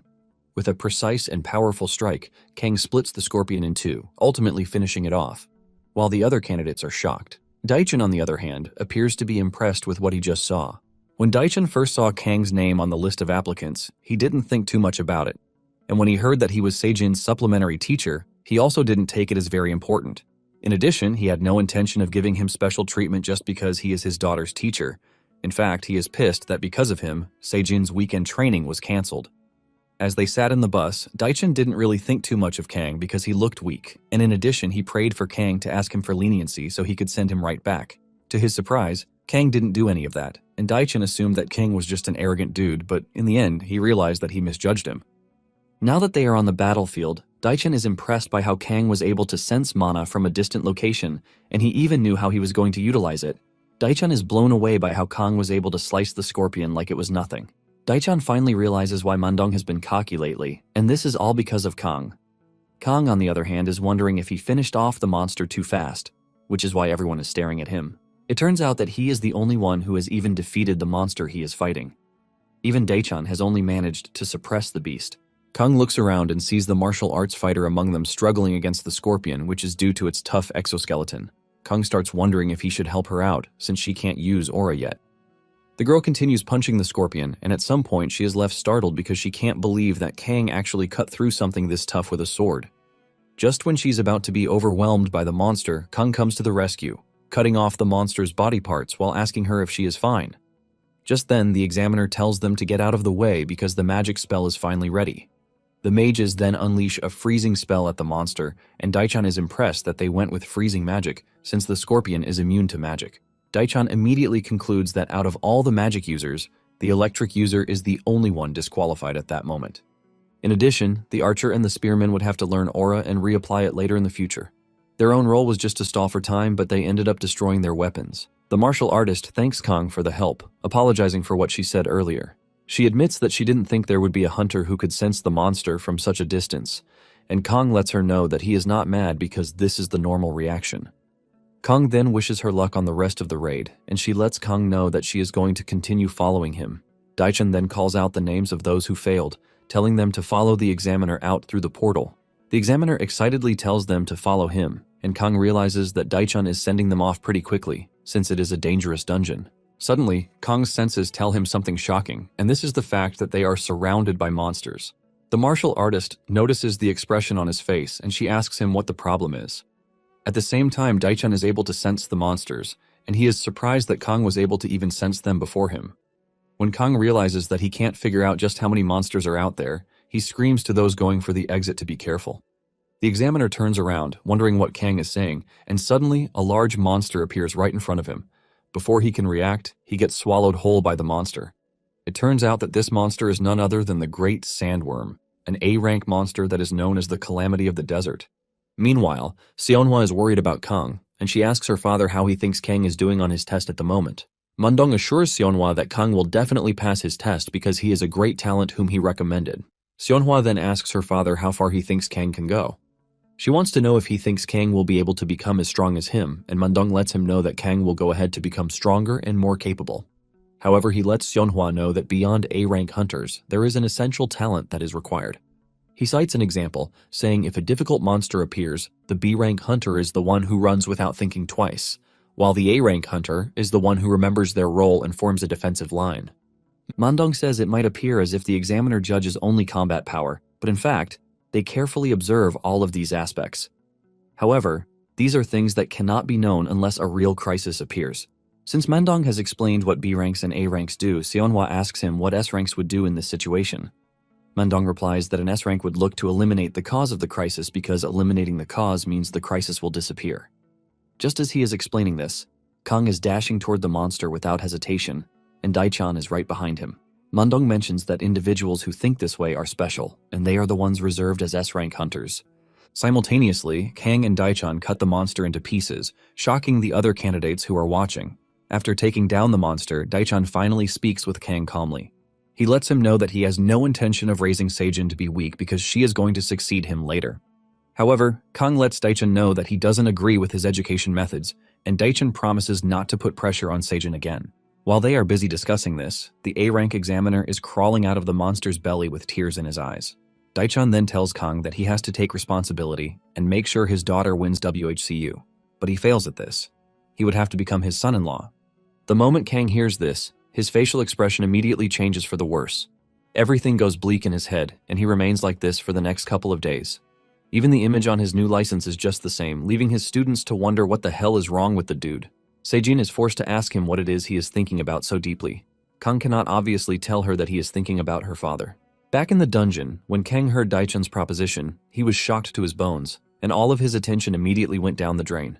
He immediately disliked Daichan because he couldn't believe that he was a terrible human who treated his daughter as merely a tool for recruiting talent. Kang angrily tells the man that he is definitely going to make Sejin win, but he tells him that he has a proposition. Daichan asks him what it is, and Kang angrily tells the dude that he is challenging him to a duel of honor. Now that he is back in school, Kang asks Sejin if her father told her about her future schedule, and she reveals that the old man told her over the phone. She wonders how Kang was able to convince her father about this. Kang mentions that they only communicated well, and he allowed him to deliver the training.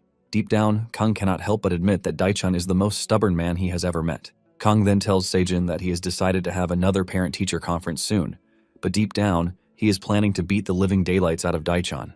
Sejin thanks Kang with a smile on her face, and Kang can only wonder how someone so good as Sejin was born from that trash who calls himself Daichan. Apparently, the person who defeated Sejin in the WHCU tournament in the coming year was Bianca Lowell, a prodigy from England. She is the daughter of Conrad Lowell, who is considered to be the strongest hunter in the world. The Lowell family is depicted as an incredibly powerful swordsmanship family, and even Bianca's younger brother Ryan was Jiseong's opponent in the WHCU final. However, Bianca is not just dangerous because she is a swordsman. Bianca is capable of using both sword and magic simultaneously, which is pretty hard to go up against. It turns out that the magic she also uses is not just basic because it is at the level of an A-rank hunter. Even in her country, she is considered the reincarnation of Merlin, which says it all. She is a genius of the sword, designated as an S-ranker prospect from a renowned swordsmanship family, which is also blessed with magic. Kang knows that Sejin would always lose against the girl, but he decides to take a trip to Cho's place because he is pretty sure the man has an answer for everything. When Cho hears Kang's worries, he teases him, asking him if he thinks he is his personal think tank, but Kang knows just how to convince the old man. He lets him know that he brought plenty of the drink that he likes. In addition, he also brought chicken, and it is at this point that the old man realizes that King has seriously caught him off guard. Cho assures him that he is glad with everything he brought, but he suggests that they boil water first because he has some perilla seed. King is glad that he came prepared because he was already scared that the old man would be annoyed that he hadn't visited in recent times. King then places the computer in Cho's front to play Bianca's fighting clips for him. Even the old man is blown away by Bianca's stance, and Cho asks Kang who she is. Kang reveals that she is the previous year's champion of the competition his student is entering. He mentions that the video he is watching is a compilation of all her match scenes, which is obviously not long. Cho asks him why the video is not long, demanding to know if she has not fought many times. Kang then explains that this is everything he was able to get because Bianca's matches always end very fast. She is basically a famous super rookie, and it is pretty impossible that elites from various countries gathered around the world didn't have a good strategy against Bianca. Bianca was a genius who was performing moving casting since the age of 10. She also uses high-speed casting to dispel the opponent's skill, while using multicasting to cast attack magic simultaneously. All of her opponents get trashed pretty easily, and there hasn't been one opponent who has been able to fight off Bianca's strength. Kang tells Cho that Bianca is above the level of most A-rank hunters, and on the other hand, Sejin is at best a B-rank. Kang tells Cho that all they have to train Sejin is not more than 2 months, which means a drastic change is needed. Cho admits that by watching the video, he can obviously see that their levels are different. He adds that he hasn't dealt with many sorcerers, so he doesn't even know much. Kang uses this to tease Cho, saying there are things that he can't do, but Cho quickly clears the air, telling him that it is not out of his reach. Cho tells Kang that they might have a chance if he takes Sejin under his wings and teaches her martial arts. Kang is shocked when he hears this, and Cho tells him that the only way to subdue a sorcerer with a sword is to cut off the flow of the sorcery or to counter with a greater sword aura. Cho tells Kang that he should now be able to see the weakness of sorcery now that he has reached a higher realm. Kang realizes that Cho is right because he fought a mage recently, and deep down, Kang knows he has also thought of teaching Sejin martial arts. This is because martial arts is what transformed Kang, who was just a mere B-rank hunter, into a powerful master. However, he is also reluctant to share his martial arts because it is the source of his strength and one of his biggest secrets. However, Cho is telling him to teach it without any hint of reluctance. Kang then asks Cho if he has no issue with him passing his martial arts to another person. Cho berates him, calling him a fool, while telling him that he chose him because he was worth it and not because his dragon eyes told him to do so. Cho asks Kang if he is not curious to see what Sejin is going to become, since he claims that she is a genius. Cho believes that Seijin must have accumulated her inner energy in a crude way, and they are able to convert all the energy she has into internal power. Cho tells Kang to imagine what type of monster she is going to become. Meanwhile, back home, Seijin realizes that she can see clearly without her glasses, which is pretty weird. She wonders if it is thanks to the bitter water given to her by Kang. She also notices that after taking a rest, she feels better, and there are changes in her body. Not long after this, the domestic tournament was held. During the tournament, Seijin displays an overwhelming show of strength that even her opponent doesn't want to believe that she is a student like him. Kang, on the other hand, is not surprised because he knows just how talented Seijin is. Seijin is already powerful without the knowledge of martial arts, but he figures out that if he teaches her martial arts, there might actually be a chance for her against Bianca. After toying around with her opponent for some time, Seijin finally defeats him, knocking him flat to the ground with no chance to stand up. Her classmates are impressed by her power, and they glaze her, saying she is the best because she recorded an easy win. Kang is impressed by how good his students are at supporting Seijin. It turns out that only Unsu and Seijin are left in the tournament, since everyone from their school has been eliminated. Even though it appears that it is because their skills are lacking, Kang believes that the match pairings were also bad. It turns out that in the second round, Yunsu and Jinsu met and Yunseo ended up fighting Seijin. They had practiced the counter-strategy formulas, but Minhee ended up losing to a third-year mage who was a candidate for the past year's championship. Even though Yunsu advanced to the finals and gave it her all, she ended up losing. Nonetheless, Kang is impressed that first-year students like them are able to reach the finals. Kang believes that if they participate again the following year, they are definitely going to go beyond the finals. Minhee and Yunsu might have lost to Seijin, but this only increases the level of respect that they have for her. Later on, Seijin returns to the spectator seat to ask Kang if he will be watching the finals, but Kang lets her know that he has somewhere to be. He tells her that Xionhua will be coming so that they can return together when the tournament is over. They ask him where he is going and he tells them that he has a parent-teacher conference. Kang expresses just how confident he is that Seijin can do without him, and Seijin nervously tells him that she is going to try her best to win. Kang senses her nervousness, and he lets her know that he is aware that she is worried about the WHCU. Kang then tells her that if she wins the domestic tournament, he is going to give her the solution for the WHCU tournament. As he leaves, Kang motivates her, telling her to go win the final match. Soon afterward, an interview is conducted for Seijin, who is on the verge of setting a grand record of 3 consecutive wins for the first time in the tournament. The host commends her for keeping her composure throughout all the matches, and she asks her if there's been any opponent who has caused some sense of fear in her. Seijin replies that there has been no one really, and the host agrees with her, saying she can't call her arrogant because they know what Seijin is capable of. Since Seijin would be competing in the WHCU, which she got knocked out of in the past year by Bianca, the host asks her if she has any other strategy for the next tournament. Seijin replies that it was a pity because her skills were lacking back then, but this time around, she believes that things would be totally different, thanks to her teacher's guidance. Meanwhile, Kang has arrived at the building where he is supposed to have a duel with Daichan. The host then asks Seijin how far she thinks she can go in the tournament, and she reveals that she hasn't thought about it, but she plans to win to make Kang proud. At the arena for the duel, Daichan expresses his surprise that Kang came without being late. Daichan commends him for having the courage not to run away. Daichan then tells Kang that if he apologizes before the duel begins, he will forget about what happened. But Kang lets him know that he is not interested in his forgiveness. Apparently, there was just one thing Kang was worried about when he was taking the duel, and it was basically a fear that Daichan, who is a prideful man, might not accept the duel. Kang was worried that Daichan might say that competing with an A-rank hunter is beneath his status. Daichan then tells Kang that the duel will end when either of them loses consciousness or surrenders. Daichan tells Kang that he has no choice but to become his son-in-law if he wins, but if Kang wins, he is going to back off from interfering in Seijin's WHCU's schedules. Since there is no complaint whatsoever, Kang urges Daichan to keep his promise. As they start the duel, Daichan gives Kang the opportunity to make the first move. Kang whips out his sword, hoping to see just how far Daichan's arrogant expression is going to last. As the battle is about to begin, mages create a barrier around the arena to make sure that the battle is contained. One of the mages notices Kang using Aura Blade, shocking him, but the other disagrees, saying only S-rankers can use Aura Blade. The first dude agrees with him, but he is still blown away by what he is staring at. Kang raises his sword and prepares a powerful demon sword art with an annihilating force. Kang hurls the strike at Daichan, aiming to take him down at once. As the attack moves toward Daichan, he prepares to counter it, but the force it passes commands as it passes through the arena, shocking the mages. The dude who was previously doubting Kang's Aura Blade starts screaming out of his head, wondering just what type of person Kang is. Unknown to them, Kang is not even using her full strength yet, because if he does this, everyone in the arena would probably die. After Kang's attack finally subsides, it leaves a destructive shadow behind Daichan.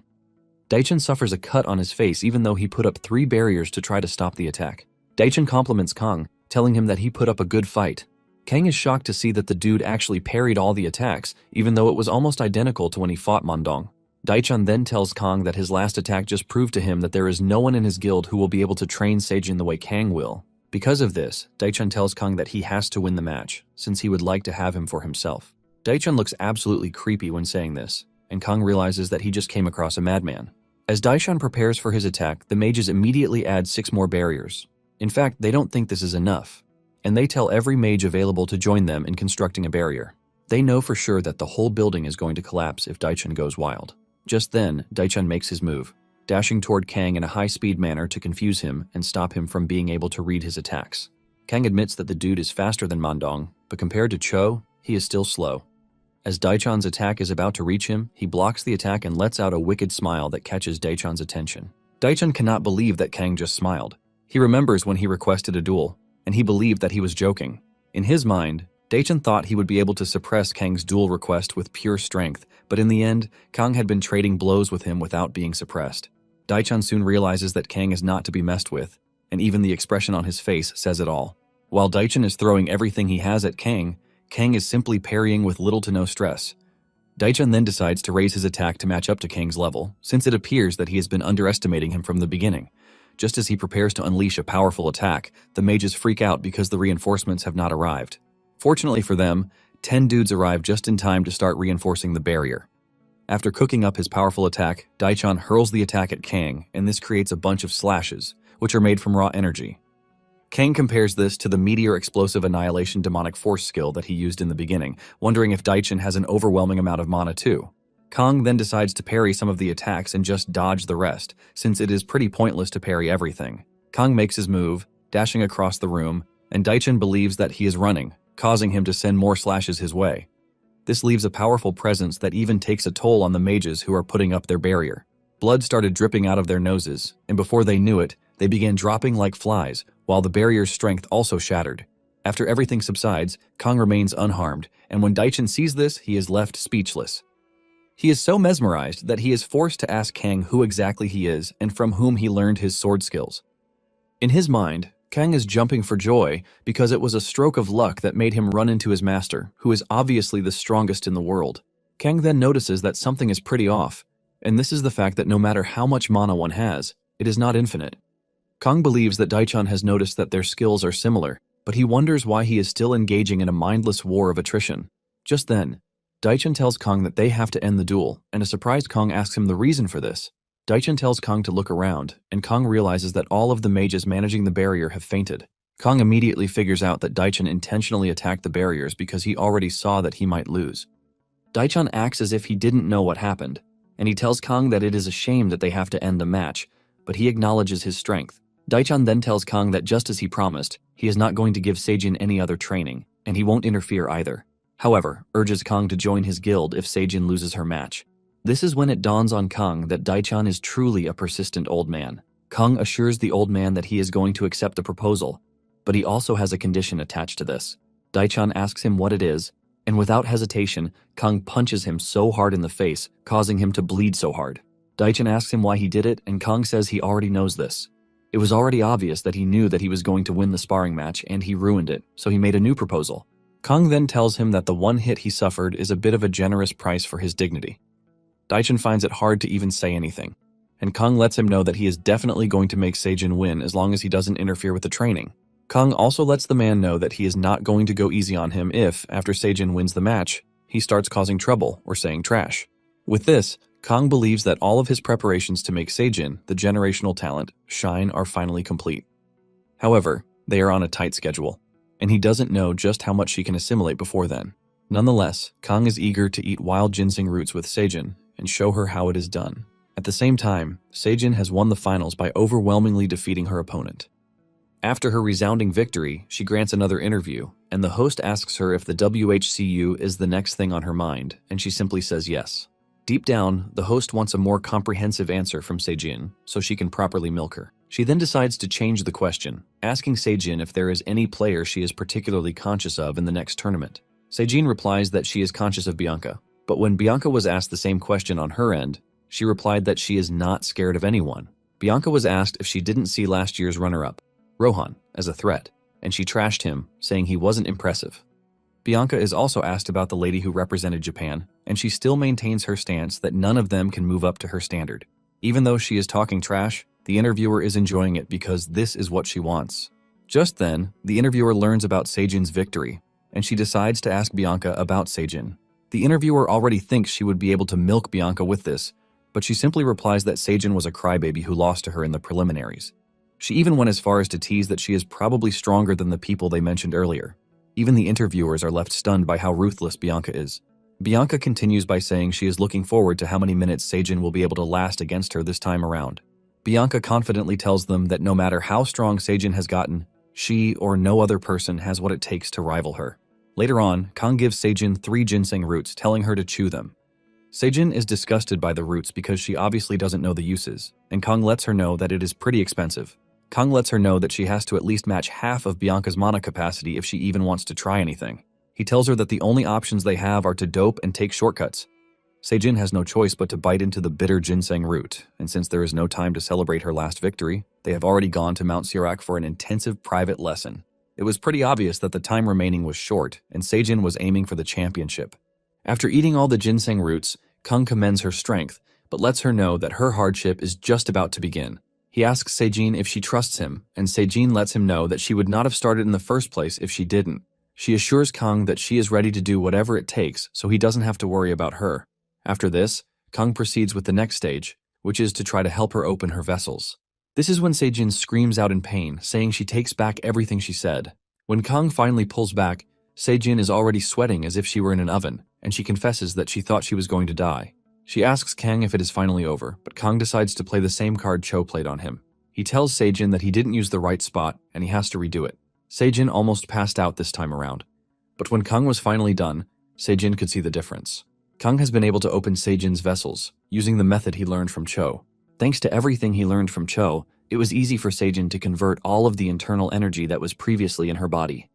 Seijin is left in awe as she finally gets to see her internal energy swelling all around her. She gets to see what Kang has been talking about, and she realizes that it is more refined than mana.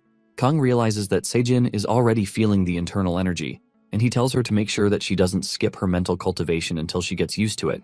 Kang lets her know that she won't be able to go back to the path of an ordinary hunter who uses mana.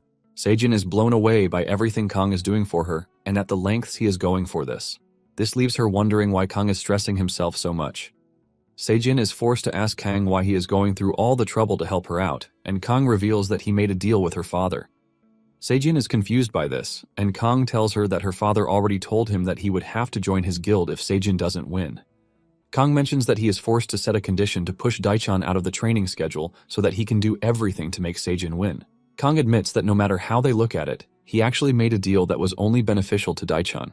Seijin is still thinking about just how much Kang has sacrificed when he reveals that he bet all of the money he has on Seijin's victory. Seijin is surprised to hear this, and she asks Kang if he is seriously gambling with her as the subject. But Kang assures her that it is a bet through a legal platform designated by the International Hunter Association. Kang reveals that one of the ginseng roots that she ate is worth 500 million won each. He mentions that they are so rare that they only come out in auctions. Kang makes it spicy by telling Seijin that he is not going to lose on the deal because if Seijin loses, she is going to have a hard time with her father. Just then, Kang tells Seijin that he will quit the school if she wins, and it is at this point that Seijin thanks her stars that Kang is a materialistic person. Since Seijin has passed the first stage, Kang tells her that it is time for them to start the full-scale training. Seijin is excited to start training, and she asks Kang if the first thing they are doing is to learn how to counter Bianca. Kang lets her know that countering is pretty good, but they have to find a way to make better use of the advantages of internal energy. Kang reminds her that Bianca's specialty is Dispel, which means she has an overpowered ability to instantly deactivate her opponent's skills. However, Kang lets her know that she won't have use for mana again. Kang reveals that Sword Chi and Sword Gang are created with internal energy, which cannot be dispelled. Kang tells Seijin that they are going to learn a finishing move for the one moment when Bianca is going to lower her guard. Kang shows Seijin what he is talking about, and she is shocked when she realizes that it is the technique that he used in the duel with Mandong. Seijin is totally blown away by the overwhelming power of the skill, and Kong assures her that he is going to pass the meteor-exploding demonic skill to her. Since life is short, Kong wants them to go big from the start. Before they know it, 3 weeks fly past, and Kang believes that training is already over, even though it appears that it was just yesterday that he took permission. Even though the time frame was short, Kang believes that he succeeded in the mission. During their time together, Kong has confirmed the fact that Seijin is an incredible student. Kong knows that Seijin might not have been able to learn the skill if it were not for the main character class individual that she possesses. After shattering a wall with the skill, Seijin turns to Kong, asking him if she did well, even though she is not quite on his level yet. Kong commends her, saying she did well, and with this, he believes that it is time for them to prepare for the championship. Kong then suggests that they pack their bags and head back. Talking about the WHCU, it is hosted by 4 countries: the USA, the UK, France, and Russia. However, that year's tournament is being held in London. Seonhwa and Iseol see Seijin off to the airport and wish her luck on the championship. They urge her not to be nervous and just do as she has always done. Kong thanks the two for seeing them off, and he urges them to get back home safely. It turns out that aside from Kong, who is escorting Seijin to London, Mandong has also joined them. When Mandong asked Kong if he could come along, Kong figured out that he was bored with staying at the school all the time. Mandong manages to convince Kong by telling him that he is going to upgrade their seat to business class and even serve him with all of his heart. In no time, the flight to London takes off and everything appears normal, even though they are going for a big event. Soon afterward, they arrive in London, and they are expected to participate in the round of 64. Mandong complains about the jet lag, but Kong reminds him that he has a better body build than Seijin, and she is not complaining.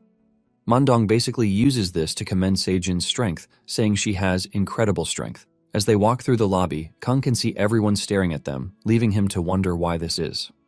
He wonders if it is because of his face or because of Mandong's large physique. Just then, Mandong says he heard something from one of his sources from London, and it appears that Seijin is the talk of the town. Apparently, the record she set in the local tournament has spread everywhere. It turns out that she incapacitated every opponent she encountered within minutes. There were even articles telling Bianca to watch her back because the future of Korea, Seijin, is coming for her. Kong is surprised to hear this, and he realizes that they didn't know what happened because they were training in the mountains. Kong finally figures out why several eyes are on Seijin. In fact, there have been reports that if Seijin and Bianca are placed in the same group, it can be considered the finals. Kong is relieved to see that everyone staring at them is not from a place of hate, but from a place of admiration, because they believe that Seijin is the only one who can save them from Bianca. Mandong then asks Kong if it is true that he bet on Seijin, and Kang confirms this, saying he sold all of his stocks and even pulled out all the loans he could so he could bet on Seijin. Kong then asks Mandong if he bet on another student, but he reveals that he bet on Seijin too. Kong cannot believe that the old man also bet on Seijin, but he quickly twists it, saying it was to support her. But there is nothing he can say that will make it look better. Mandong then whispers in Kong's ear, telling him that almost everyone is betting on Bianca to win, and Mandong says it might be hard for Seijin to win, given how she has been performing in the other tournaments. Kong tells the old man that he is not concerned with whatever they are saying, and he advises him to quickly put more money on Seijin. Mandong is surprised to hear this, and he asks Kong how good he thinks Seijin is for him to be this confident. Kong then asks Mandong if he remembers their last duel, and Mandong says yes. With a confident expression, Kong lets him know that there is not much of a difference between him from back then and the current Seijin. Mandong is stunned when he hears this, and not long after this, the bracket is drawn. When Kong sees this, he considers it a shame that Seijin is at the opposite end of the bracket from where Bianca was drawn. In the tournament, the number 1 faces number 2, and the winner faces the winner of numbers 3 and 4. With the way things are playing out, Seijin figures out that she is going to meet Bianca in the finals. Kong then calls Seijin to inform her that her first opponent is a player from Ukraine who is a spearman. Apparently, he is a prospect for the tournament, and since it is the first match, Kong suggests that they make an impact. Kong tells Seijin not to go easy on the dude, and she should end the match as quickly as possible. Seijin acknowledges her master's orders, and she takes this motivation into the arena. Once both parties are ready, the referee blows the whistle, and barely 10 seconds after that, the match ends in a flash. This leaves everyone watching stunned. For the 32nd round, Seijin's opponent is from Italy, and she is a mage. Apparently, she tried to mimic Bianca's strategy from the past year's tournament by using a binding spell from the start, but Seijin easily breaks through and dashes toward her opponent with her sword, forcing her to quickly surrender. Although Seijin was able to win against the mage, Kong doesn't think the same strategy will work against Bianca. Nonetheless, Kong believes that it would be very nice to crush someone as powerful as Bianca, even though he is pretty sure that Bianca doesn't feel any sense of threat from Seijin yet. The matches continue with Seijin taking down her opponents quickly, but Bianca still thinks there is nothing serious to be worried about. This is exactly what Kang wants, so she can continue to let her guard down until the finals, where she will get hit with something she is not expecting, which is the meteor shower. The following day, Seijin easily wins her match again, and even though her opponents have no plan of going easy on her, Seijin still easily takes them down. In the semifinal match, Seijin knocked out her opponent so hard that he was saved by the referee's whistle. However, Kang is impressed that the dude even lasted a whole 1 minute against Seijin. The crowd is going nuts as they all chant Seijin's name, talking about how she is a hot prospect that has just emerged from Korea. They are confident that she is going to become an icon of national prestige once the tournament ends. Even though everyone is singing her praises, when the odds for the finals come out, Bianca is given a low 1.04 odds, while Seijin is given the highest odds of 20.4. It is not surprising, since everyone is subconsciously aware that Seijin is going to lose to Bianca. They are all convinced that no matter who Bianca is facing, she will always come out on top. After her semifinals match, Bianca is asked why she has not been using magic since the start of the tournament, but has easily been taking down her opponents. Bianca tells them that she has won twice with magic, and this time around, she plans to win with the sword only. The interviewer asks her if she is not going to use magic throughout the tournament. She reminds them that she is representing the UK, and if an emergency arises, she might be forced to use it. Nonetheless, she is confident that there might be no need for him to use magic even in the finals. The people are stunned when they hear this because Bianca is just so confident and full of herself. Apparently, on her first match, she let the opponent have the first move before ending the match. But on the second day, she basically ended her match fast without mercy. Kang can basically see through Bianca, and she knows that she is already becoming wary of Seijin, who is a swordsman. It is pretty obvious that Bianca is the heir of a family that is reliant on swords. But Bianca has been using magic mostly. Kang then turns to Seijin, commending her for doing well so far, while reminding her that she has to take the finals interview. Kang tells her that Mandong has already promised to buy her something expensive when she gets back. But Seijin doesn't think there is any need for this, since she is low on appetite. Kang reminds her that she has to eat, and she agrees, but says she might suffer from indigestion, so she would prefer to just stay the way she is. Kang quickly figures out that Seijin is nervous, which is why she is refusing to eat. Kang then motivates her by telling her that he believes in her and that she is not going to make him a pauper. Kang reminds her that he believes in her, which is why he put his entire fortune on her.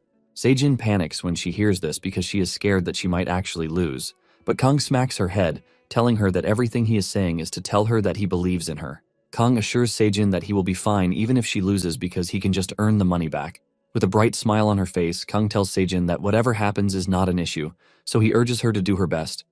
However, deep down, Kang is begging her to do her best, because if she loses, he is going to get dragged down to her father's guild. Just then, Seijin tells Kang that she is going to go all out from the start to the finish, and Kang agrees with her to give it her all so that there are no regrets. As Seijin walks toward the broadcasting room for her interview, she walks past Bianca, and suddenly, Bianca turns around because she feels something. It is at this moment that Bianca realizes that Seijin is now a monster just like her. Bianca had thought she was the only irregular of her generation, but it turns out that she is wrong. She realizes that what she felt from Seijin is something she has never felt before. Even though she has researched countless mana textbooks, Bianca can see that there is another source of energy other than mana that is running through Seijin's body. Bianca's assistant notices the change in her expression and she asks her what the issue is. Bianca reveals that she might have given the wrong answer in her interview. The assistant is confused by this and she asks Bianca what she means by this. Bianca replies that her answer that she won't use magic in the finals is totally the wrong one. The next day, everyone is already seated in the arena for the long-awaited match between Bianca and Seijin. This is a match for the prospective S-rank hunter, and everyone is focused on the underdog Seijin, who was eliminated quite early in the last tournament, but appears to have grown beyond recognition. In the stands, Mandong scolds Kang for not giving Seijin any word of encouragement, even though she is entering the arena for the finals. Kang then replies that he already told Seijin everything that she needs to know in the waiting room earlier on.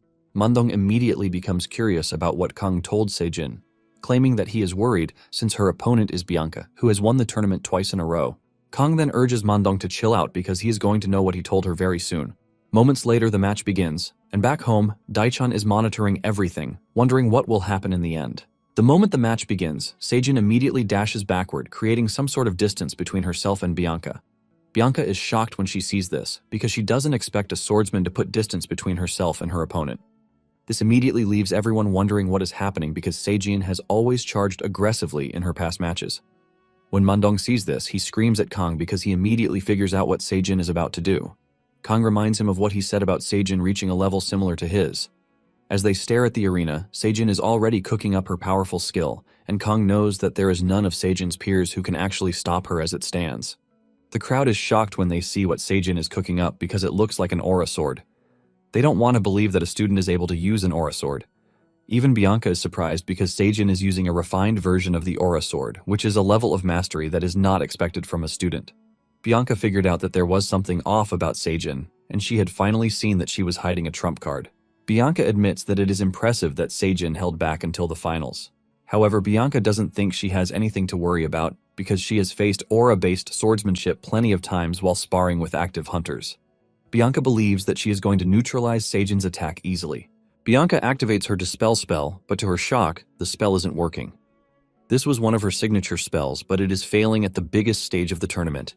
It is a skill that is capable of canceling magic spells and also mana-based mental buffs, which include physical enhancements. 2 years ago, there was another student who challenged Bianca with an aura sword, but she easily dispelled it. However, what is brewing in front of her right now isn't mana, but internal energy. At this point, Bianca is already panicking because she has never heard of a mana that cannot be neutralized. Bianca quickly raises her shield, and when the attack lands, it creates a massive explosion and a blinding light. This forces everyone out of their seats as they try to understand what is happening in their presence. Even Jinsu is worried that Bianca is already dead with the type of attack that Sejin just used against her. However, Unsu berates him, telling him to stop jinxing it because she is just going to turn out fine.